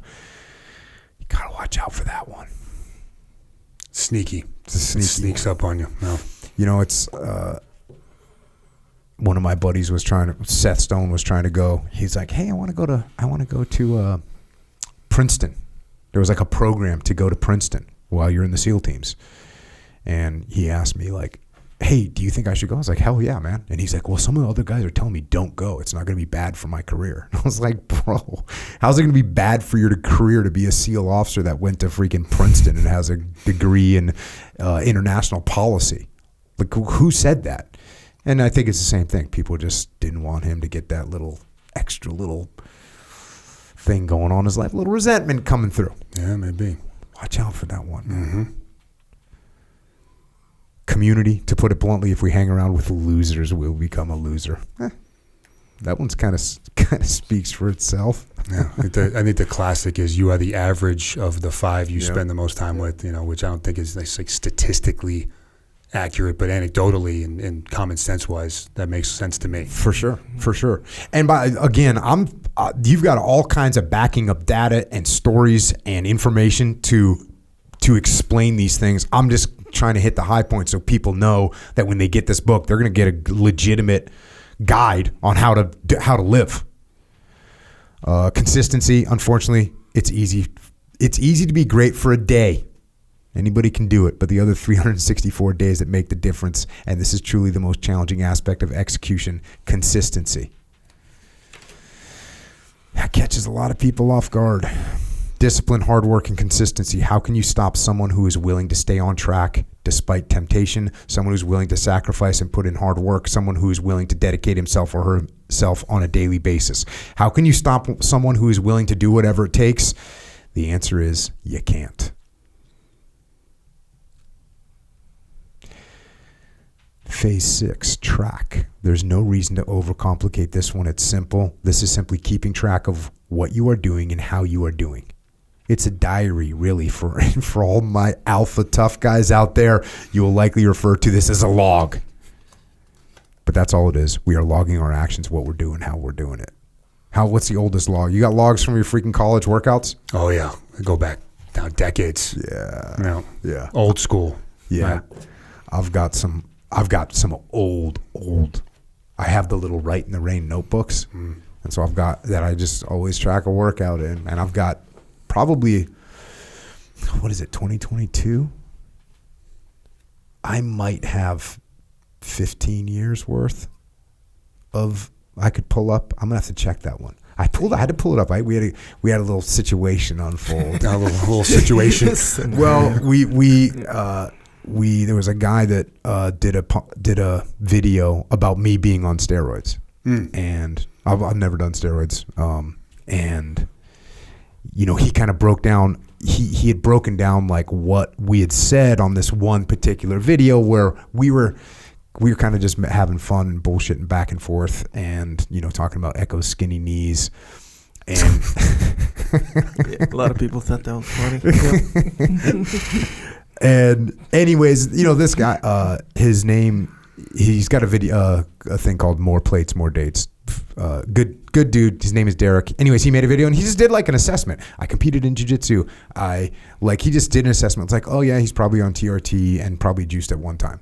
And we just made one back and said like, hey, no, actually I haven't. And I realized that there was things that I said that made him think, well, Jocko says he can, squat 405 for 20 reps, which I kind of like. I don't know if I actually 10. said, or 10 reps or whatever it was, but I'd said it bullshitting with Echo on the podcast, and it wasn't even a real podcast. We were just kind of like, it was before.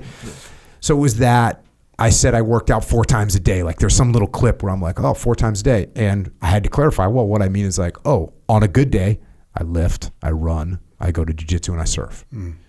Those are all some physical, those are all tiring, right? Mm-hmm. But they're not like I didn't do some crazy workouts. Mm-hmm. So anyways, while we were doing that, I kind of went back and just kind of reviewed, just to get some real numbers out there where I said, hey, here's an actual number. This is the time. So that's like the last time, but I got just like stacks of these little notebooks, but journaling. You're talking about journaling over there, man.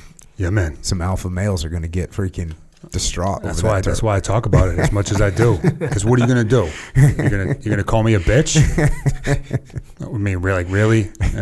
That's not like ego talking. It's like, one, I don't care. Yeah. And 2, like, okay, good luck with that. But like journaling, logging is a huge part of my day to day. Yeah. And I'll scream that from the rooftops. And it's always good. Like since I write down, track is a strong word for me, but what I like about it is over time, if you're not careful, you can start to like let some things slide a little bit. You're like, well, I only really need to do this, or I only need to really do that, or what could I actually do? Oh, this is good enough, I think. And I had this conversation with Bert Soren from Sorenex. You know who I'm talking about? And I was like, man, there's exercises that I do just to make sure that I don't lose that capability. Like whatever it is, whatever that exercise is, muscle ups, like overhead squats. Like I had a hurt elbow for a year, man. I could not do an overhead squat. Couldn't do it. Maybe it wasn't a year, but in my little log book, it says elbow still hurt. You know what I mean? Can't do overhead squats. So I know what's going on. I know why I'm not doing it. Those little things to put in there. Do you use any of like the electronic tracking devices of your sleep or your whatever? No. Not yet? No, not yet. I mean, the technology seems to make a lot of sense. I haven't found a gap yet where I may need to know that I got 6.125 hours of sleep at 75% efficiency. Like I don't know what difference it would make. Like it's time to get up, period. So that's it. My watch says I only got 40% quality sleep. It's like, it doesn't matter. Yeah. Like, actually, I was talking to JP, and he said, so he was doing, my buddy JP, and he said that he started sort of, his attitude would adjust based on what he stopped wearing it.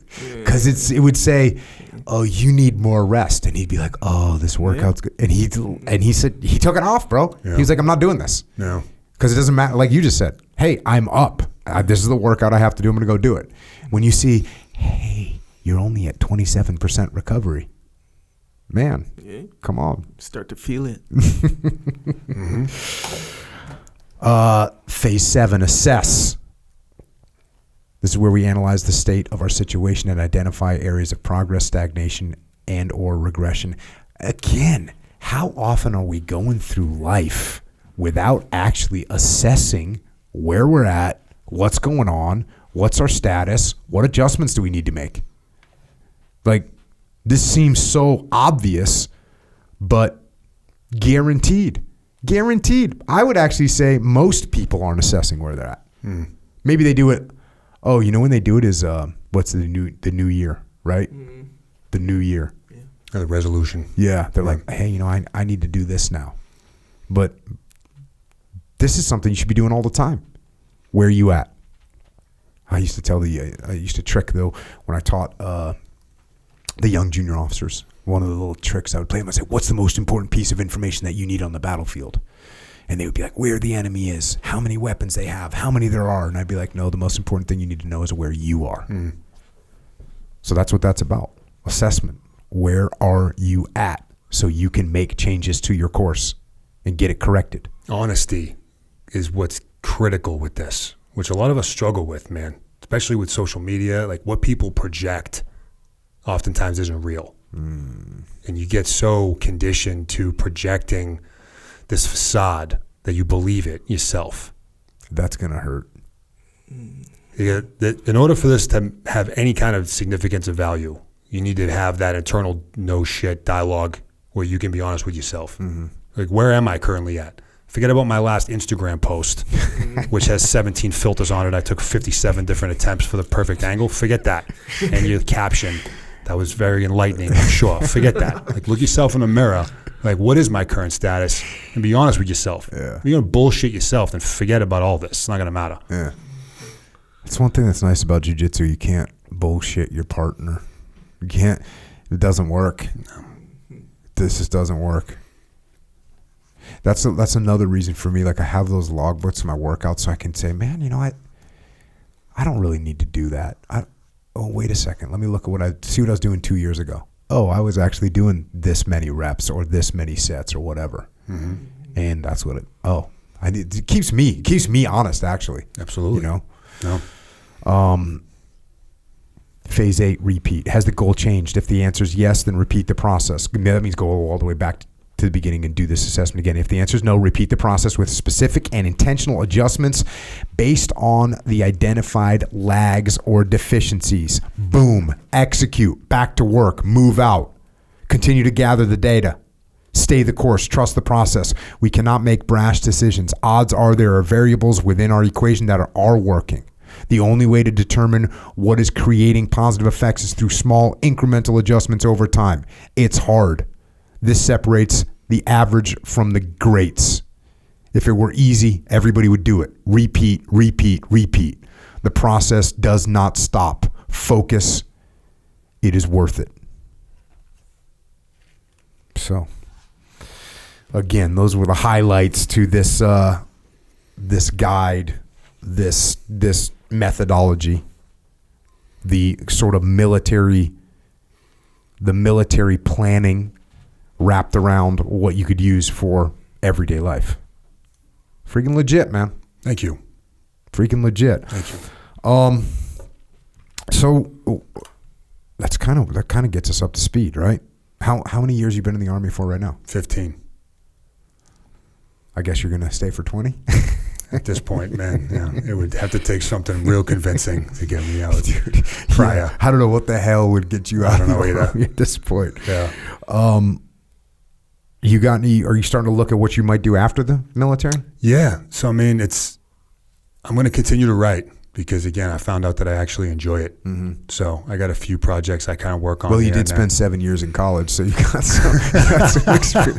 some experience at it. You got some lessons learned. Yeah, a little bit.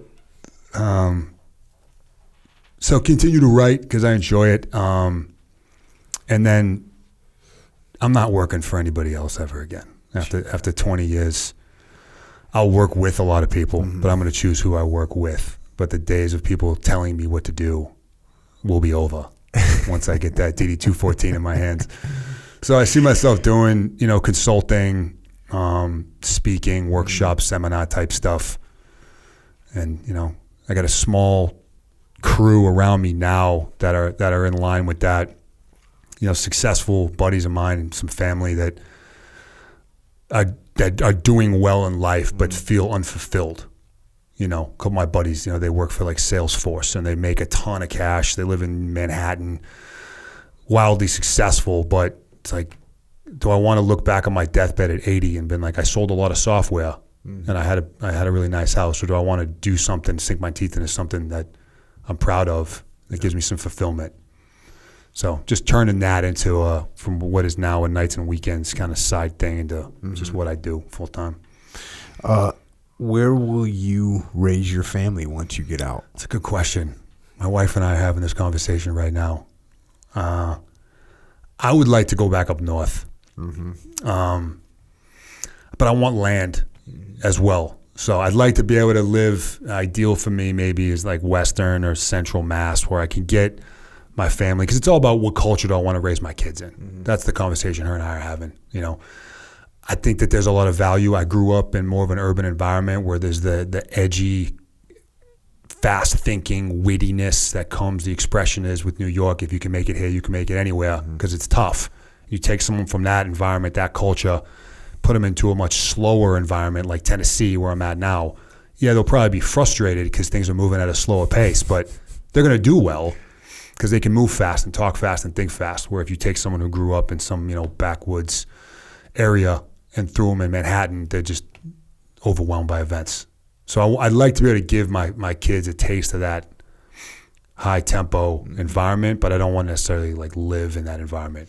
Yeah, I think there's a good if you can somehow get both those, get your kids in both those environments where they spend some time where they're in the city scenario and they spend sometimes where they're out in the country scenario. Yeah. Because you also have those kids that they're out in the field and there's a rattlesnake and they just grab a stick, hold the thing's head down, pick it up, swing it up against a tree and kill it. And you're that's pretty legit too. Absolutely. So kids their minds don't get developed even remotely to the capacity that they've got, So if you can get a little bit of that, both, you get them in the city sometimes where they're comfortable with that. You get them in the country sometimes where they're comfortable with that. I think that's optimal. Yeah. Same thing, man. Get some space, get a little range set up out there, some quiet, some lands, some ATVs, some hiking trails, do some outdoorsy stuff. But then, I'm 2.5, 3 hours outside of Boston where I can go in. And you might need to go to New Hampshire or Maine or something for that kind of scenario. I can see that. Because I don't see you having a range anywhere in your backyard in Massachusetts. Is that even possible? Legally, it may be tough. It'd be tough if you had the land. Yeah. But that type of dynamic, I think, is the goal for both of us. Right. Right. But you also have, man, you got some roots in Boston, man, where you want them to have. Do you want them to have a Boston accent? I try to indoctrinate them into that now, and they, my oldest is 5. He doesn't have, I'd say, a Tennessee accent yet, but he uses some of the vernacular down there, the y'all and the whatever, and I'll correct him on how to pronounce words with an accent, because he's learning how to read and write, and he's C-A, he's car, and I'm it's car. Yeah. Say it again, car. He's no, Dad, it's car. I'm negative. It's car. My wife is would you leave him alone? Where's your wife from originally? Milwaukee. They kind of have not much of an accent, right? It's kind of like a Chicago thing. It's a little Chicago. It's don't you know? It's kind of like Minnesota thing, Southern Canada type thing. Hers isn't really that thick. Some of her family is. Right on. Yeah. Awesome, man. Think that's probably a pretty good place. Echo Charles. Yes, sir. You got any questions? Well, I was gonna ask about jiu-jitsu, but we kind of talked about it. What would you want to ask? Just how's the training? What when are you getting back to training? Because your shoulder and stuff, right? Yeah, man. I'm probably another 8-9 weeks out before the docs will clear me from that, and there'll be a slow progression back.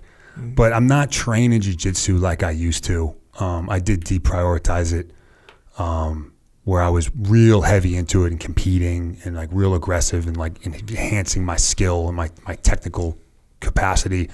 Now I get in there a couple days a week just to keep a finger on the pulse and enjoy it, kind of open mat style. Yeah. And I help with the instruction of my son who's in jiu-jitsu now as well. Yeah, that's kind of a natural progression for a lot of people, right? Especially when you get kids and all this stuff. It's you keep jiu-jitsu, but you deprioritize it a little bit. Yeah, that makes sense. How's your kid like jiu-jitsu? He struggles with it a bit because there's a lot of free time where they're trying to teach some real technical stuff, and he doesn't do well when he's told to just sit there and pay attention. He's 5? He's 5. I very seldom, because I taught kids classes for a long time, including my own kids classes.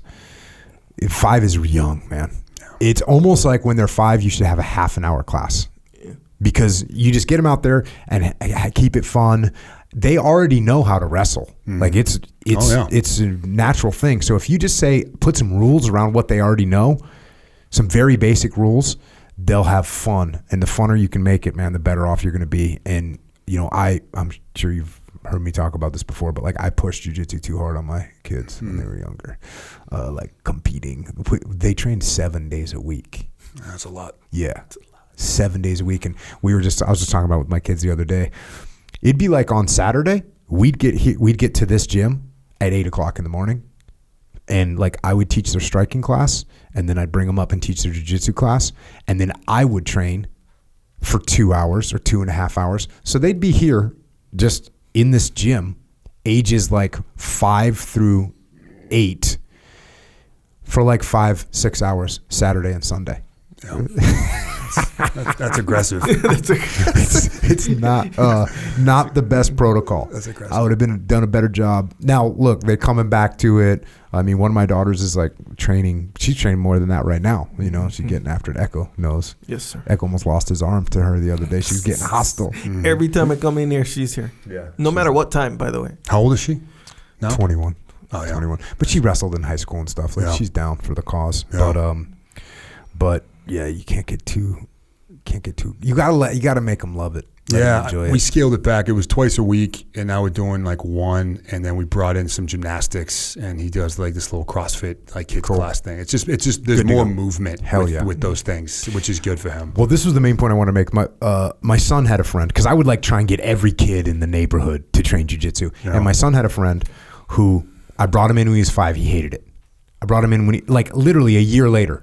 He was 6, hated it. He was 7, hated it. He was 8, hated it.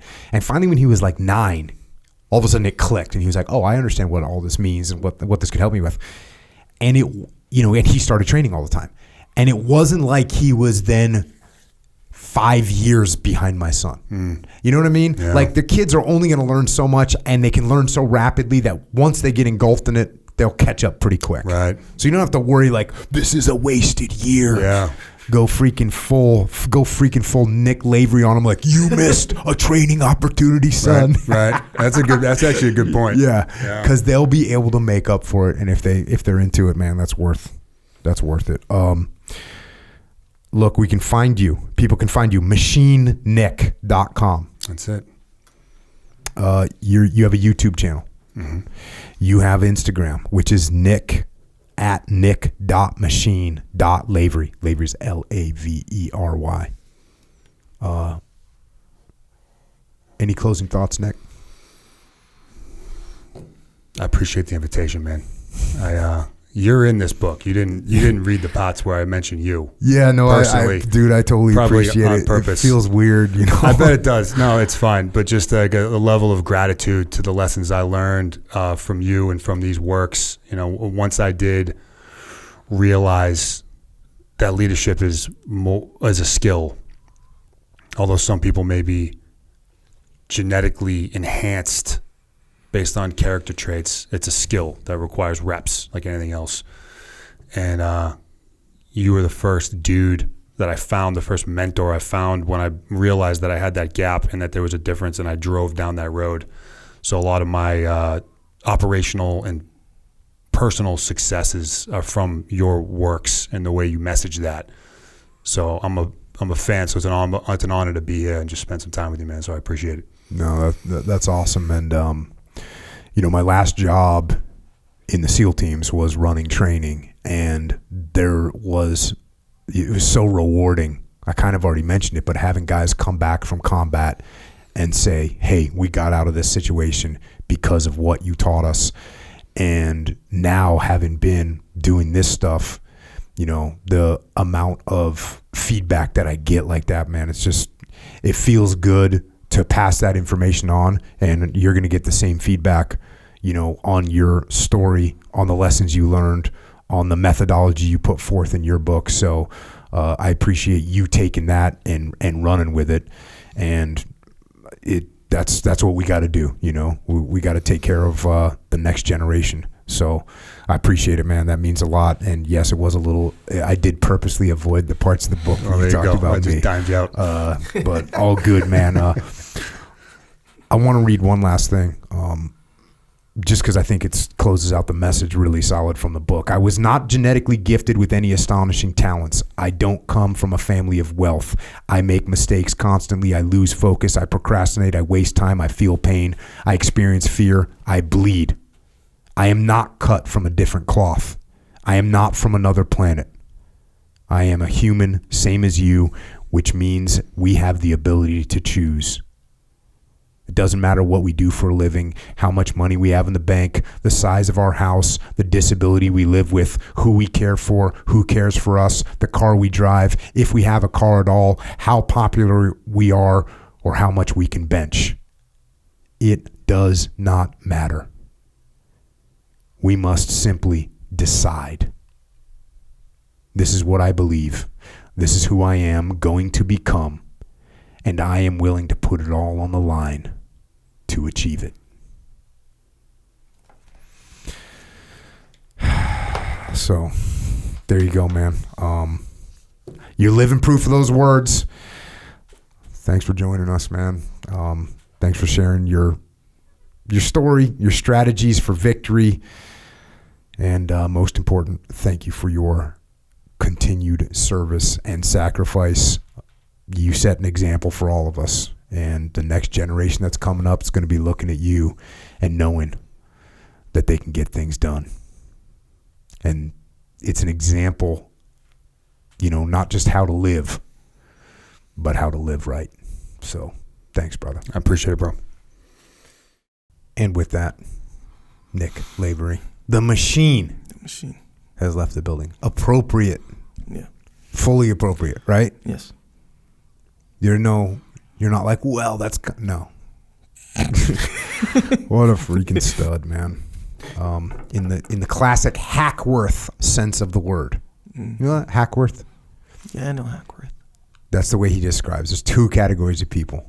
Oh. Studs and duds.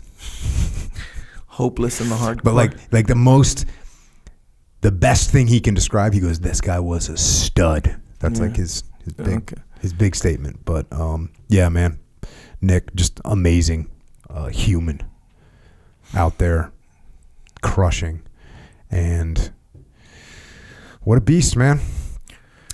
Here's a small point of contention, which you just alluded to before you hit record. He says he has not genetically gifted. He's a little bit genetically gifted, right? I was gonna chime in. You were sounding good. I was like, well, yeah, you are a monster. Yeah, he's a massive monster of a human being. Yeah, but then I was when thinking about that. When he was 300 pounds as a bouncer, bro. How tall did he say he was? 6'5". 6'5". Well, he said he shot up to 6'5". I was looking at him. I'm evaluating. I'm thinking 6'5", 6'6". That's what I'm. That's what I'm not thinking. A small human. No, giant. And you can get by. You can get by with that in life, but then you can go next level. Yeah, right? And he's not like a sloppy.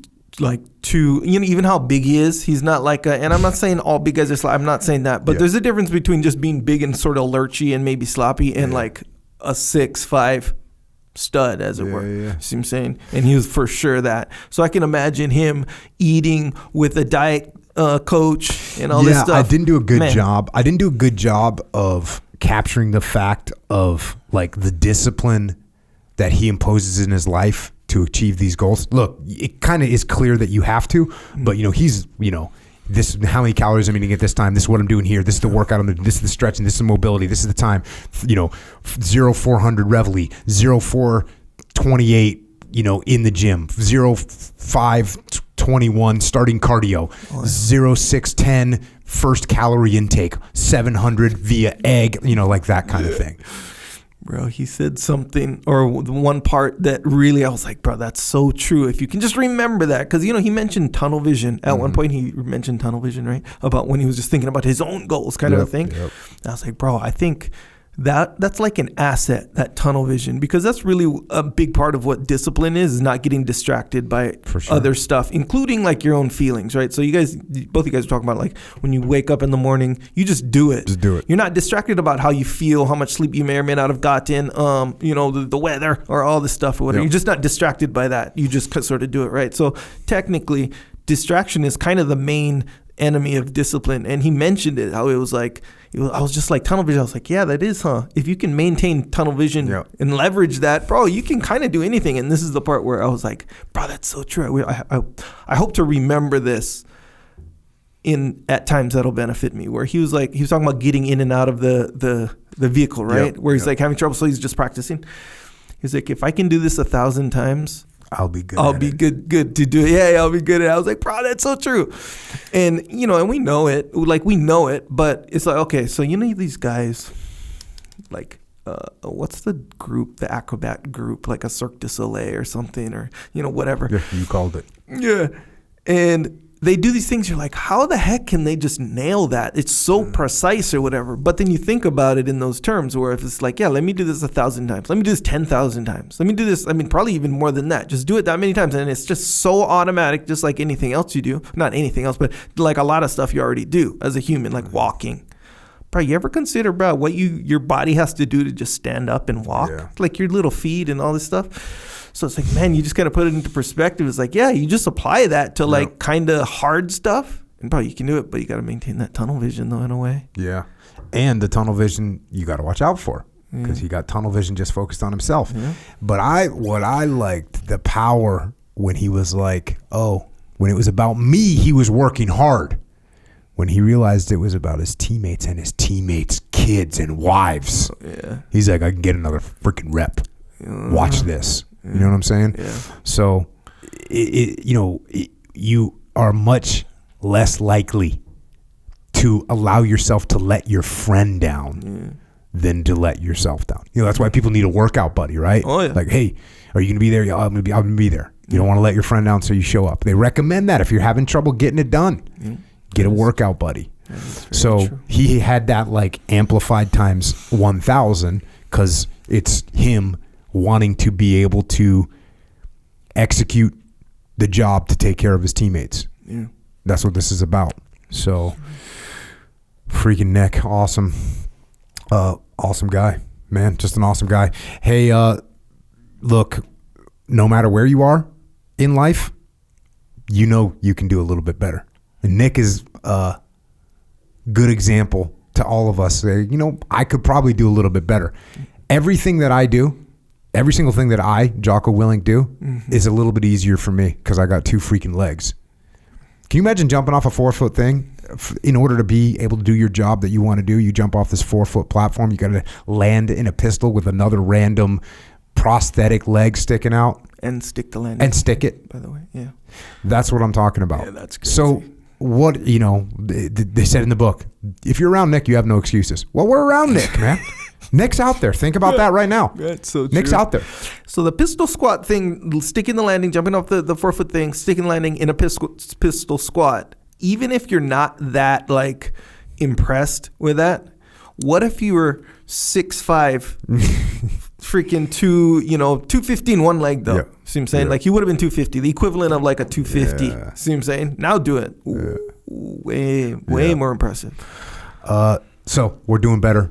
If you want to do better, you're going to need to work. If you're going to do work, you're going to need to recover. If you're going to need to recover, you need the right fuel. You need the right fuel to work sometimes. I'm on some fuel right now, some Jocko fuel. I drank some Go. It feels good. I'm with you. I feel good. So JockoFuel.com, you can get some fuel. Yep. Supplementation. You can get Mulk. You can get Joint Warfare. Go read the reviews on Joint Warfare and then press click order because it makes you feel good. Yeah, way better. I had a jiu-jitsu sesh that was slightly more intense than maybe I was used to or whatever. No problem. But my elbow and shoulder, so I had to double up the Joint Warfare. It's a good move. Hey, that's my life, man. My life. Energy drinks, which we use the term in its own category, separate from the poison that you may have been drinking. This is energy drinks that are good for you, actually give you energy, and now they taste good. Yep. They may not have tasted, they may not have been to your liking before. Now they will be. We fixed it. We took input. We're not over here like, no, we took input. Want it to taste better? Now it tastes better. Now it tastes freaking delicious. Yep. So we're up there. JockoFuel.com. You can get the drinks at Wawa. You can get this stuff at Vitamin Shop. You can get it at HEB. I owe everyone a list of where you can shop for this stuff. I'll get it out there. I'm sorry. JockoFuel.com. Go get some. OriginUSA.com. We didn't even talk really too much with Nick about jiu-jitsu. But he did talk about how jiu-jitsu was like a huge part of his recovery and what he did. You should be doing jiu-jitsu. And you may have, previous to this podcast, had some kind of an excuse. Yeah. As to why you couldn't train, because you have this and you have that and you have the other thing. Yeah. So You don't have an excuse anymore. Nick was a white belt. He doesn't have a leg, and he got his black belt. Yeah, and competed, by the way. And competed. So and so come on. There's as far as like you want to go hard into jiu-jitsu, there's different levels, which to me are 100%. Well, all of them are 100% acceptable. If you just want to train recreationally, you want to train and go hard and see for your rank or whatever, or you want to train to be a competitor. No, they're all legitimate, all viable. You do them all. It takes a lot more to do them all. You see what I'm saying? Right. And this motherfucker did it all. So you are correct. There is no excuse. Yep, we have no excuses. So train jiu-jitsu, originusa.com. Get yourself an American-made gi. And while you're there, get yourself some American-made jeans. Get yourself some hunt gear. We got some good hunt gear coming out. We're going to sell it all. We're going to make as much as we can. Next year, we'll make even more. The pieces are freaking great. So originusa.com. Support America and support yourself by getting awesome stuff. And don't forget that we have a store. What's that store called? Jocko Store. Oh, there you go. Yeah, just like Jocko Podcast, Jocko Store, same thing. You get this just like store. Jocko Fuel. Yeah, it's true. Yep. Yeah, you want to represent on this path? Varying levels of representation available, by the way. But yeah, we got some new stuff on there. Discipline Equals Freedom, standard issue shirts. Mm-hmm. I wore one yesterday. Like? Yeah, so you were representing hard. It was impressive. But yeah, if you like some stuff, get some stuff. There's something called the Shirt Locker. If you didn't know, this is what it is. Subscription service shirt. Even I have to admit, at this time, currently, I'm looking at your shirt, which is a Shirt Locker shirt. Yes. And I must say it is pretty solid. It's squared away. Yeah, pretty solid. It's nicely done, man. This one is one of there's like 6 shirts that are kind of the crowd favorites that everyone kind of like asks about. This is one of them. Yes, sir. Yeah, that's a good one. But yeah, a lot of good stuff on there. But yeah, JockoStore.com. Subscribe to the podcast. Go to JockoUnderground.com. We just recorded a couple of those. We have our own little platform. Just in case things go totally sideways, we don't control the platform that you're listening to us on right now, unless you're on JockoUnderground.com, in which case we're all good. But they could shut us down. They could stuff. I heard there's some of these platforms stick advertisements into the middle of our podcast. Did you know that? Yeah, I don't know. They just insert YouTube. They just insert a damn commercial. Oh, for real? Dang. So we're in here talking about war, talking about combat, talking about loss of lives, and so, here's an advertisement. Sure. So we don't like that. JockoUnderground.com. There are no freaking commercials on there. $8.18 a month. If you can't afford it, it's okay. Email assistance@JockoUnderground.com. We can get you hooked up. We just want to make sure that we can continue to do what we want to do with freedom. YouTube channel. Psychological Warfare.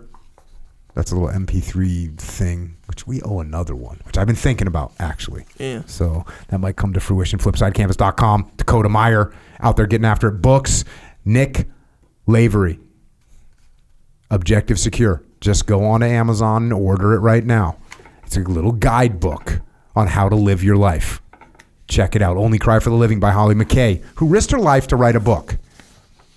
By some miracle, she made it out of Syria and Iraq and Afghanistan, and she interviewed all kinds of people on all sides of the conflict. If you want to know about it, go get that book. She's been on the podcast a couple times. I've written a bunch of other books. Check those out.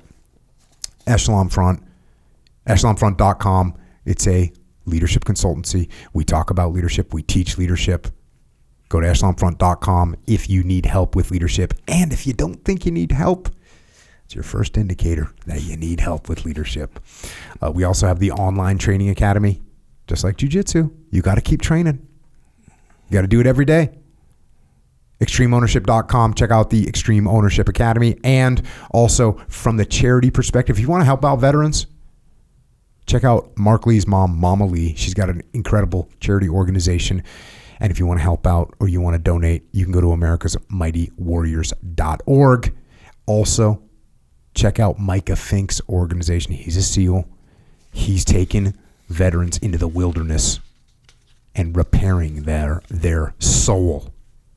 Actually, they're repairing their own soul. He's facilitating, I guess I would say. Heroesandhorses.org. once again, if you want to check out Nick, machinenick.com, you can find him there. Nick Machine Lavery on Instagram. So it's nick.machine.lavery. And he's got a YouTube channel as well. He said he's going to start putting on more YouTube stuff, so check that out. And then, of course, for Echo and me, we're on the Twitter, we're on the Gram, we're on the Facebook. Echo's at Echo Charles. I'm at Jocko Willink. And when you go in there, watch out, because the algorithm's going to try and grab you by the throat. And thanks to all the military out there for risking your life, liberty, and pursuit of happiness for us, and a salute to all the wounded vets whose sacrifice is continuous every minute, every hour, every day, every week, every year. We thank you for your sacrifice. And of course, thanks to Nick for coming out, for sharing his story with us. And thanks to Nick for teaching us a better way to live. And also thank you to our police, law enforcement, firefighters, paramedics, EMTs, dispatchers, correctional officers, Border Patrol, Secret Service, all first responders. Thank you for your sacrifice to keep us safe here at home. And everybody else out there, just remember what Nick had to say when he's talking about the fact in his book that he's not from a rich family. He's not genetically gifted, which that's a little bit of contention behind that. But listen, we know this. He's now been physically put into a situation where it certainly was not a gift. So he's in a situation right now that's more challenging than most of us have. And he makes mistakes and he feels pain like everybody else. But none of that matters. None of that matters. He's not complaining about any of it. What matters is that we simply must decide what we're going to do and who we're going to be. So go make that decision and then get after it. And until next time, this is Echo and Jocko.